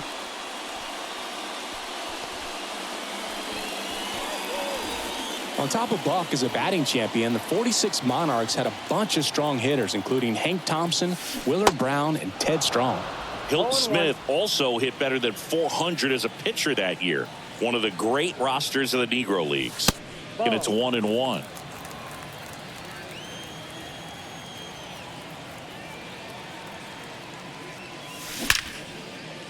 Hammered, and this one could be extra bases. Perry around third. He will score. It's 3-zip.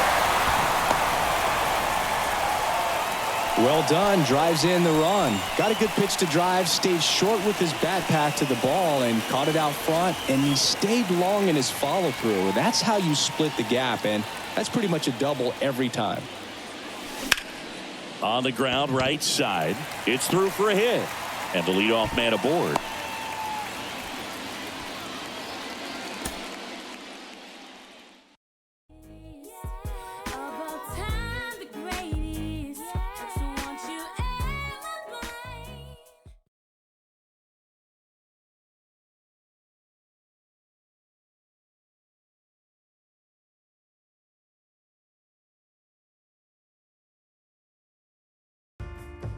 People would sometimes come up to him and say, well, Buck, it's a shame that you didn't get a chance to play in Major League Baseball after Jackie breaks the color barrier.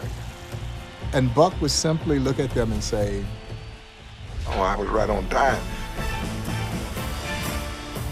Had I been later, I wouldn't have seen Babe Ruth. I wouldn't have played with and against the likes of Josh Gibson and Satchel Paige. And so, no, I was right on time. I played when I was supposed to play. Don't feel sorry for me. Feel sorry for the people who didn't see me play. They're the ones who missed out.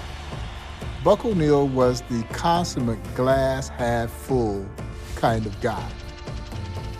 The greatest thing in all of my life is loving you. Loving exactly where he was at that particular time and living life to his very fullest as it was taking place. I think we should all take a page from Buck O'Neil.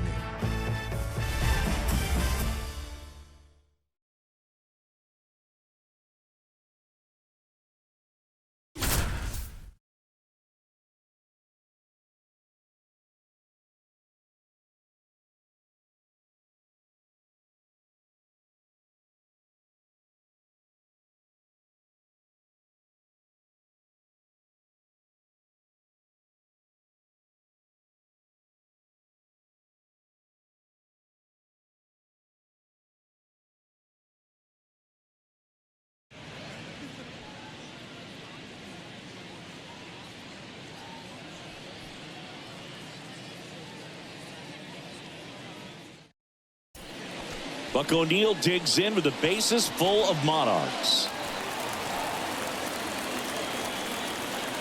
Buck O'Neil was a baseball lifer. He was a Cubs scout for more than 40 years, and he helped them sign players like Ernie Banks, Lou Brock, and Lee Smith.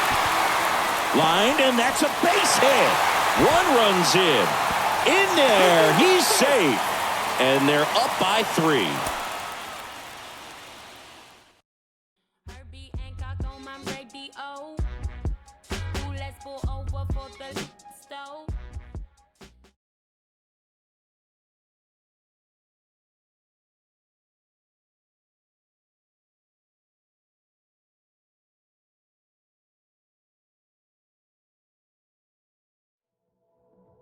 When I met Buck in 1993, one of the first questions that I posed to him was, what motivated you to want to build a Negro Leagues Baseball Museum? And his answer was succinct, but very poignant, so that we would be remembered. And that is the quest of this great museum, to make sure that baseball's unsung heroes will never be forgotten. That those who forged a glorious history in the midst of an inglorious time in American history will be remembered.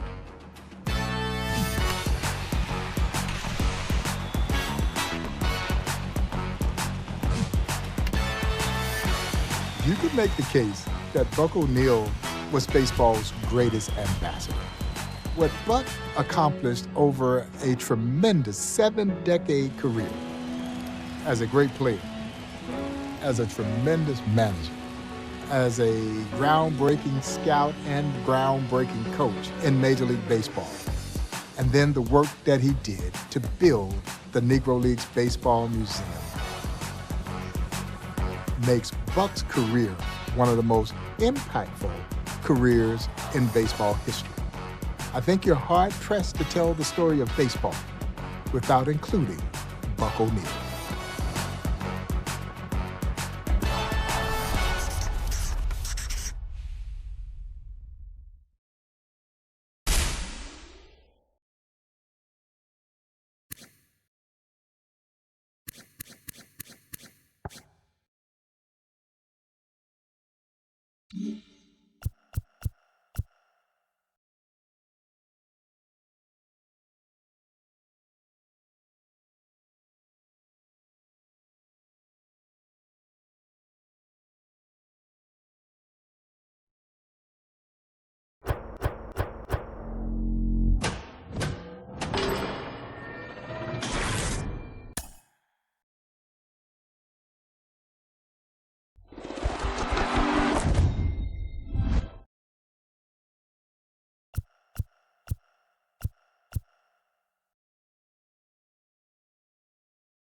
In many ways, Jackie Roosevelt Robinson was the beginning, but also the end.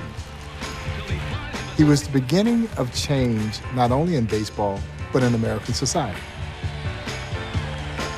His breaking of the color barrier also signaled the end of the Negro Leagues. And a lot of people don't know that Jackie Robinson's illustrious professional baseball career began in Kansas City in 1945 with the Kansas City Monarchs. The question that is so commonly posed to me is, was he the best player in the Negro Leagues? And the answer is no. There were other Negro League veterans who were far superior baseball players to Jackie Robinson. And that is not to disparage Jackie Robinson, because he is one of the greatest athletes in American sports history. He was a four-sport star at UCLA. Baseball was his weakest sport, but Jackie Robinson was absolutely the right man to be the first. So he's college educated. He had served in the military. He was disciplined. He would become married to the beautiful Rachel Robinson. He was stable. You see, Jackie had what I like to refer to as the intangible that better prepared him to deal with the immense racial hatred that he would be confronted with, which is part of the reason why he was the chosen one to break Major League Baseball's color barrier.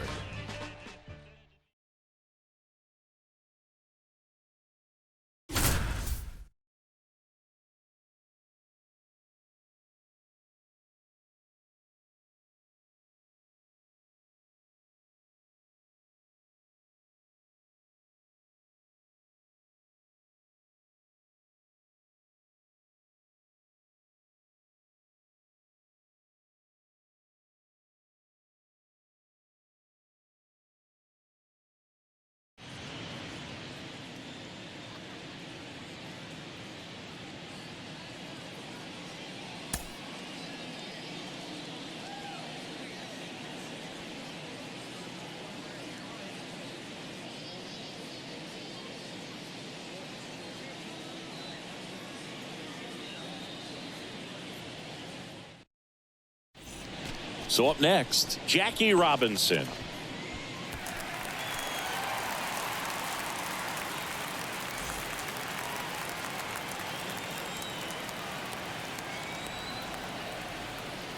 The pitch. And a foul ball.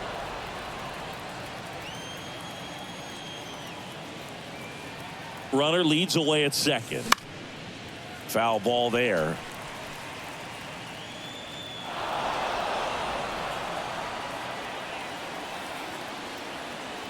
Here's the 0-2. Ball. It's a good take.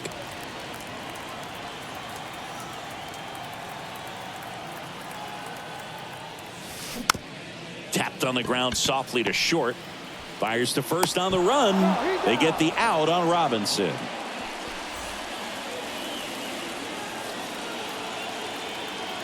Harvey back to work. And that's ripped into left. Base hit.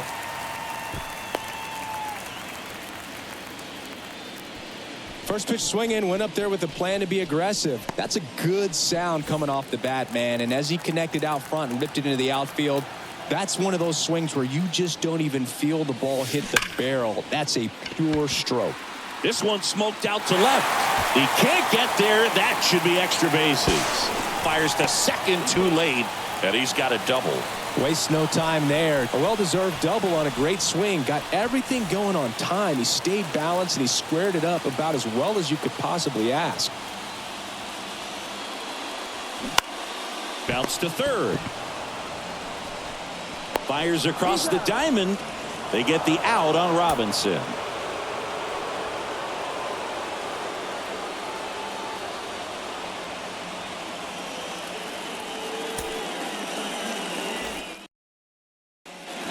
Jackie Robinson steps in for the first time as a member of the Kansas City Monarchs.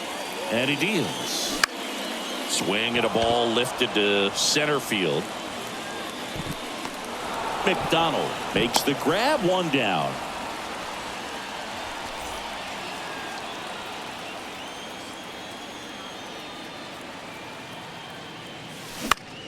And that one in the air center field.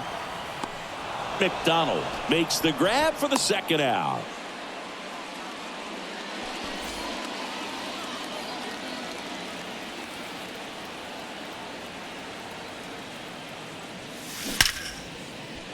Hammered on a line to the left, base hit. Sutton around second, headed for third. In to score from first, and it's a one-run game.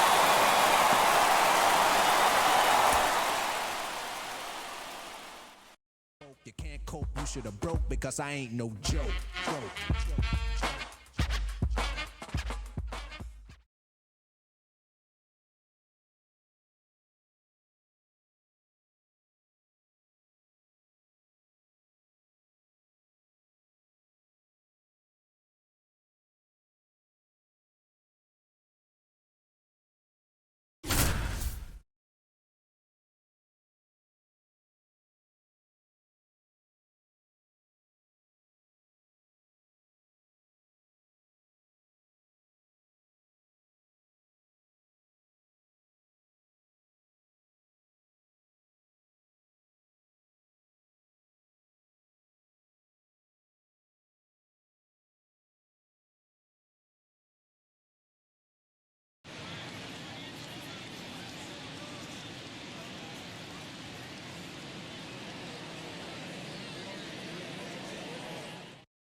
So digging in, Jackie Robinson.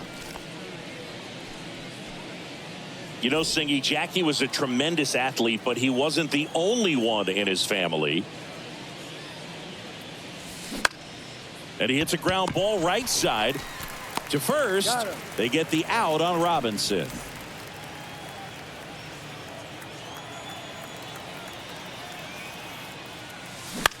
Fastball right back to the mound. Gathers and throws to first. They get the out on Robinson. And that is that.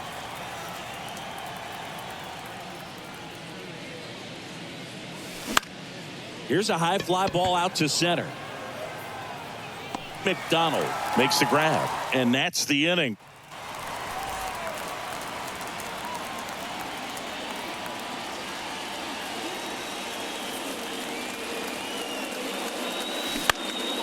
Ripped to third, but handled, and that'll end the inning.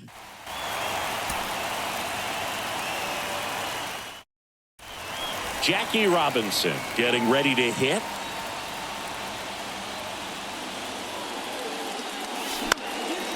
That one hit to right. Smith moving in on this one. Nice grab on the run. 2 away.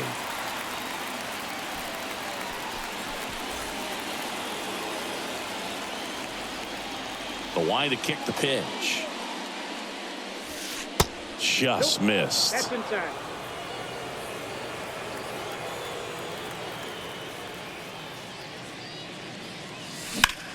That smash towards center.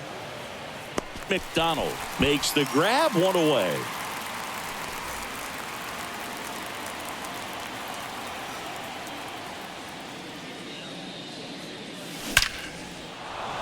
In there, base hit. And the bid for history is gone. Everything came together for him. Pitch was on the outside, didn't go the other way with it, but still a nice job of using the big part of the field to find a hole. No way he hits it that well if he hooks around the baseball there. That hits the dirt. Ball 1.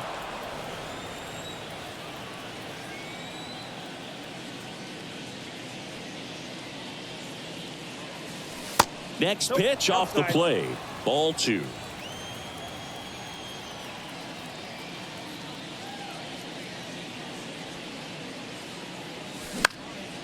Lifted in the air, right center field. Smith in position and makes the play, and that's out number 3.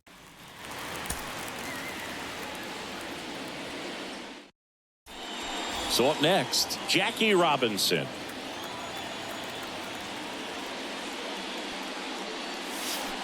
In there for strike 1. You know, Singy, Jackie was a tremendous athlete, but he wasn't the only one in his family. Not close with that one, and it's a ball and a strike.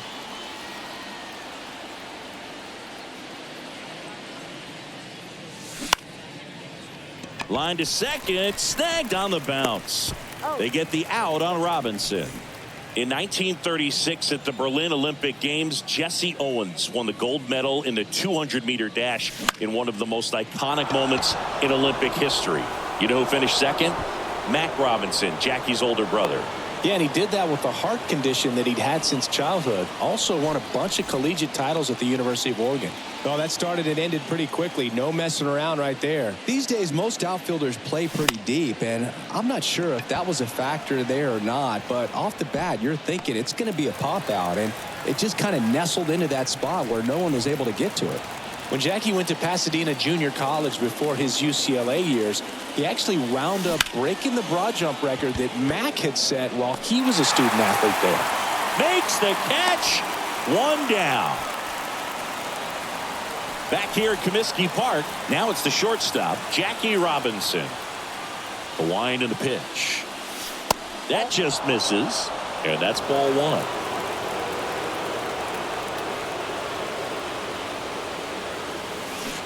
And it's fouled away. The 1-1.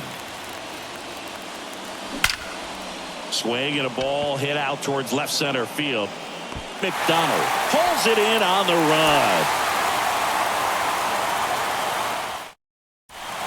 And the batter will be the shortstop, Jackie Robinson. Drilled out towards left center field. That's well struck. And off the base of the wall. He's in at second with a one-out double.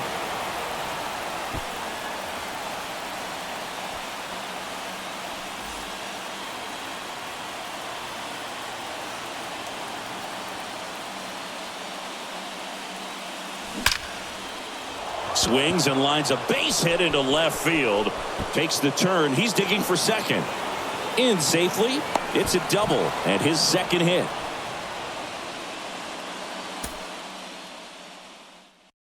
Feeling mixed signals like Morse code. My soul start to grow colder than the North Pole. I try to focus on the whole of where the torch goes.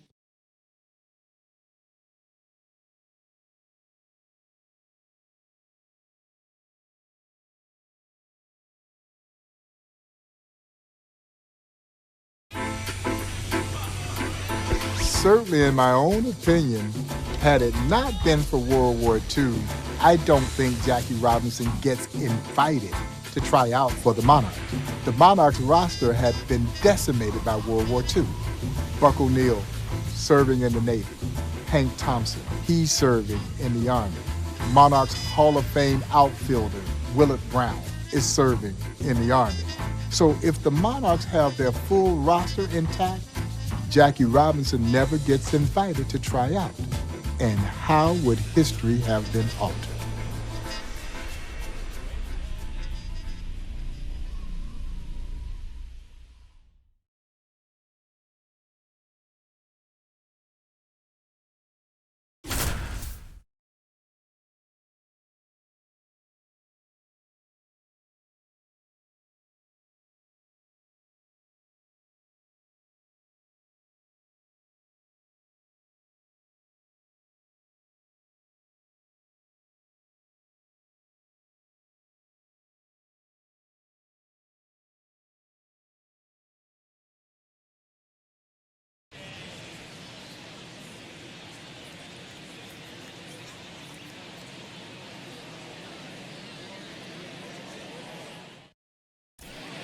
Here's the shortstop at the plate, Jackie Robinson.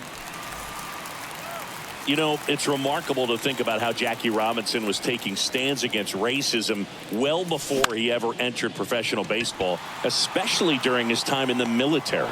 Flashes the leather on the run and catch. That's out number 2. One time, Jackie refused to give up his seat on a military bus. You know, the Army had banned racial discrimination on their vehicles, but the driver ordered Jackie to move anyway. Jackie refused, and he was court-martialed for it. But he won the case and got an honorable discharge as a result. How about that? Clears the bases. Nice line drive to the pull side, met it out front, but just stayed through it nice enough and ripped it into the outfield. On a line, base hit. Sanders around third. One run is in. Now a relay to the plate, and he's out. But one run does score on the play before the inning ends.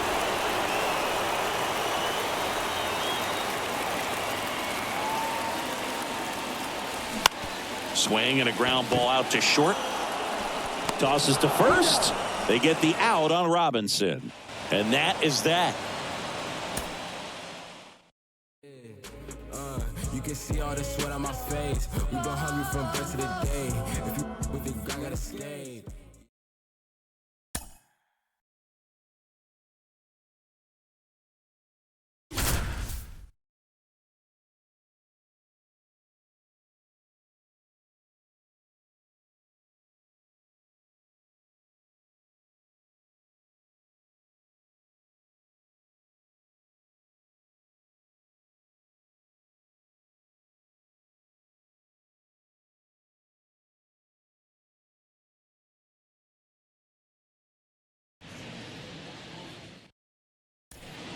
Now the number 2 hitter, Jackie Robinson.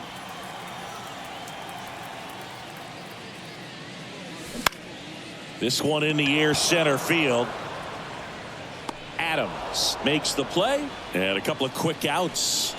You know, before Jackie was in the Army, he played semi-pro football as a running back for the Honolulu Bears in 1941, and he worked construction in Pearl Harbor as a day job during the week. And that one gets down, fair ball. One runs in. Now the throw comes in. Runner holds it third.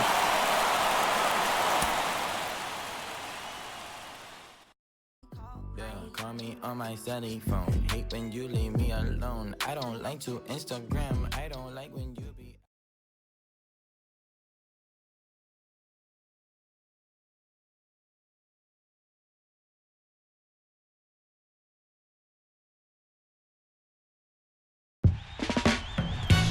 Jackie Robinson would make his Kansas City Monarch debut on May 6, 1945.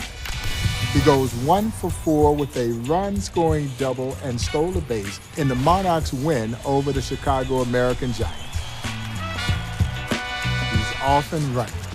He would put together a stellar 1945 season with the Monarchs, one worthy of him being invited to play in the East-West All-Star Game. Of course, by the end of that 1945 season, Jackie had disappeared.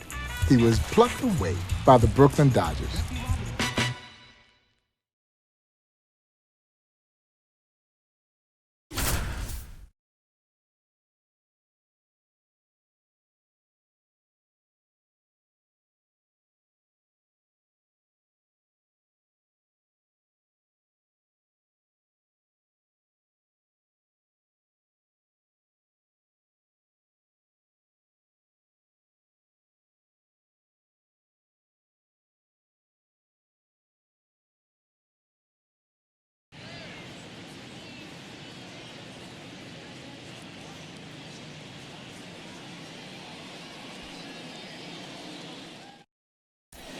Jackie to the plate. He's been showing some good pop lately.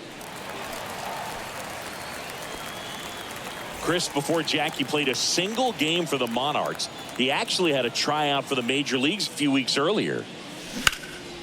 And that one is lifted in the air. McDonald settles under this one. He's got it.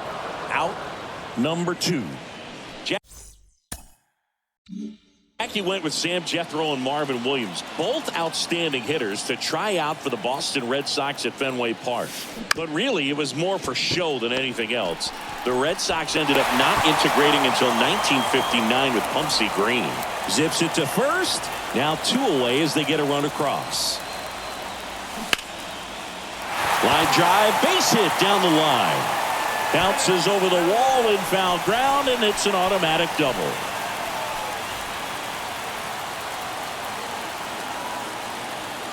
The big lefty turns, kicks, deals.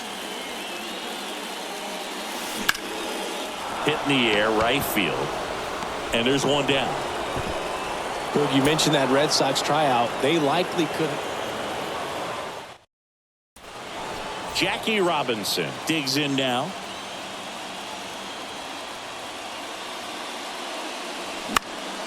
high fly ball right field. Smith drifts towards it, hauls it in for the out.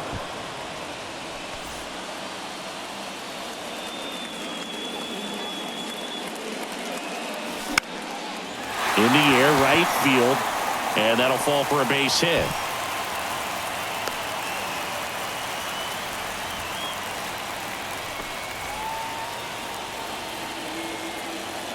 Harvey back to work.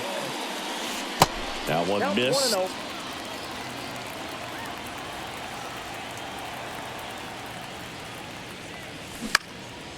In the air to left center. Glass on his way over. No trouble here. Puts it away for the out. One up, one down.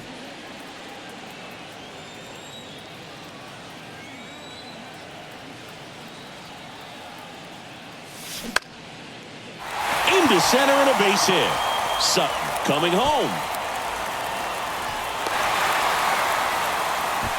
Now, no waiting around right there. He was ready to swing it on the first pitch. High fastball, even a little above the zone, but such a good job of staying tall on the backside, getting that barrel there to meet it just in time. I tell you what, it's not easy to do.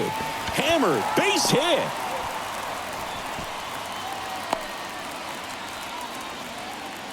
Oh, that'll make you feel good as a hitter right there. Solid swing from start to end. Jackie to the plate. He's been showing some good pop lately.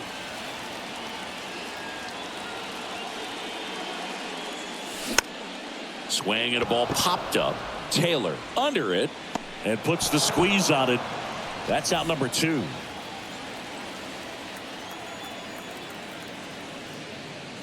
Chris, before Jackie played a single game for the Monarchs, he actually had a tryout for the major leagues a few weeks earlier.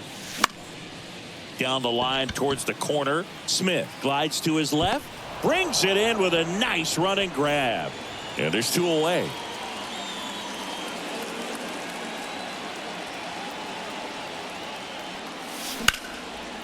Lace to right center, base hit. Sutton around third. He scores, and the lead is up to 5. Round second, digging for third. The relay, not in time. He's safe as a run scores. Comes through with the RBI. Man, I love the hustle out of the box right there to make that triple happen. And just an absolute laser into the opposite field gap. He was digging hard the entire way. Swing and a base hit.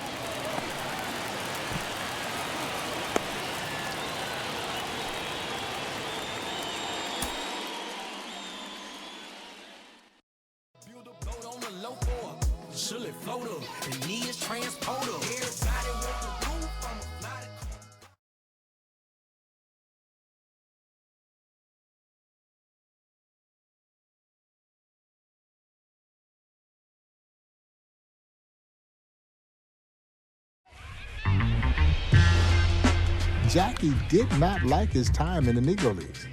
And it wasn't because he didn't have great respect for the talent that was there in the Negro Leagues. Jackie Robinson hated the fact that he had to play in a Negro League. Jackie's mindset was that if I have the talent, I should be able to play in whatever league is available to me. And Jim Crow did not sit very well with Jackie Robinson. He was Los Angeles. He's California. So he wasn't accustomed to some of the things that the players in the Negro Leagues were having to endure. Long bus rides, going into towns where you weren't sure where you could get something to eat or have a place to stay. So life in the Negro Leagues left a bit of a sour taste in Jackie Robinson's mouth.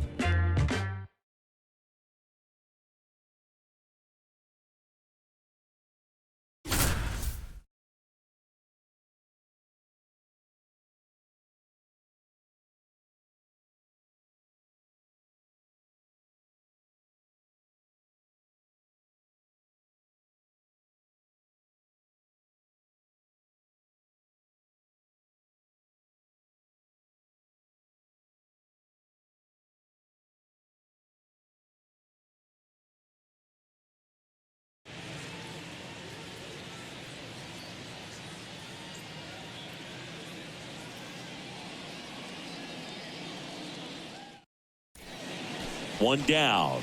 And stepping in is the speedy Jackie Robinson. Singing the life of a Negro Leagues player could be really hard.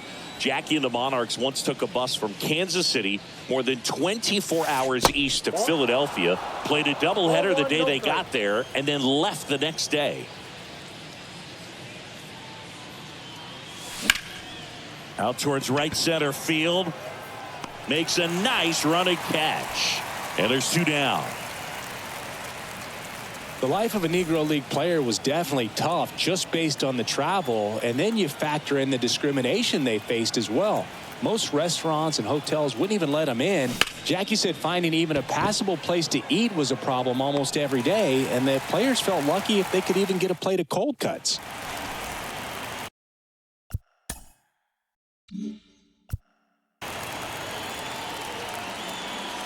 Clark back to work. That's to third. Tosses to first. Now 1 gone in the top of the 6th. Because of the discrimination in America, a lot of Negro Leagues players preferred to play the Mexican League. A lot of them were all-time greats like Josh Gibson, Ray Dandridge, and Willie Wells. Swinging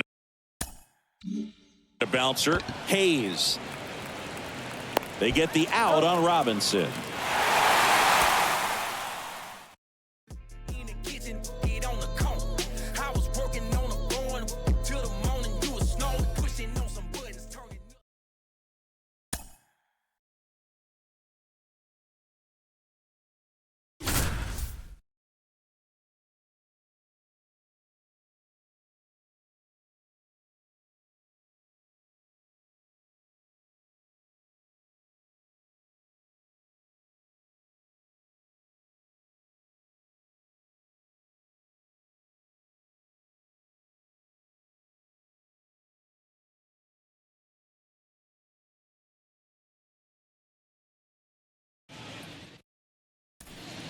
One down. Now it's the shortstop, Jackie Robinson.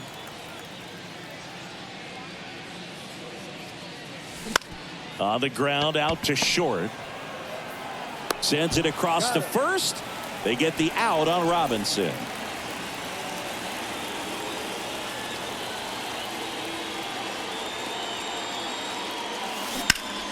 There's a line drive to left field.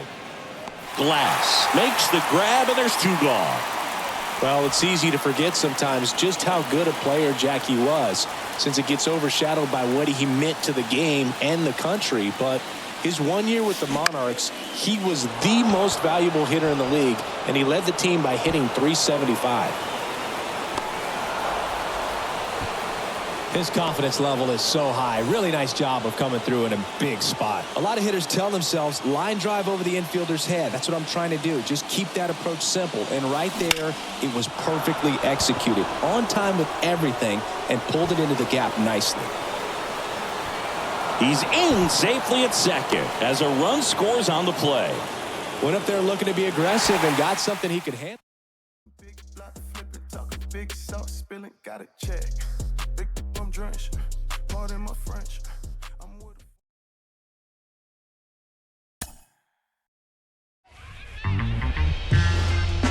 Jackie did not like his time in the Negro Leagues, and it wasn't.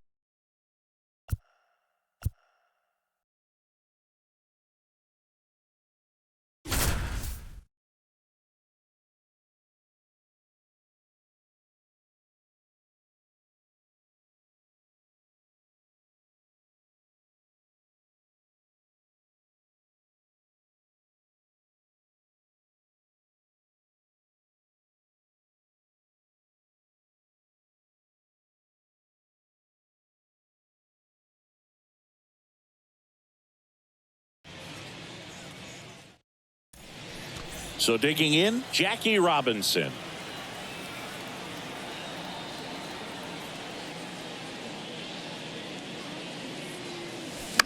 That one the other way. Fair ball. Around first, heading for 2. And that's a 2-bagger. Well, clearly he was ready to hit right there. He really shot that one down the right field line and somehow found a way to keep it from slicing foul. One thing that was great about the approach, his head was down all the way through the pitch, and that's how you do it. Line drive, makes the grab, and that'll end the inning.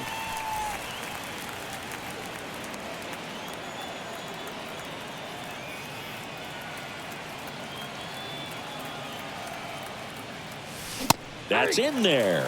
0-1.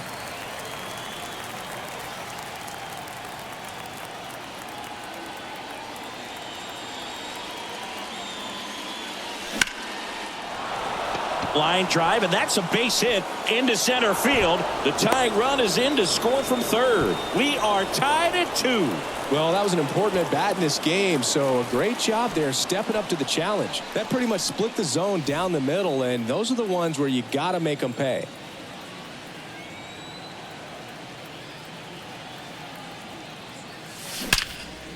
Now a fly ball to right center.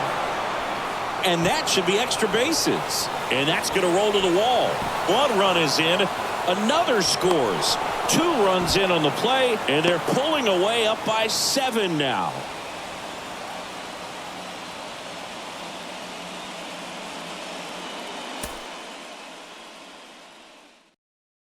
I do it real life, I don't do it for the gram. And they holler from the moon to Miami. Them who understand me.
Jackie Robinson, the next to hit.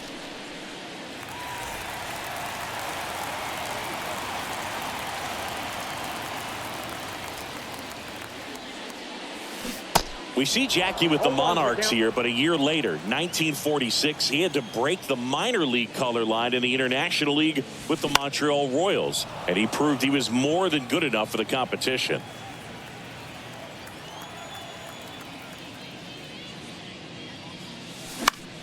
Line drive. Safe at first as they can't make the play. And oh no, it's out of play. Just a terrible throw there. Right, back to work. And there's a base hit to left. Off to a good start with a leadoff nod. All over that one right there. Nice line drive to the pull side right there, but he didn't spin off of it. That's the key. You still have to extend through the baseball in order to hit a line drive like that. Swing, and that ball smashed on a line. Puts the squeeze on that one. 2 down. In 1946, Jackie led the International League with a .349 batting average. He stole 40 bases, and he won the league MVP award. And for an encore, Boog, he led the Royals to a league championship and the Little World Series against the American Association's Louisville Colonels, scoring the winning run in the last game. He was just dominant.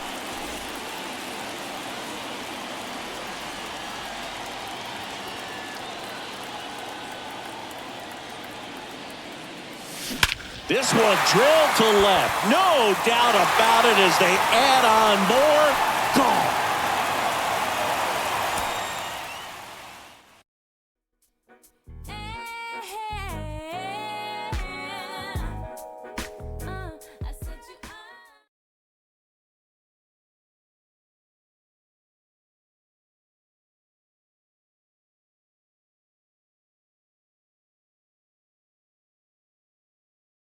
In the Dodger half of the second, Jackie Robinson leads off.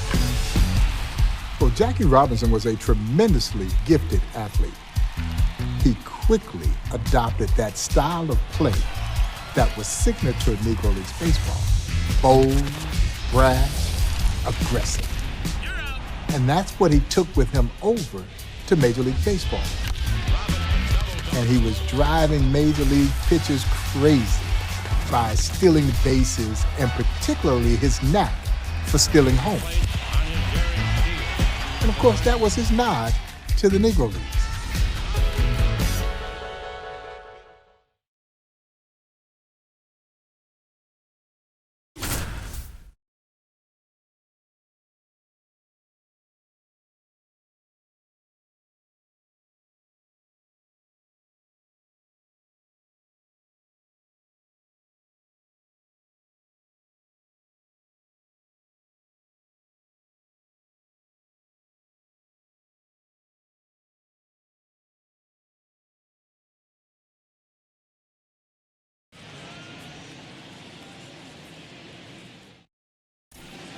Sutton now at the plate.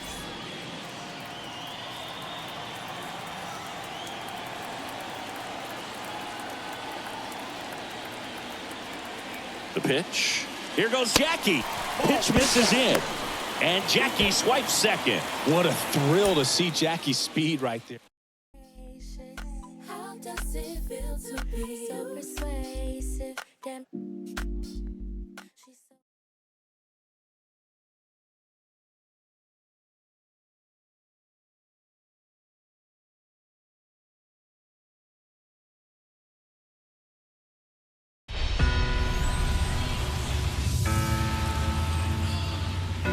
Jackie Robinson walks out on that field on April 15, 1947, and I draw the parallel of Jackie Robinson's breaking of the color barrier to carrying the same euphoria that we saw as a nation when Neil Armstrong landed on the moon.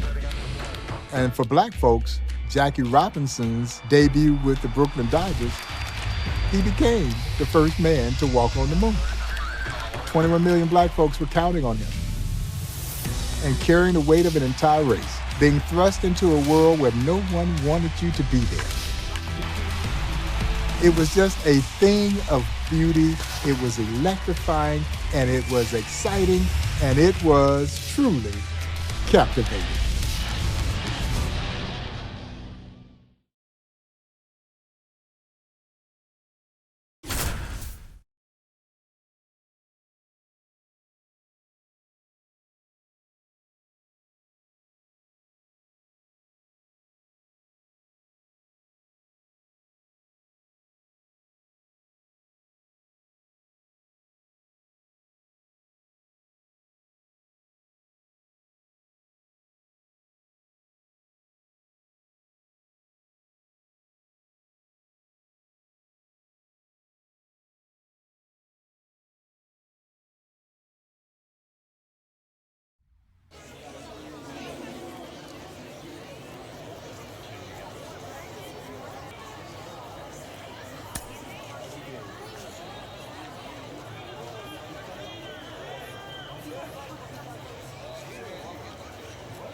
An iconic moment in baseball history. Jackie Robinson's first at bat as a Brooklyn Dodger.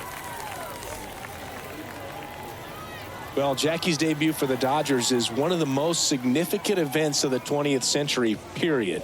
It was bigger than sports. It was a turning point in American history. Santiago hauls it in, 2 away. Chris, for you, what does Jackie Robinson represent?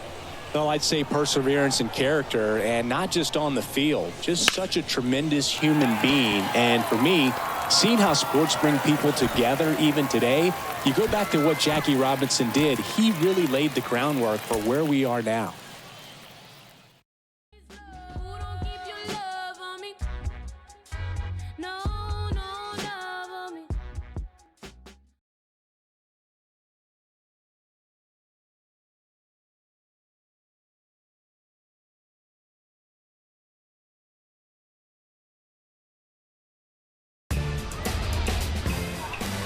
We were counting on Jackie to succeed, because his success was seen as advancement for a race of people who had been belittled for so long. That is an enormous amount of pressure for any one man to have to bear. In a game that is predicated on failure, he can't fail. Who knows how long it would have been before another black man would have gotten the opportunity to play in the major leagues. Somehow, Jackie Robinson summoned the will to perform at an incredible level. He earned the very first Rookie of the Year award, and he did so carrying the weight of an entire race of people on his shoulders.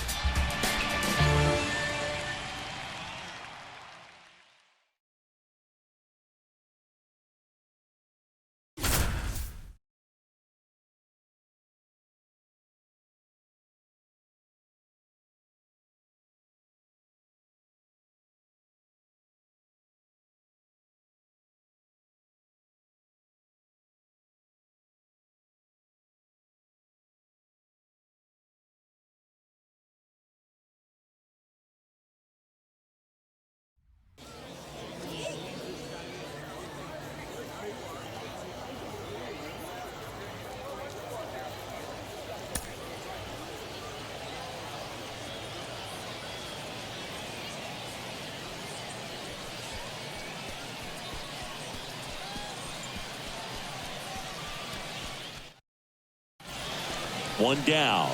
Jackie Robinson will hit next.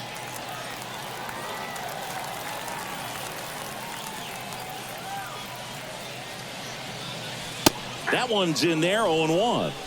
If Jackie hadn't been as great as he was on the field, it could have set back the cause by years. But he was so good that he won the first ever Rookie of the Year award while leading the National League in stolen bases. Fittingly enough, now the Rookie of the Year award is named after Jackie Robinson. Bounced, and that got the pitcher. Slings to first. They get the out on Robinson. Walsh picks over. Green back in standing. Jackie's 1947 season is even more impressive because he was playing first base, a position he had basically never played before. He learned the position in spring training, and he even finished 5th in the MVP race. And 2 years later, Jackie won the NL MVP award as a second baseman when he led the league in batting average and stolen bases. Safe at home as 2 score on the inside the park homer.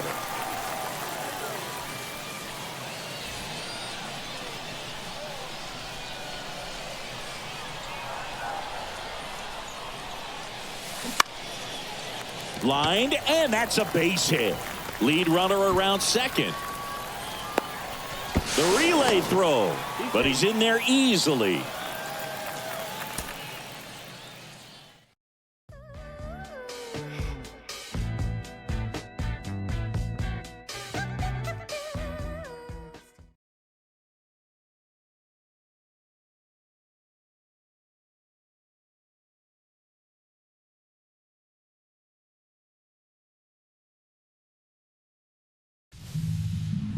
Here at the Negro Leagues Baseball Museum, we make the bold assertion that Jackie Robinson's breaking of the color barrier wasn't just a part of the civil rights movement, it was the beginning. This is 1947. This is before Brown versus the Board of Education. This is before Rosa Parks' refusal to move to the back of the bus.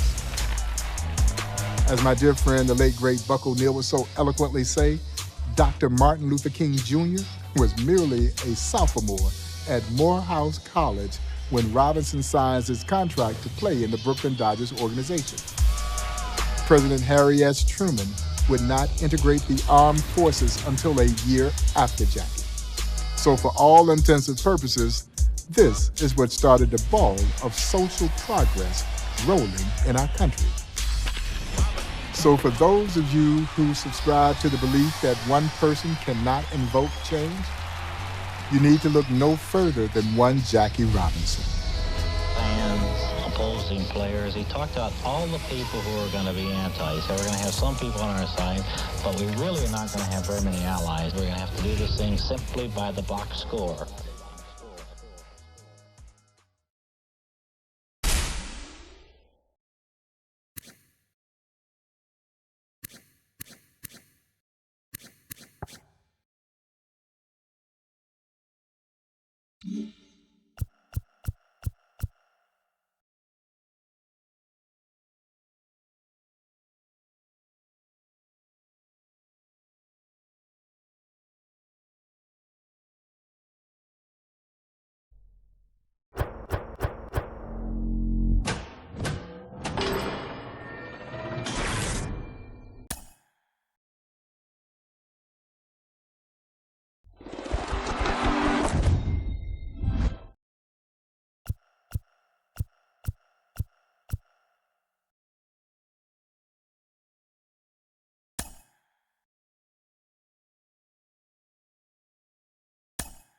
What Satchel Paige was for the Negro Leagues, John Wesley Donaldson was for pre-Negro Leagues history, early era of black baseball. One of the greatest pitchers to ever toe the mound, a dazzling left-handed pitcher whose feats were, I guess you could say, something right out of a video game. 3 consecutive no-hitters, over 400 verifiable wins, over 5,000 career strikeouts. And yet it's hard to believe that very few folks have heard of the great John Donaldson.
All right, ready to go here.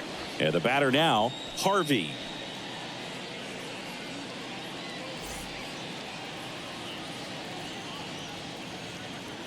The wind of the pitch. That's a strike. And that's how this game gets started. The next pitch misses. And the count even 1-1. Donaldson winds and fires. And a swing and a miss. John Donaldson was really the cornerstone for this all-nations team. He was the primary pitcher and played the outfield on the days he wasn't on the mound. Swing and a miss struck him out. 1 away. And the batter will be the shortstop, Marshall. First pitch doesn't find the zone. Donaldson was just 21 when the All-Nations team got started, and in his first game for them, he struck out 18 batters. And Boog, only 3 other pitchers have ever struck out 18 in a major league game at that age. Bill Gullickson, Kerry Wood, and Bob Feller. He makes the grab, 2 down. Hall of Fame manager John McGraw said Donaldson was the best pitcher he'd ever seen. And remember, McGraw managed Christy Mathewson for more than a decade.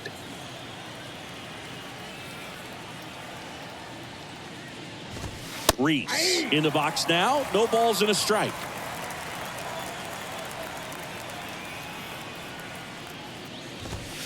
That misses the zone, and the count is 1-1. Donaldson delivers.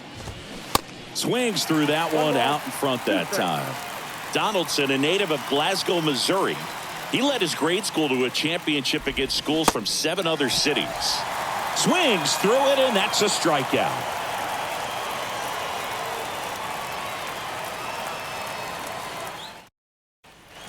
New inning getting started, and now the right fielder, Bell. You know, when John was pitching for his school, his mom, Ida, didn't approve because they played games on Sundays. But then the championship game came, and it was on a Sunday, and she wound up coming to cheer him on with the rest of the crowd. Comes up empty on the swing, 0-2 now.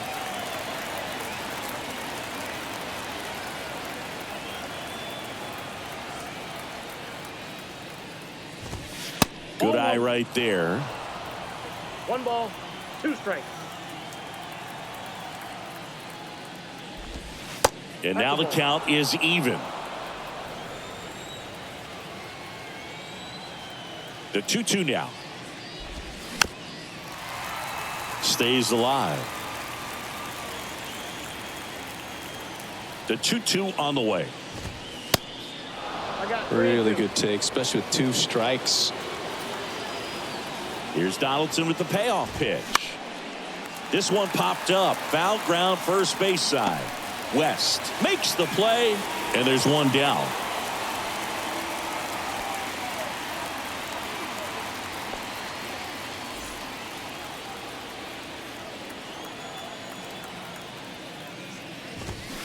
Swings through that one. 0-1.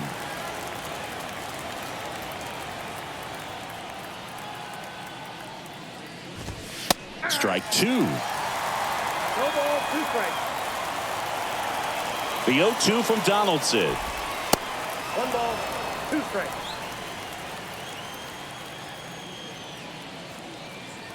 The 1-2. That's a little bit low.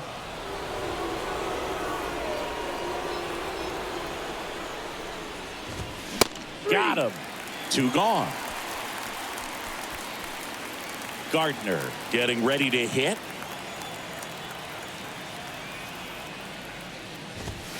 Aye.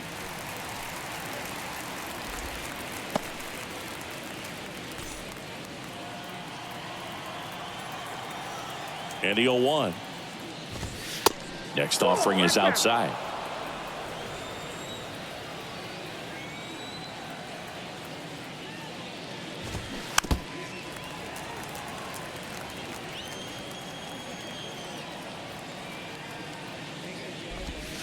Next one misses, and the count is 2-2.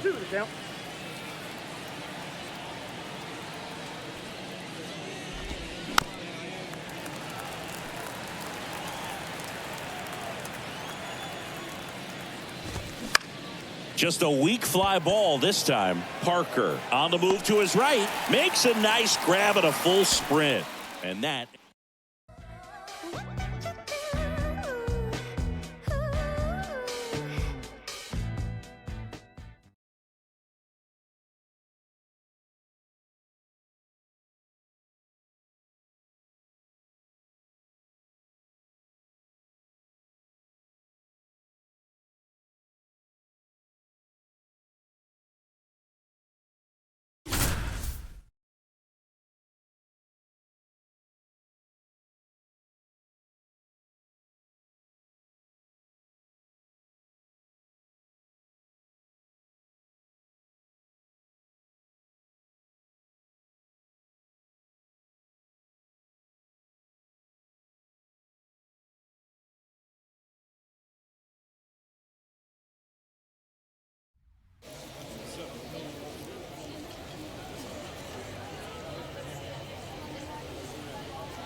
Back at Busch Stadium. So bottom of the 9th. Now it's the right fielder, Terry. The wind of the pitch. The first year of John Donaldson's pro career was in 1911, and it was clear he was a special pitcher. He went 44-3 that season. Yeah, honestly, Donaldson's first documented game that year is just unreal. He faced a white team and struck out 19 against just 1 hit and a shutout. He was barely 20 years old at the time. Just missing there, and it's 2-2. And it's filled up. Full count.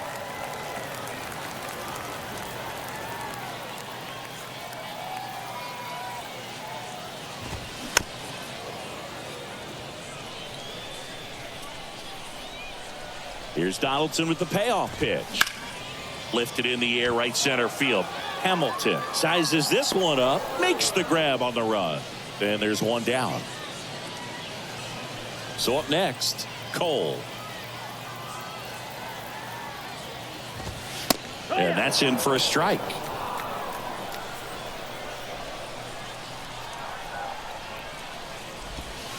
That's off the mark. 1-1.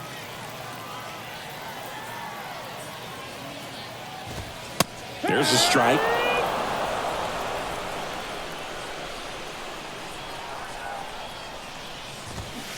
Swings through that, and it's a strikeout. 2 out. Gordon, the next to hit.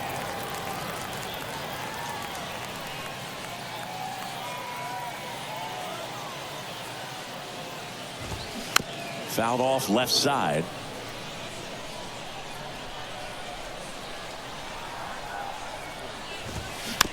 Slow roller up the middle. Ball game. John Donaldson with a gem for Kansas City.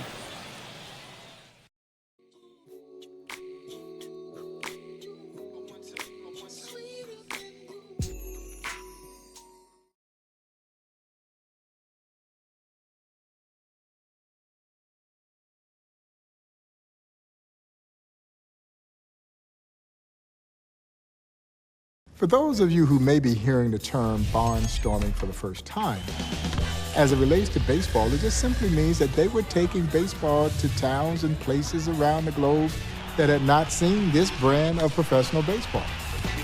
And the Negro Leaguers were heralded barnstormers. As a matter of fact, the legendary Satchel Paige would credit John Donaldson for sparking his desire to want to barnstorm the country. John Donaldson was essentially a hired hand. Truthfully, it would be easier to tell you the places that he didn't pitch than it would be to tell you all the places that he did pitch. And it's so unfortunate that the color of his skin prevented this man from showcasing his dazzling skills against all of the great players in this game. You only wonder what if he'd gotten his chance, and just how special would John Donaldson have been? I, for one, believe that John Donaldson would have been one of the greatest pitchers to ever play this game.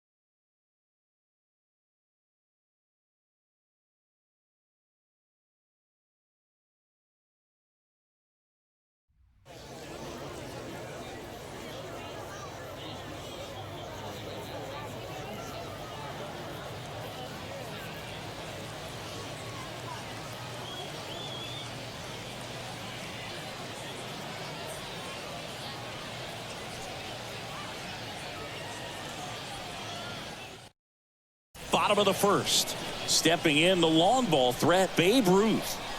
Here comes a pitch. Ball one, no strikes.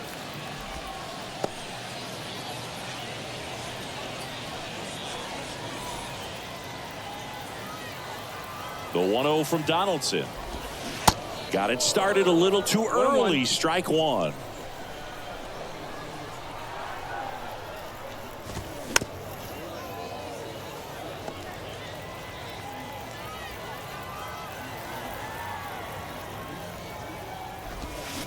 Got him. Donaldson fans the Babe.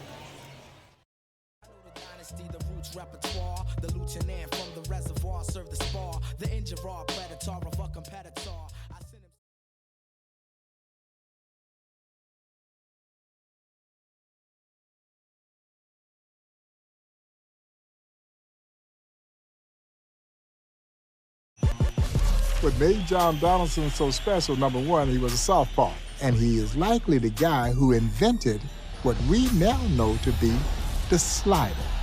Yeah, John Donaldson was throwing that pitch 20 years before anyone knew anything about it.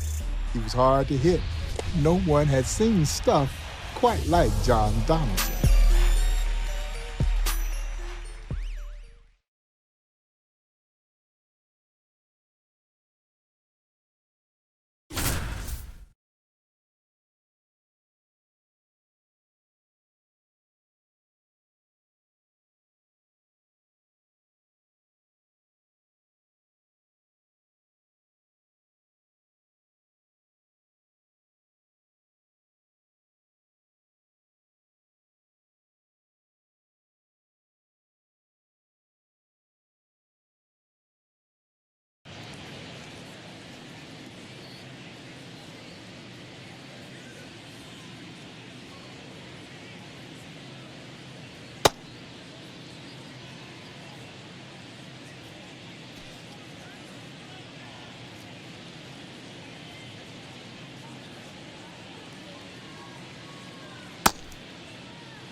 Ready to go now. And now the right fielder, Terry.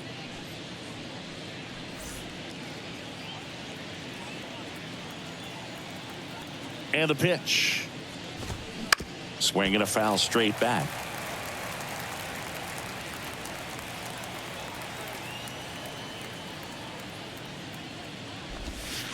Next pitch is in the dirt. And 1-1.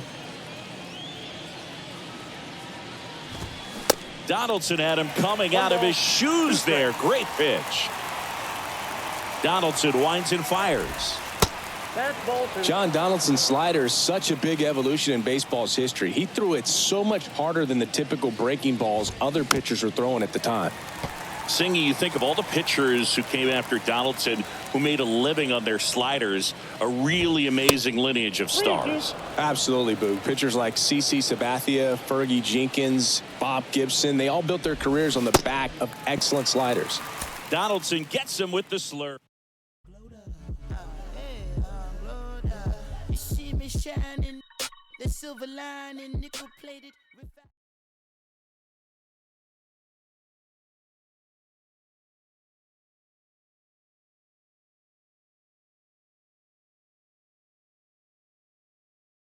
John Donaldson could get the ball up to home plate as fast as anyone.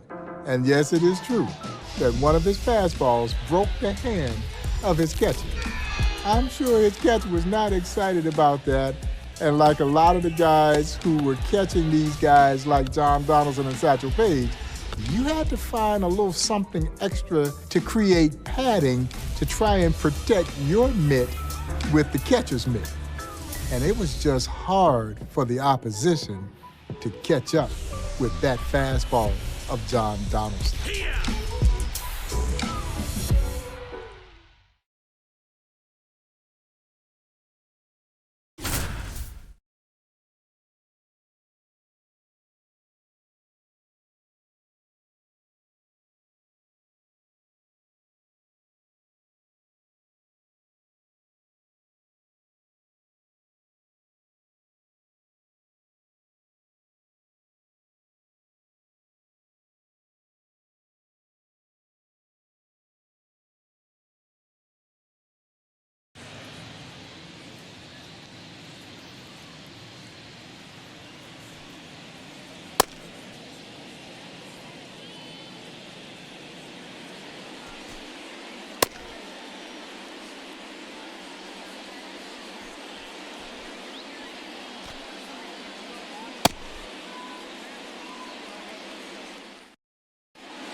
All right, ready to get underway.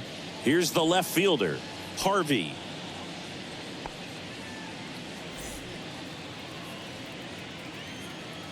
And a pitch. Fastball for a strike. And we're underway here this afternoon. Next one is off the plate, and it's 1-1. Donaldson delivers. Outside, that's a ball. Back-to-back breaking pitches away, you get the feeling as a hitter that the pitcher's afraid of you, that he doesn't want to challenge you. So I think the confidence level is raised right here. John Donaldson's fastball would play in any era. Some newspaper writers put it on par with Hall of Famer Rube Waddell's heater, and Rube had arguably the best heater in the majors at the time.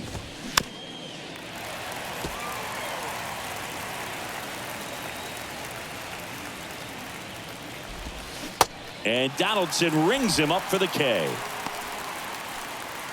Here's the shortstop at the plate, Marshall. And a foul ball.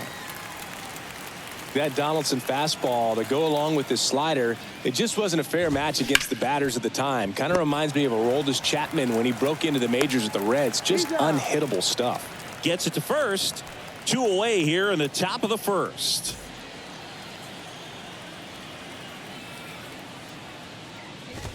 Reese stands in now and watches strike one.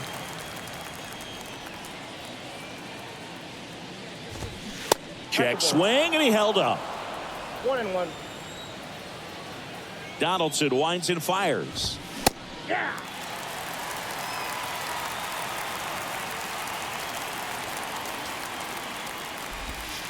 And it's even up.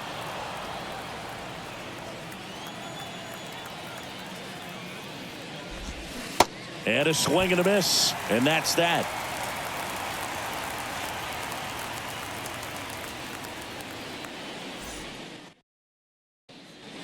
Back now at Muehlbach Field, and here is Bell.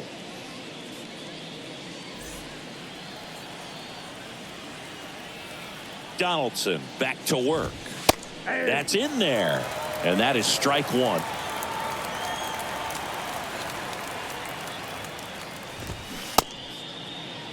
Started after the 0-1 pitch, and now a check down to first. Didn't go. Kicks and deals. And a count 1-2. The 1-2. Just off the inside edge.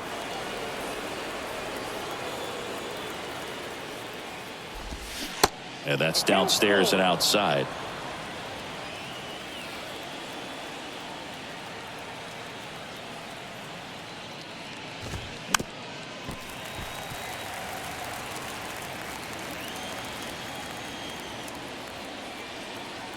Here's Donaldson with the payoff pitch. Back foot slider ties him up, struck him out. Here's the third baseman, Taylor.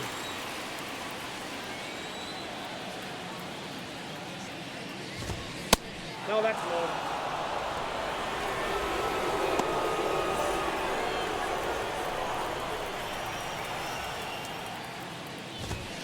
Next offering is in for a strike.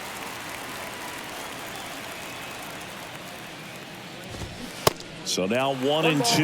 2 strikes.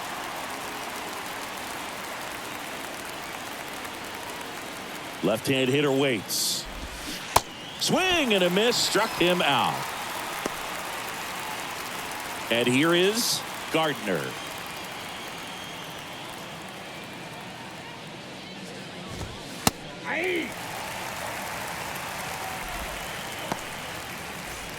No score here in the second.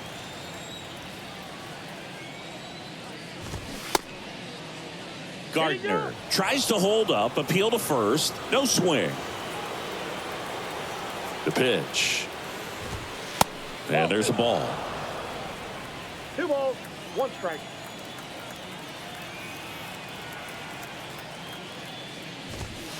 The next offering misses. Now 3-1.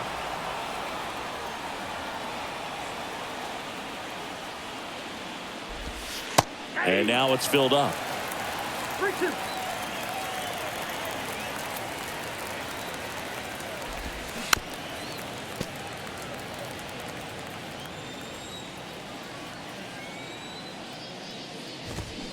Struck him out swinging. Couldn't hit the fastball. The arse, stop yelling, save it. Put it in your pocket for later, cause I'm moving the crowd and be a rectificator. No interruptions.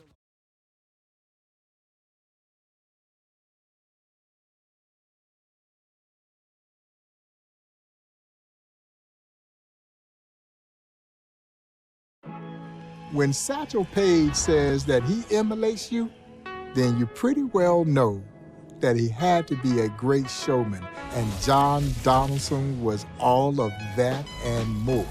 Like most who played in the Negro Leagues, they understood that this game was indeed entertainment, and Donaldson was the show, and people came to see the show, and he always delivered.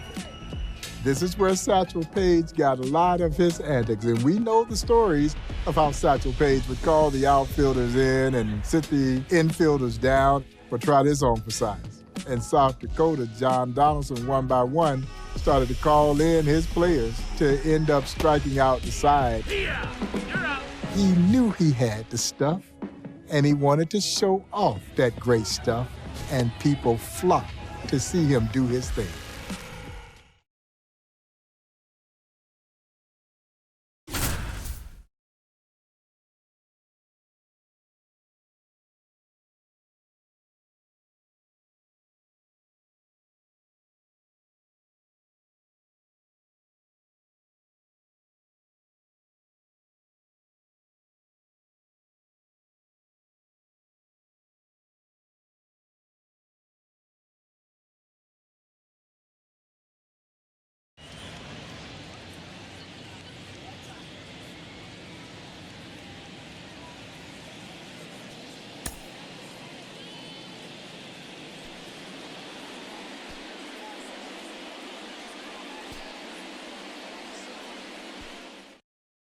Ready to go?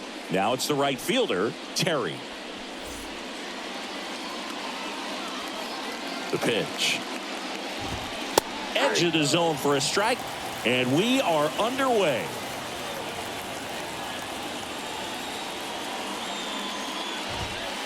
Next offering is downstairs. 1-0. Donaldson delivers. Right side.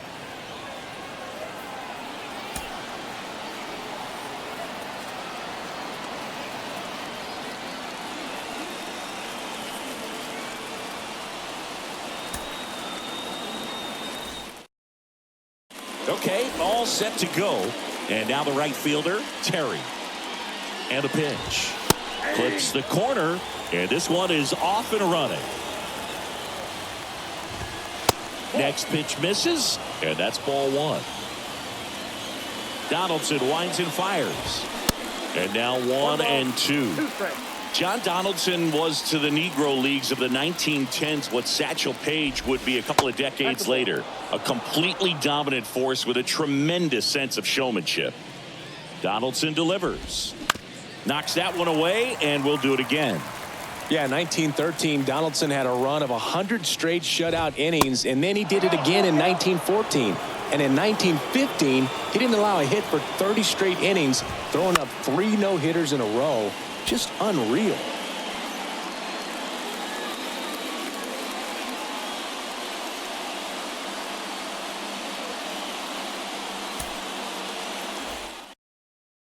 Ready to go now? Now it's the right fielder, Terry. And he deals. There's a strike at the knees. And away we go this afternoon. Next offering is in the dirt. Donaldson winds and fires. Inside, just missed. 2-1 pitch is in there, and the count is even. 2 strikes. Donaldson delivers. Fouled off the plate. They'll do it again. 2-2 now. Swing and a miss. Struck him out. 1 gone here. And here we go. Donaldson sending 2 of his infielders off.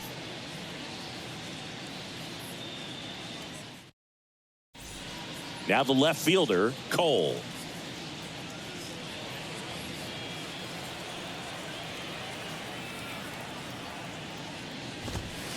And a good fastball to start him off. That's strike one.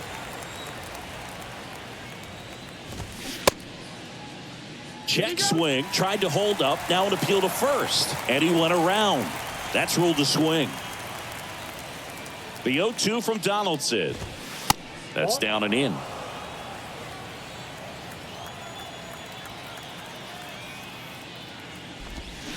Got him swinging.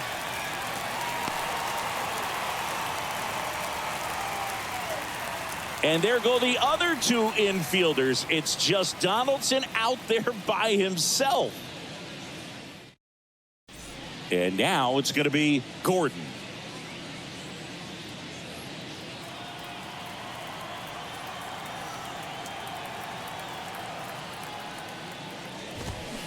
That's strike one.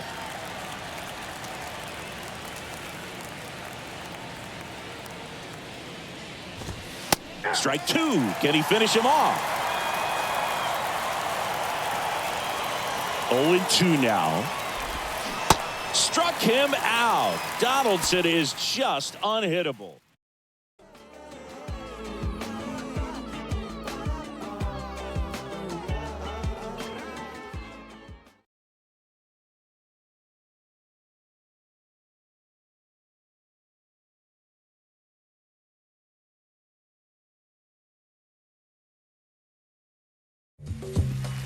By the time John Donaldson gets to the Kansas City Monarchs, he is really beyond his prime. But don't get it twisted.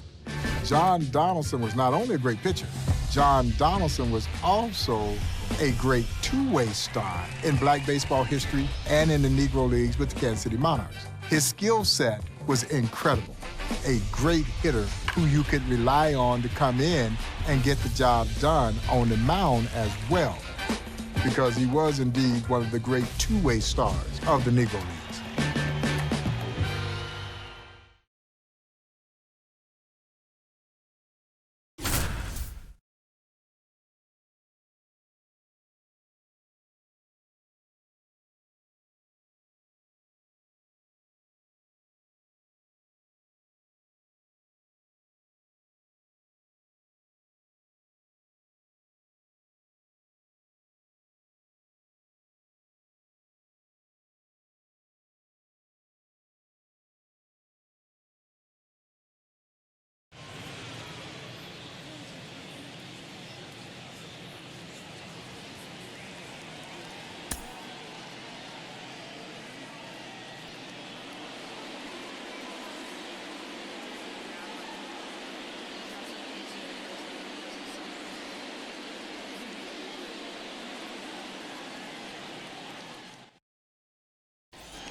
Here comes John Donaldson with a chance to do some damage. With Donaldson's combination of hitting ability, pitching skill, and outright athleticism, there aren't many players who compare. Reminds me a bit of what Shohei Ohtani's done the last couple of seasons. High fly ball out towards left field. That's got a chance. And that one is gone.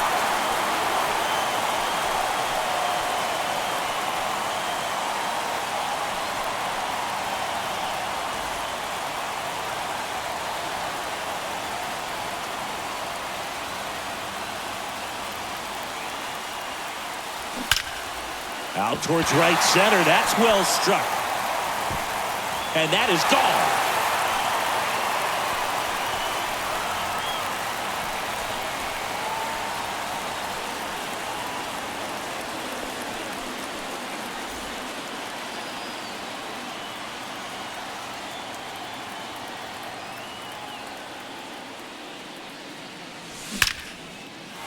Liner, and that should be extra bases. Now he'll turn for second. Pulls in with a double, third hit for him today.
Back here at Southside Park, bottom of the 7th. Here's the second baseman, Taylor.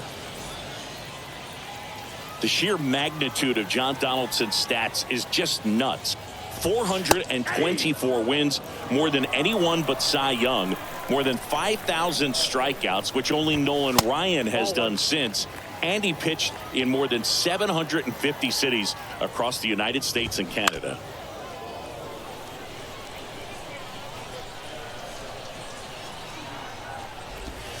Got him swinging. Nasty forkball for strike 3. Now the number 2 hitter, Murray. And that one pulled foul. Donaldson threw 2 perfect games and 14 total no-hitters. He even threw 3 straight no-nos in 1915 as part of that run of 30 no-hit innings. And he struck out 30 batters in a single game twice. Got him. Back-to-back strikeouts. At the plate, Hayes. In there at the knees. And that's strike 1. You know, after Donaldson was done playing, he became the first black man to work as a scout for a major league team. The Chicago White Sox hired him in 1949, and he worked for him for 6 years. The 0-2 from Donaldson. That's a really good take right there. Slider down and in. Very difficult to get on the same plane and do anything with. That misses. 2 balls, 2 strikes. Donaldson had one player in particular that got away in his scouting career. You know, he recommended that the White Sox sign a young shortstop with the Monarchs, who wound up signing across town with the Cubs and ended up having a Hall of Fame career himself. You know who it was? Ernie Banks. Back now at Southside Park. Now it's going to be Bates.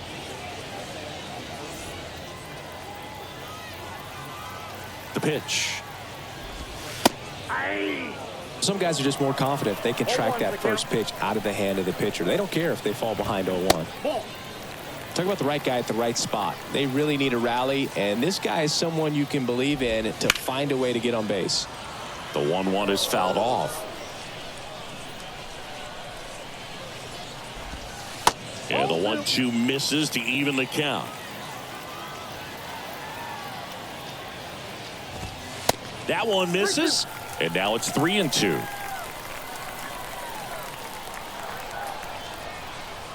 Here's Donaldson with the payoff pitch. Got him swinging for the strikeout. Nasty forkball for strike 3. Stepping in, Hughes. That one's in there. That's strike 1.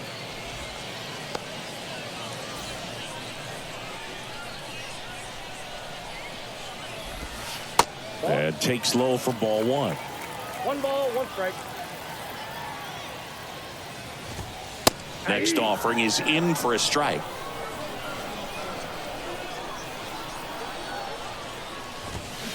Next offering misses. 2-2. 2 balls, 2 strikes. Swing and a miss, and he got him. Now 2 out. So 2 down now, and here is Glass. And first offering is fouled off. Donaldson winds and fires, and that's down and away.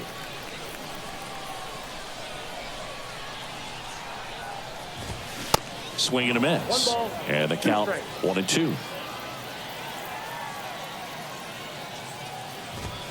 Swing and a miss. Got him to go up the ladder for the K.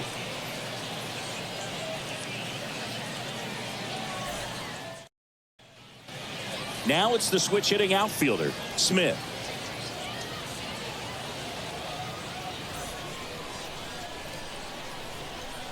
The wind and the pitch.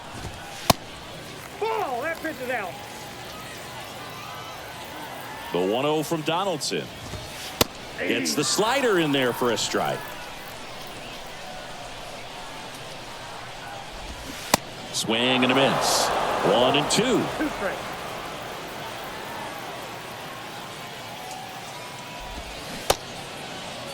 Started after the 1-2 pitch, appeal to first, and he held up. Donaldson delivers. Liner to second and picked on the hop. The throw. One out, bottom of the ninth.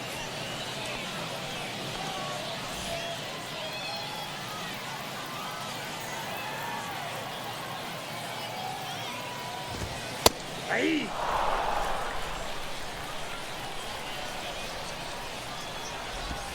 Misses outside, and the count even 1-1. That's a strike, and the count 1-2. 1 ball, 2 strikes. And a pitch. Got it by him for the K. So now a pinch hitter for the pitcher, Mason, trying to get something going for him with 2 away.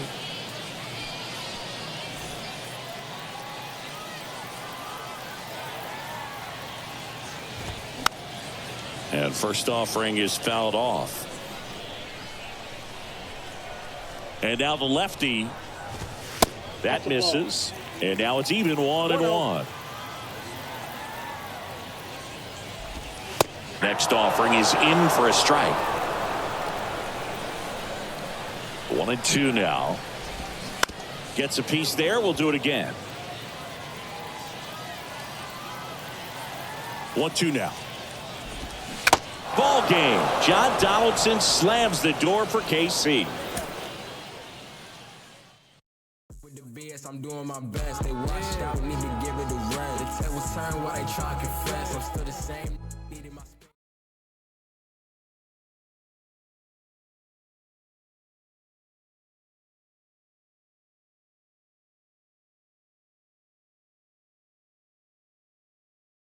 James Leslie Wilkinson, who owned the Kansas City Monarchs, believed that John Donaldson was the greatest pitcher in Kansas City Monarch history. He was a left-hander with a dominating fastball, great curve, and a full repertoire of other pitches that, like most great pitchers, he could absolutely throw everything for strikes. Now, mind you, J.L. Wilkinson had Hall of Famers Hilton Smith, Wilbur, Bullet Joe Rogan, Jose Mendez, and of course, the legendary Leroy Satchel Paige. And he was perhaps the most fond of John Donaldson. Now, part of that may have been because John Donaldson made J.L. Wilkinson a lot of money, because Wilkinson was literally hiring Donaldson out. And it's seemingly everywhere that Donaldson went, he dazzled. Yeah, he was a special, special ball player.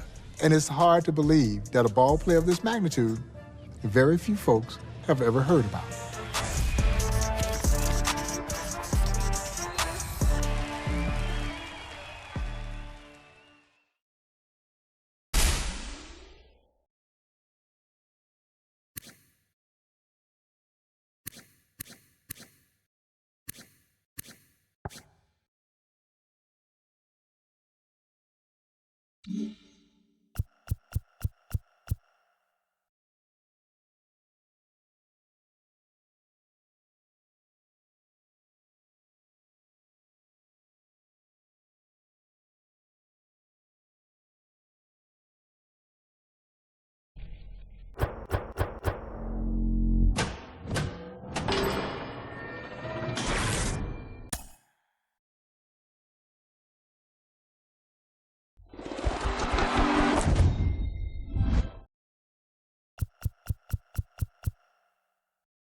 The great Martin Dihigo is not a household name.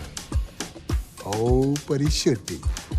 Because there are many who believe that Martin Dihigo is the greatest baseball player of all time, black or white. One thing that we do know, he is the most versatile baseball player in the history of this sport.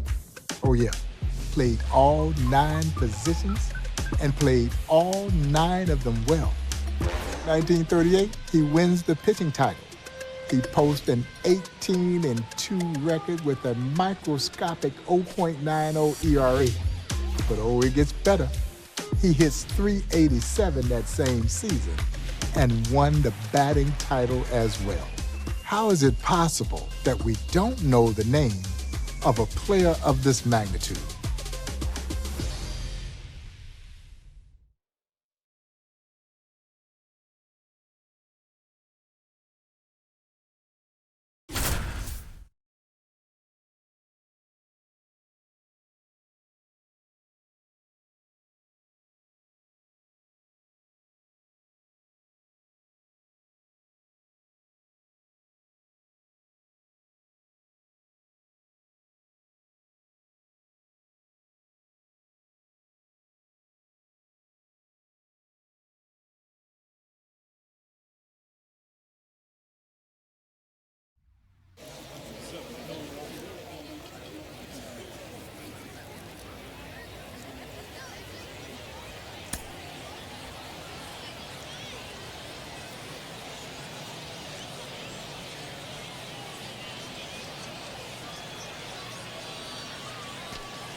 Here's the left fielder, Harvey.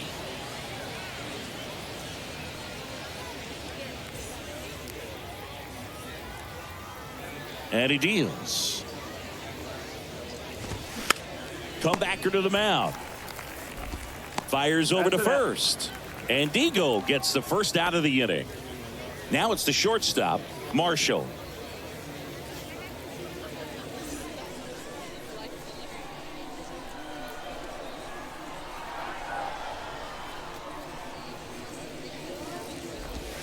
He swings and misses at the first pitch.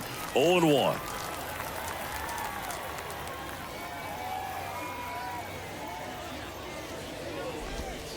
And that's in the dirt. 1-1. Martin Dihigo, so unbelievably versatile, able to play every position on the diamond and at elite levels. And 1-2. 1 ball, 2 strikes. Chris, that 1938 season in the Mexican League, for Dihigo to go 18-2 pitching and win the batting title at the same time, it's just unthinkable. Yeah, and I mean, the only other guys who've ever done something in the same ballpark are Babe Ruth and Shohei Ohtani. He could beat you every single day in every way. Reese in the box here lets that one go for a ball. And going back to Dihigo's versatility, Boog, in 1935, the guy started in center field and batted third in the East-West All-Star game. Then he pitched in relief later on. This is way before Shohei Ohtani did something similar in 2021. Washington puts it away. That is the inning.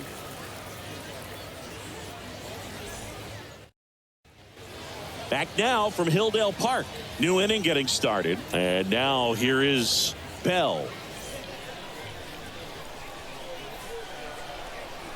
And the right-hander back to work. Heat top. 0-1. Now a step off the rubber to reset.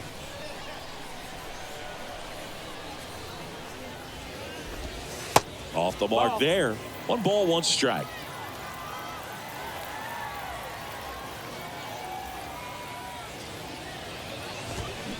And a swing and a miss. 1-2.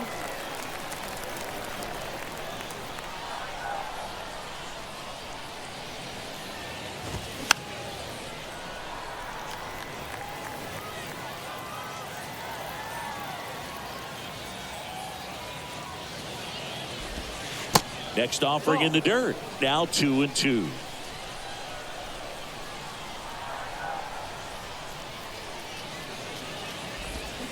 Cuts and misses. It's a strikeout.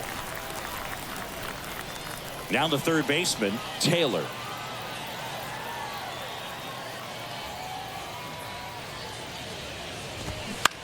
To the right side.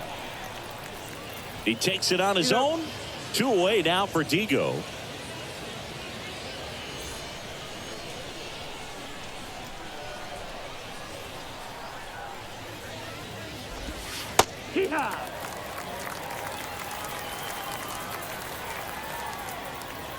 Dihigo comes to the plate. 1-1. No score here in the second.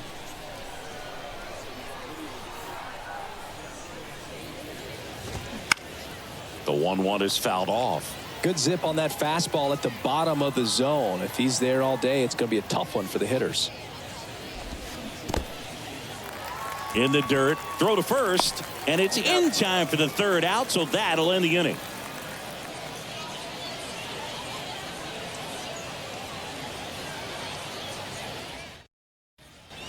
Back at Hilldale Park, all set for the start of the inning. And the batter now, Hunter. And the first pitch misses for ball 1.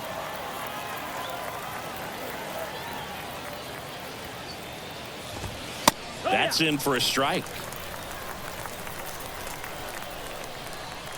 Dihigo winds and fires. 1-2 to count. And a ball and 2 strikes. And a ball evens the count.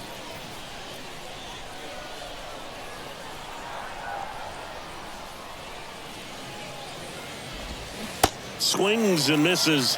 And now 1 away. Waters digs in now.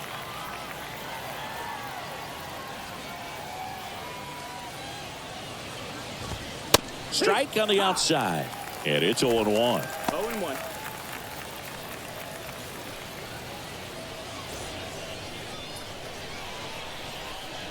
And it looks like he wants to go through the signs again.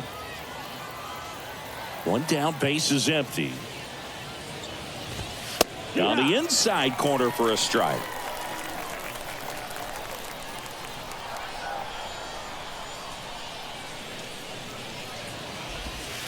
Next one just misses. 1-2 the count.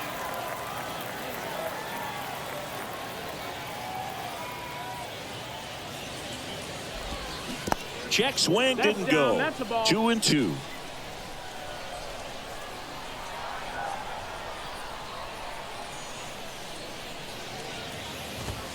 The next pitch misses, and it's 3-2. You got a full count.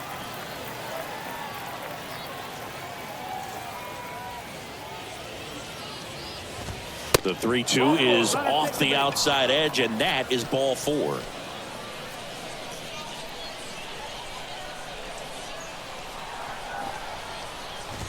Puts a bunt down. Sends it to first. Out as the pitcher does the job. Sack bunt executed perfectly.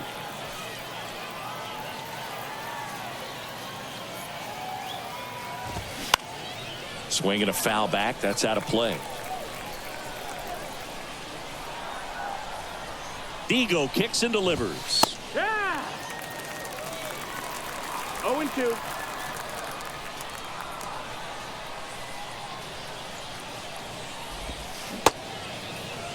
Started to go after it. Now a look down to third. Got him. Rusty Valentine rings him up.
Martin Dihigo digging in now.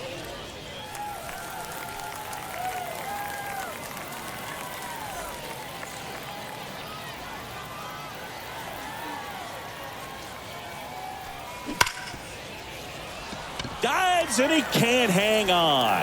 He decides to eat it and a run scores.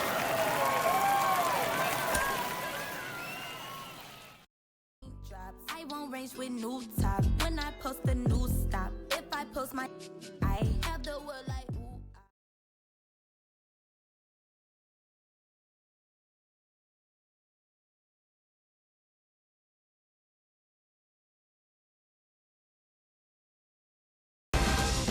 The year is 1938 in Mexico, and two pitching combatants are going at it.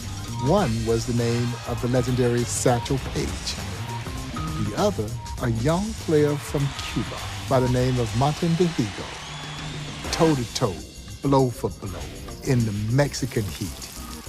They pitch to a 1-1 duel when the heat finally gets to Satchel.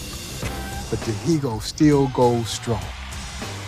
And eventually, it would be Martin Dihigo who would handle his own business and hit a walk-off home run to win the game for himself.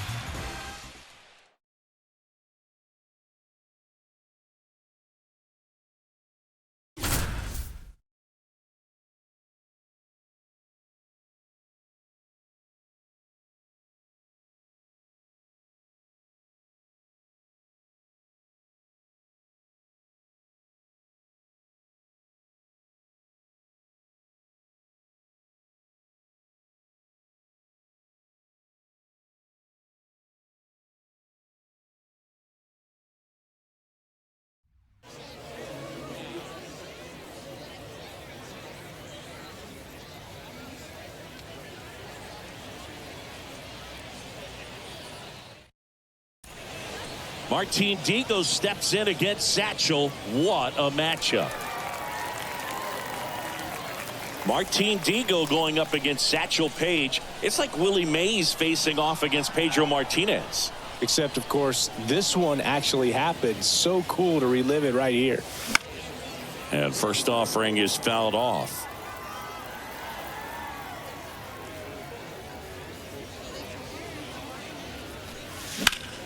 And that one is lifted in the air. Newman trots over to his left. No trouble here. Puts it away for the out. And there's one away.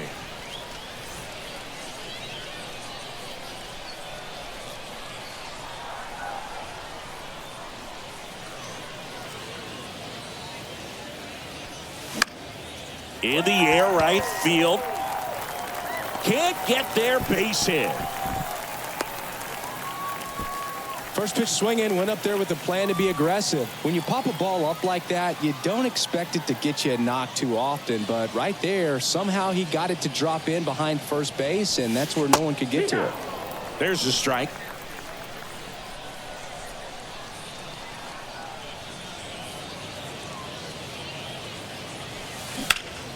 That one hammered center field. That's back. Feeling for the wall as he makes the catch.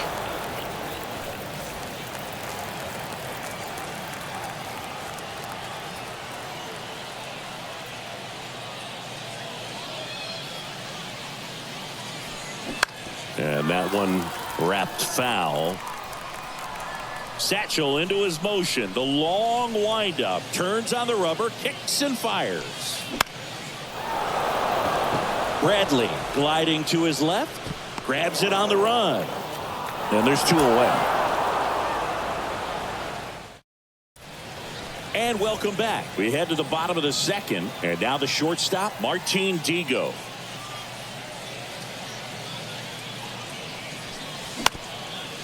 Up the middle. And that chance handled. Whips it to first. And quickly one away in the second.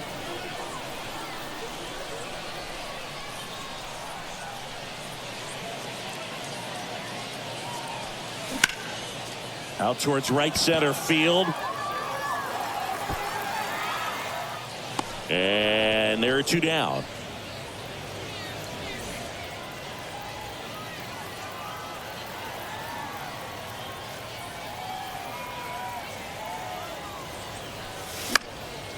In the air, foul off first. Makes the catch. And there's one down.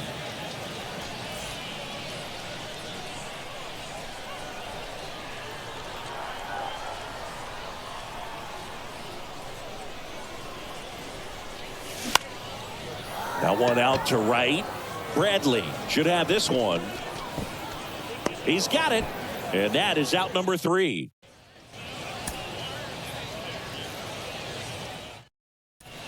Welcome back. Bottom of the second. Here's Dihigo.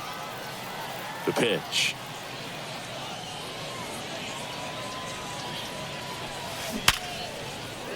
Swings and lines a base hit into left field. So a runner aboard to start the inning. Man, those are the types of hits where you don't feel any vibration in your hands whatsoever. Such a good feeling. Against good pitchers, you got to take advantage of the mistakes. That was right in his wheelhouse, and he didn't miss a stitch. First pitch doesn't find the zone.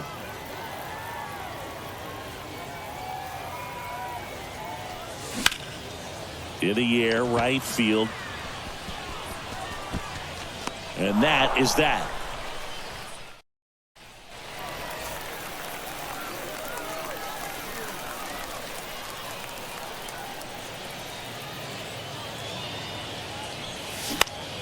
In the air, center field. Newman on the move. Pulls it down and he makes the catch. And that's the third out. Martin Dihigo steps in against Satchel. What a matchup.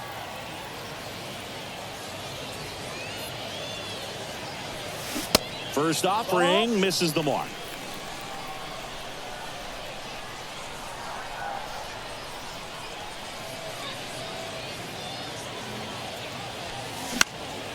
That to right. Bradley settles under it and makes the grab. And there's one down. Paige back to work. And the first pitch misses for ball one.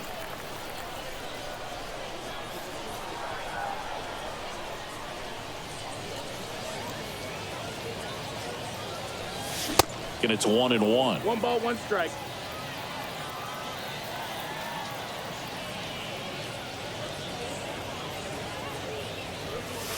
Next offering is down low. Ball.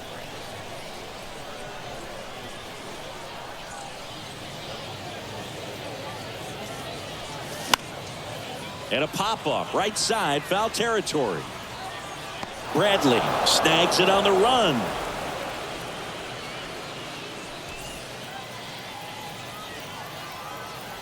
Paige back to work. And that's downstairs and outside.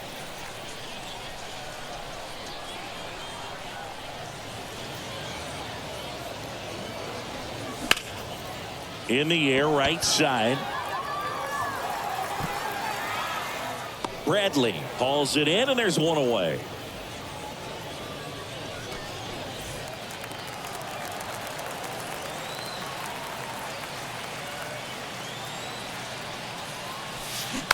And fouled off.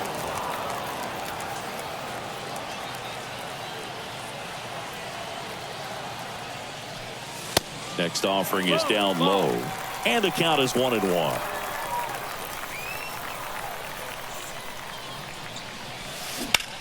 On the ground to the left. Down the line, and it's foul.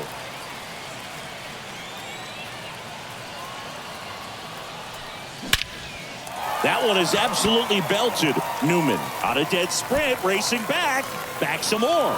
Pulls it in on the warning track.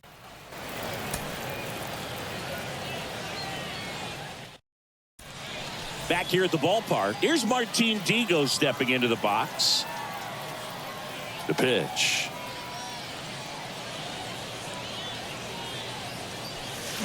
That one ripped, but foul. Satchel comes to the plate.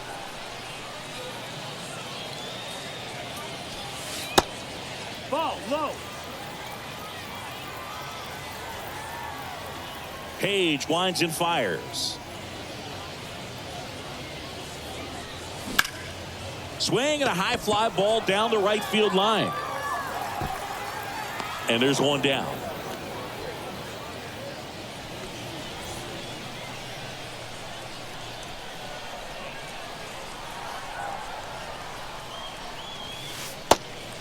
Outside ball. Bates at third. Glass over at first with one away.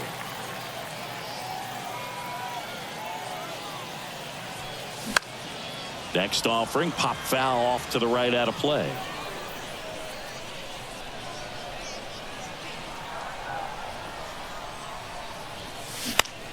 In the air out to center. Bradley trying to get to it. He's got it. Runner tags for home. The throw's offline. He's saved. And a 2-1 ball game now.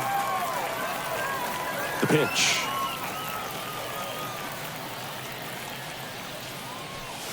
Swing and a drive. Satchel will just watch it go. Martin Dihigo with a big-time blast. That one is long gone.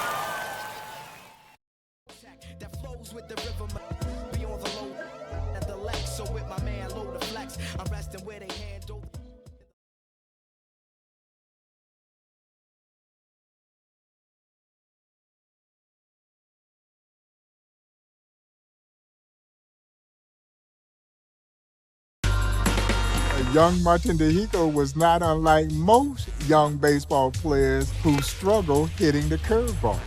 Well, as my friend Buck O'Neill would say when a reporter once asked him, said, "Mr. O'Neill, how do you hit a great curveball?" Buck O'Neill's reply was, "By not missing the fastball." It took a young Martin Dihigo a little while before he caught on to the nuances of trying to hit a curveball. Oh, but when he did, he raked everything. and he was hitting line drives all over the place. He was hitting mammoth home runs that some would estimate would travel as much as 500 feet. He worked himself into being more than just a serviceable hitter of that curveball, to the point where he became a great curveball hitter.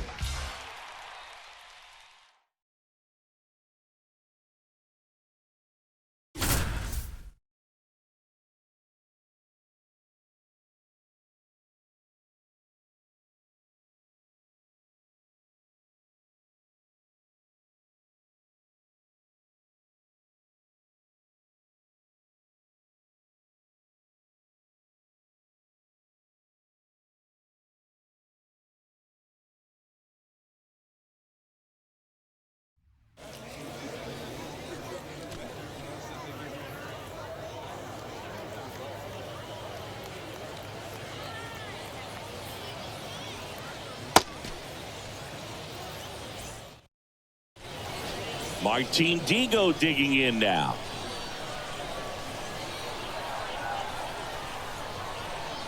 And a pitch. Ground ball left side, could be two.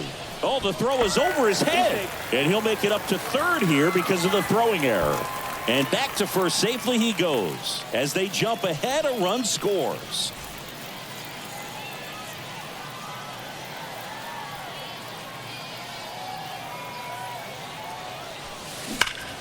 That's hard hit on the line. And there's two down. Martin Dihigo was such a good hitter. People said he was struggling because he was batting .261 when he was just 19 years old. And a lot of that had to do with hitting curveballs. But I don't know. That's really good for that age. 1-0. The 1-0.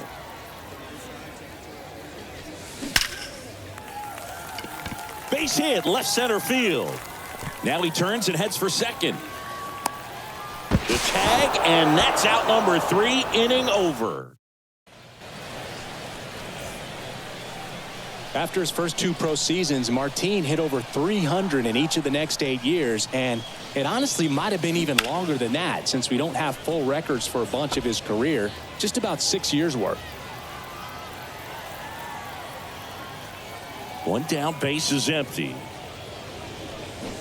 They say it went. 0-2. Time asked for at the plate, and he gets it.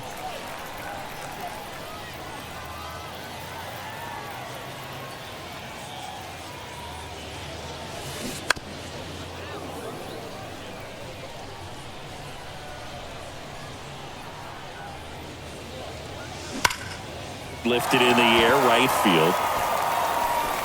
That one hops against the fence.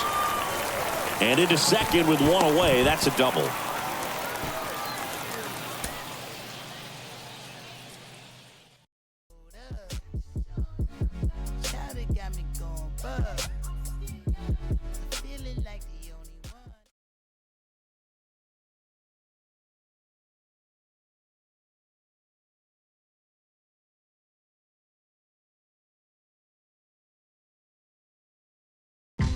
The great Martin Dihigo, a throwing arm that many says not only rivaled, but surpassed the arm of Roberto Clemente.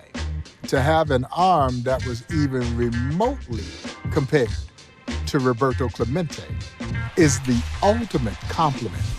But to have one that some say surpassed Clemente, that's next level.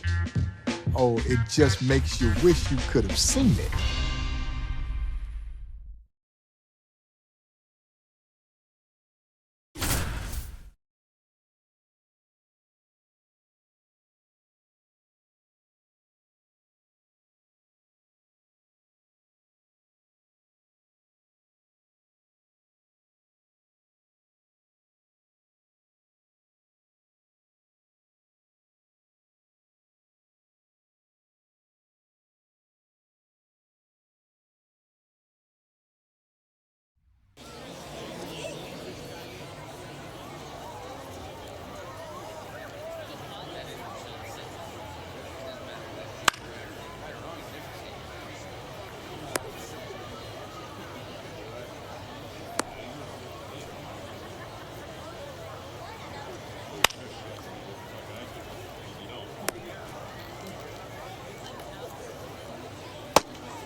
Back now from Hilldale Park. Here's Dihigo. Now, there's an amazing story about Martin Dihigo. He was leading off third base, and suddenly he starts yelling at the pitcher ball. Starts walking towards home, yelling, "You balk, you balk," over and over again. And then he touches the plate and smiles because he stole home while walking the entire way. Dihigo with a big-time blast. That one is long gone.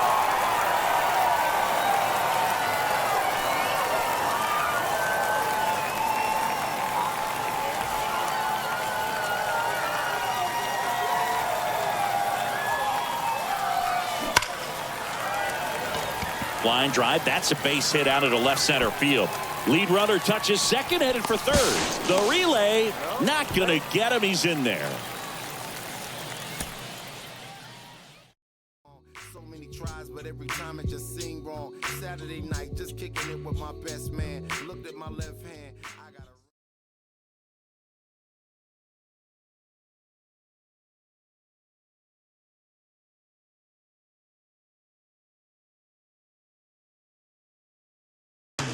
Martin Dihigo grew from a skinny kid from Cuba into a statuesque athlete, or as Monty Irvin would say, a beautiful ball player. Movie star good looks, tall, strong, one tremendous baseball player, and he speaks to the immense talent that was there in the Negro Leagues. But more importantly, he speaks to the fact that the Negro Leagues did not care what color you were.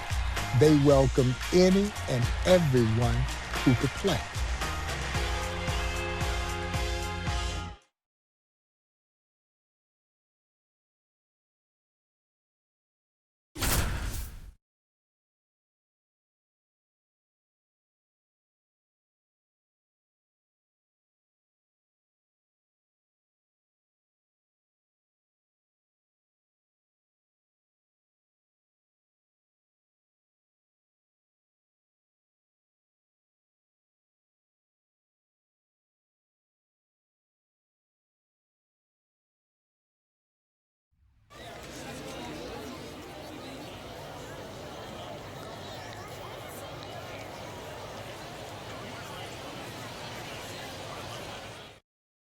Here's Martin Dihigo stepping into the box.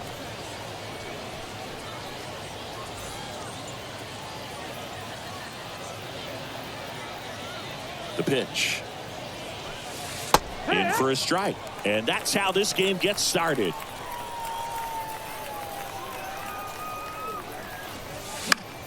In the air, right side of the infield. West under it. And there's one down.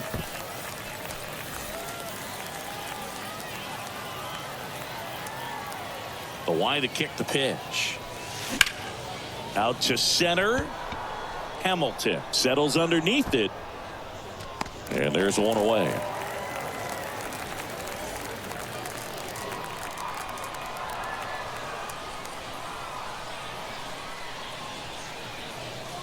Dihigo with a big-time blast. That one is long gone.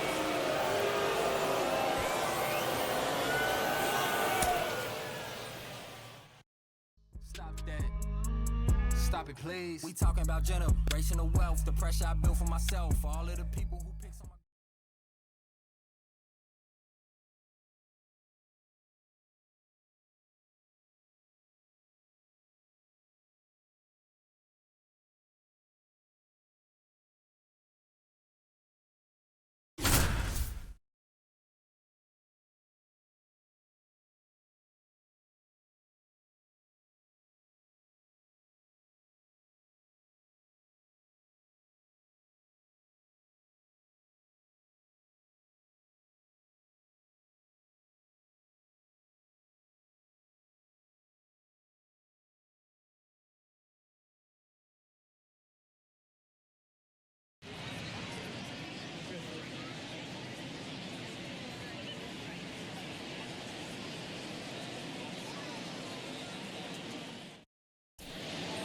Welcome back to Mulebach Field. Bottom nine. Here's the third baseman, Sutton. On top of his amazing physical skills, Martin Dihigo was a tremendous baseball mind.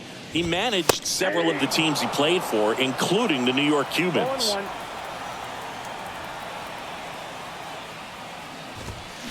Check swing, but he went too far, and it's 0-2.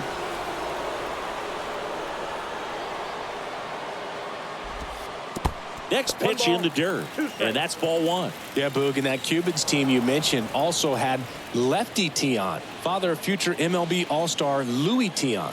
And in 1935, they played one of the greatest series ever against the Pittsburgh Crawfords, featuring Satchel Paige, Josh Gibson, Cool Papa Bell, and Oscar Charleston. That must have been a sight to see.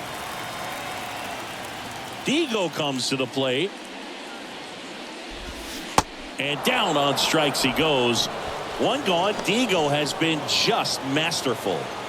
Now at the plate, Bradley.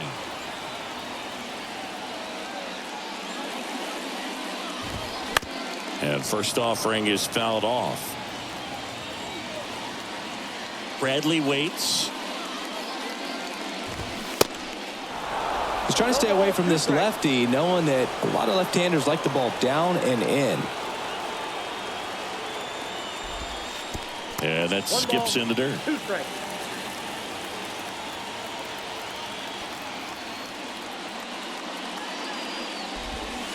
And down on strikes. And Dihigo just one out from the shutout now. So they're down to their final out. And now the center fielder, Newman. First pitch, and he just misses.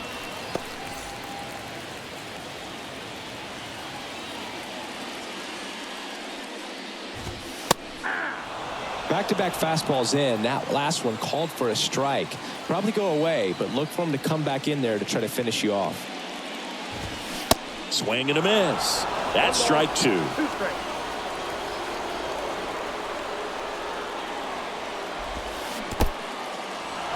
In the dirt.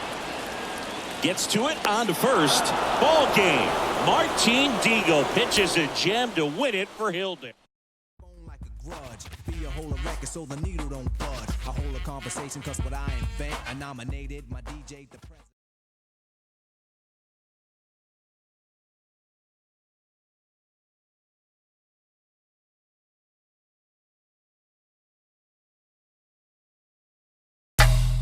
Thanks to the tutelage of great Negro League stars like Oscar Charleston, who spent quite a bit of time playing in Cuba, took a young Martin Dihigo under his wing and helped teach him the art of playing this game.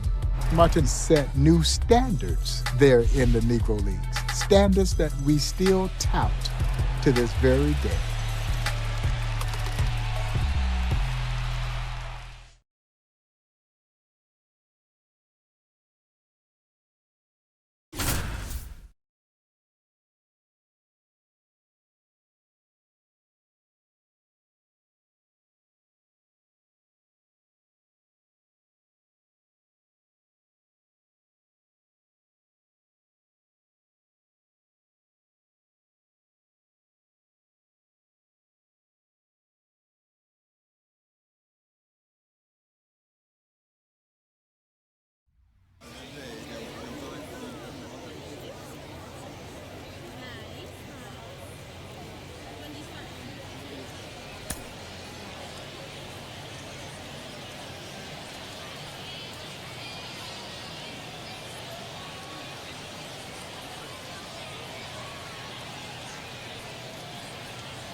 Martin Dihigo digging in now.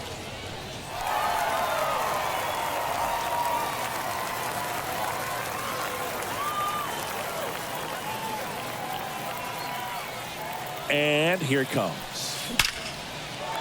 Base hit right field. And they'll score first. It's 1-0.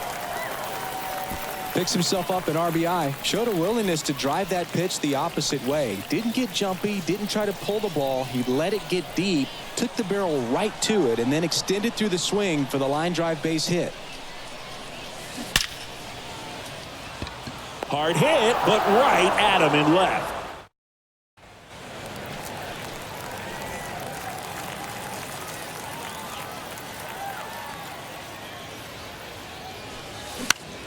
In the air on the infield. Murray drifts towards it. He's got it, and there's 2 away.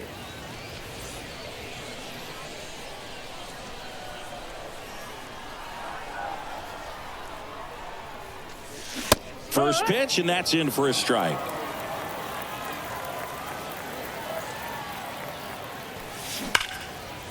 Here's a rip to short, but he's there for the 3rd out. Here's Dihigo, already an RBI to his credit.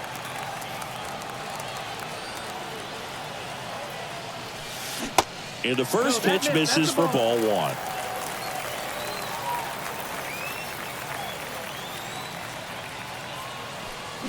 Oh, and this one's blasted high and deep. It's on its way out of here. Ball game. That fires up the home crowd. And Let's flex just a bit. Let me talk, man. Let's say my head got big. Yeah, well, listen, man, world made me crazy.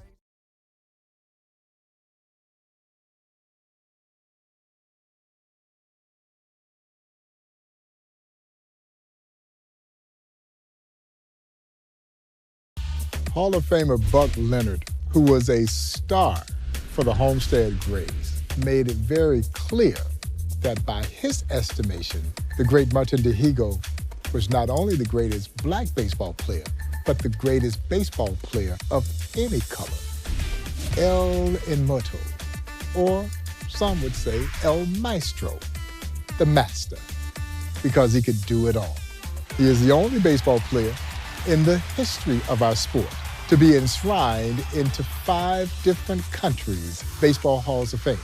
He's in the Mexican, Cuban, Venezuelan, Dominican, and in Cooperstown.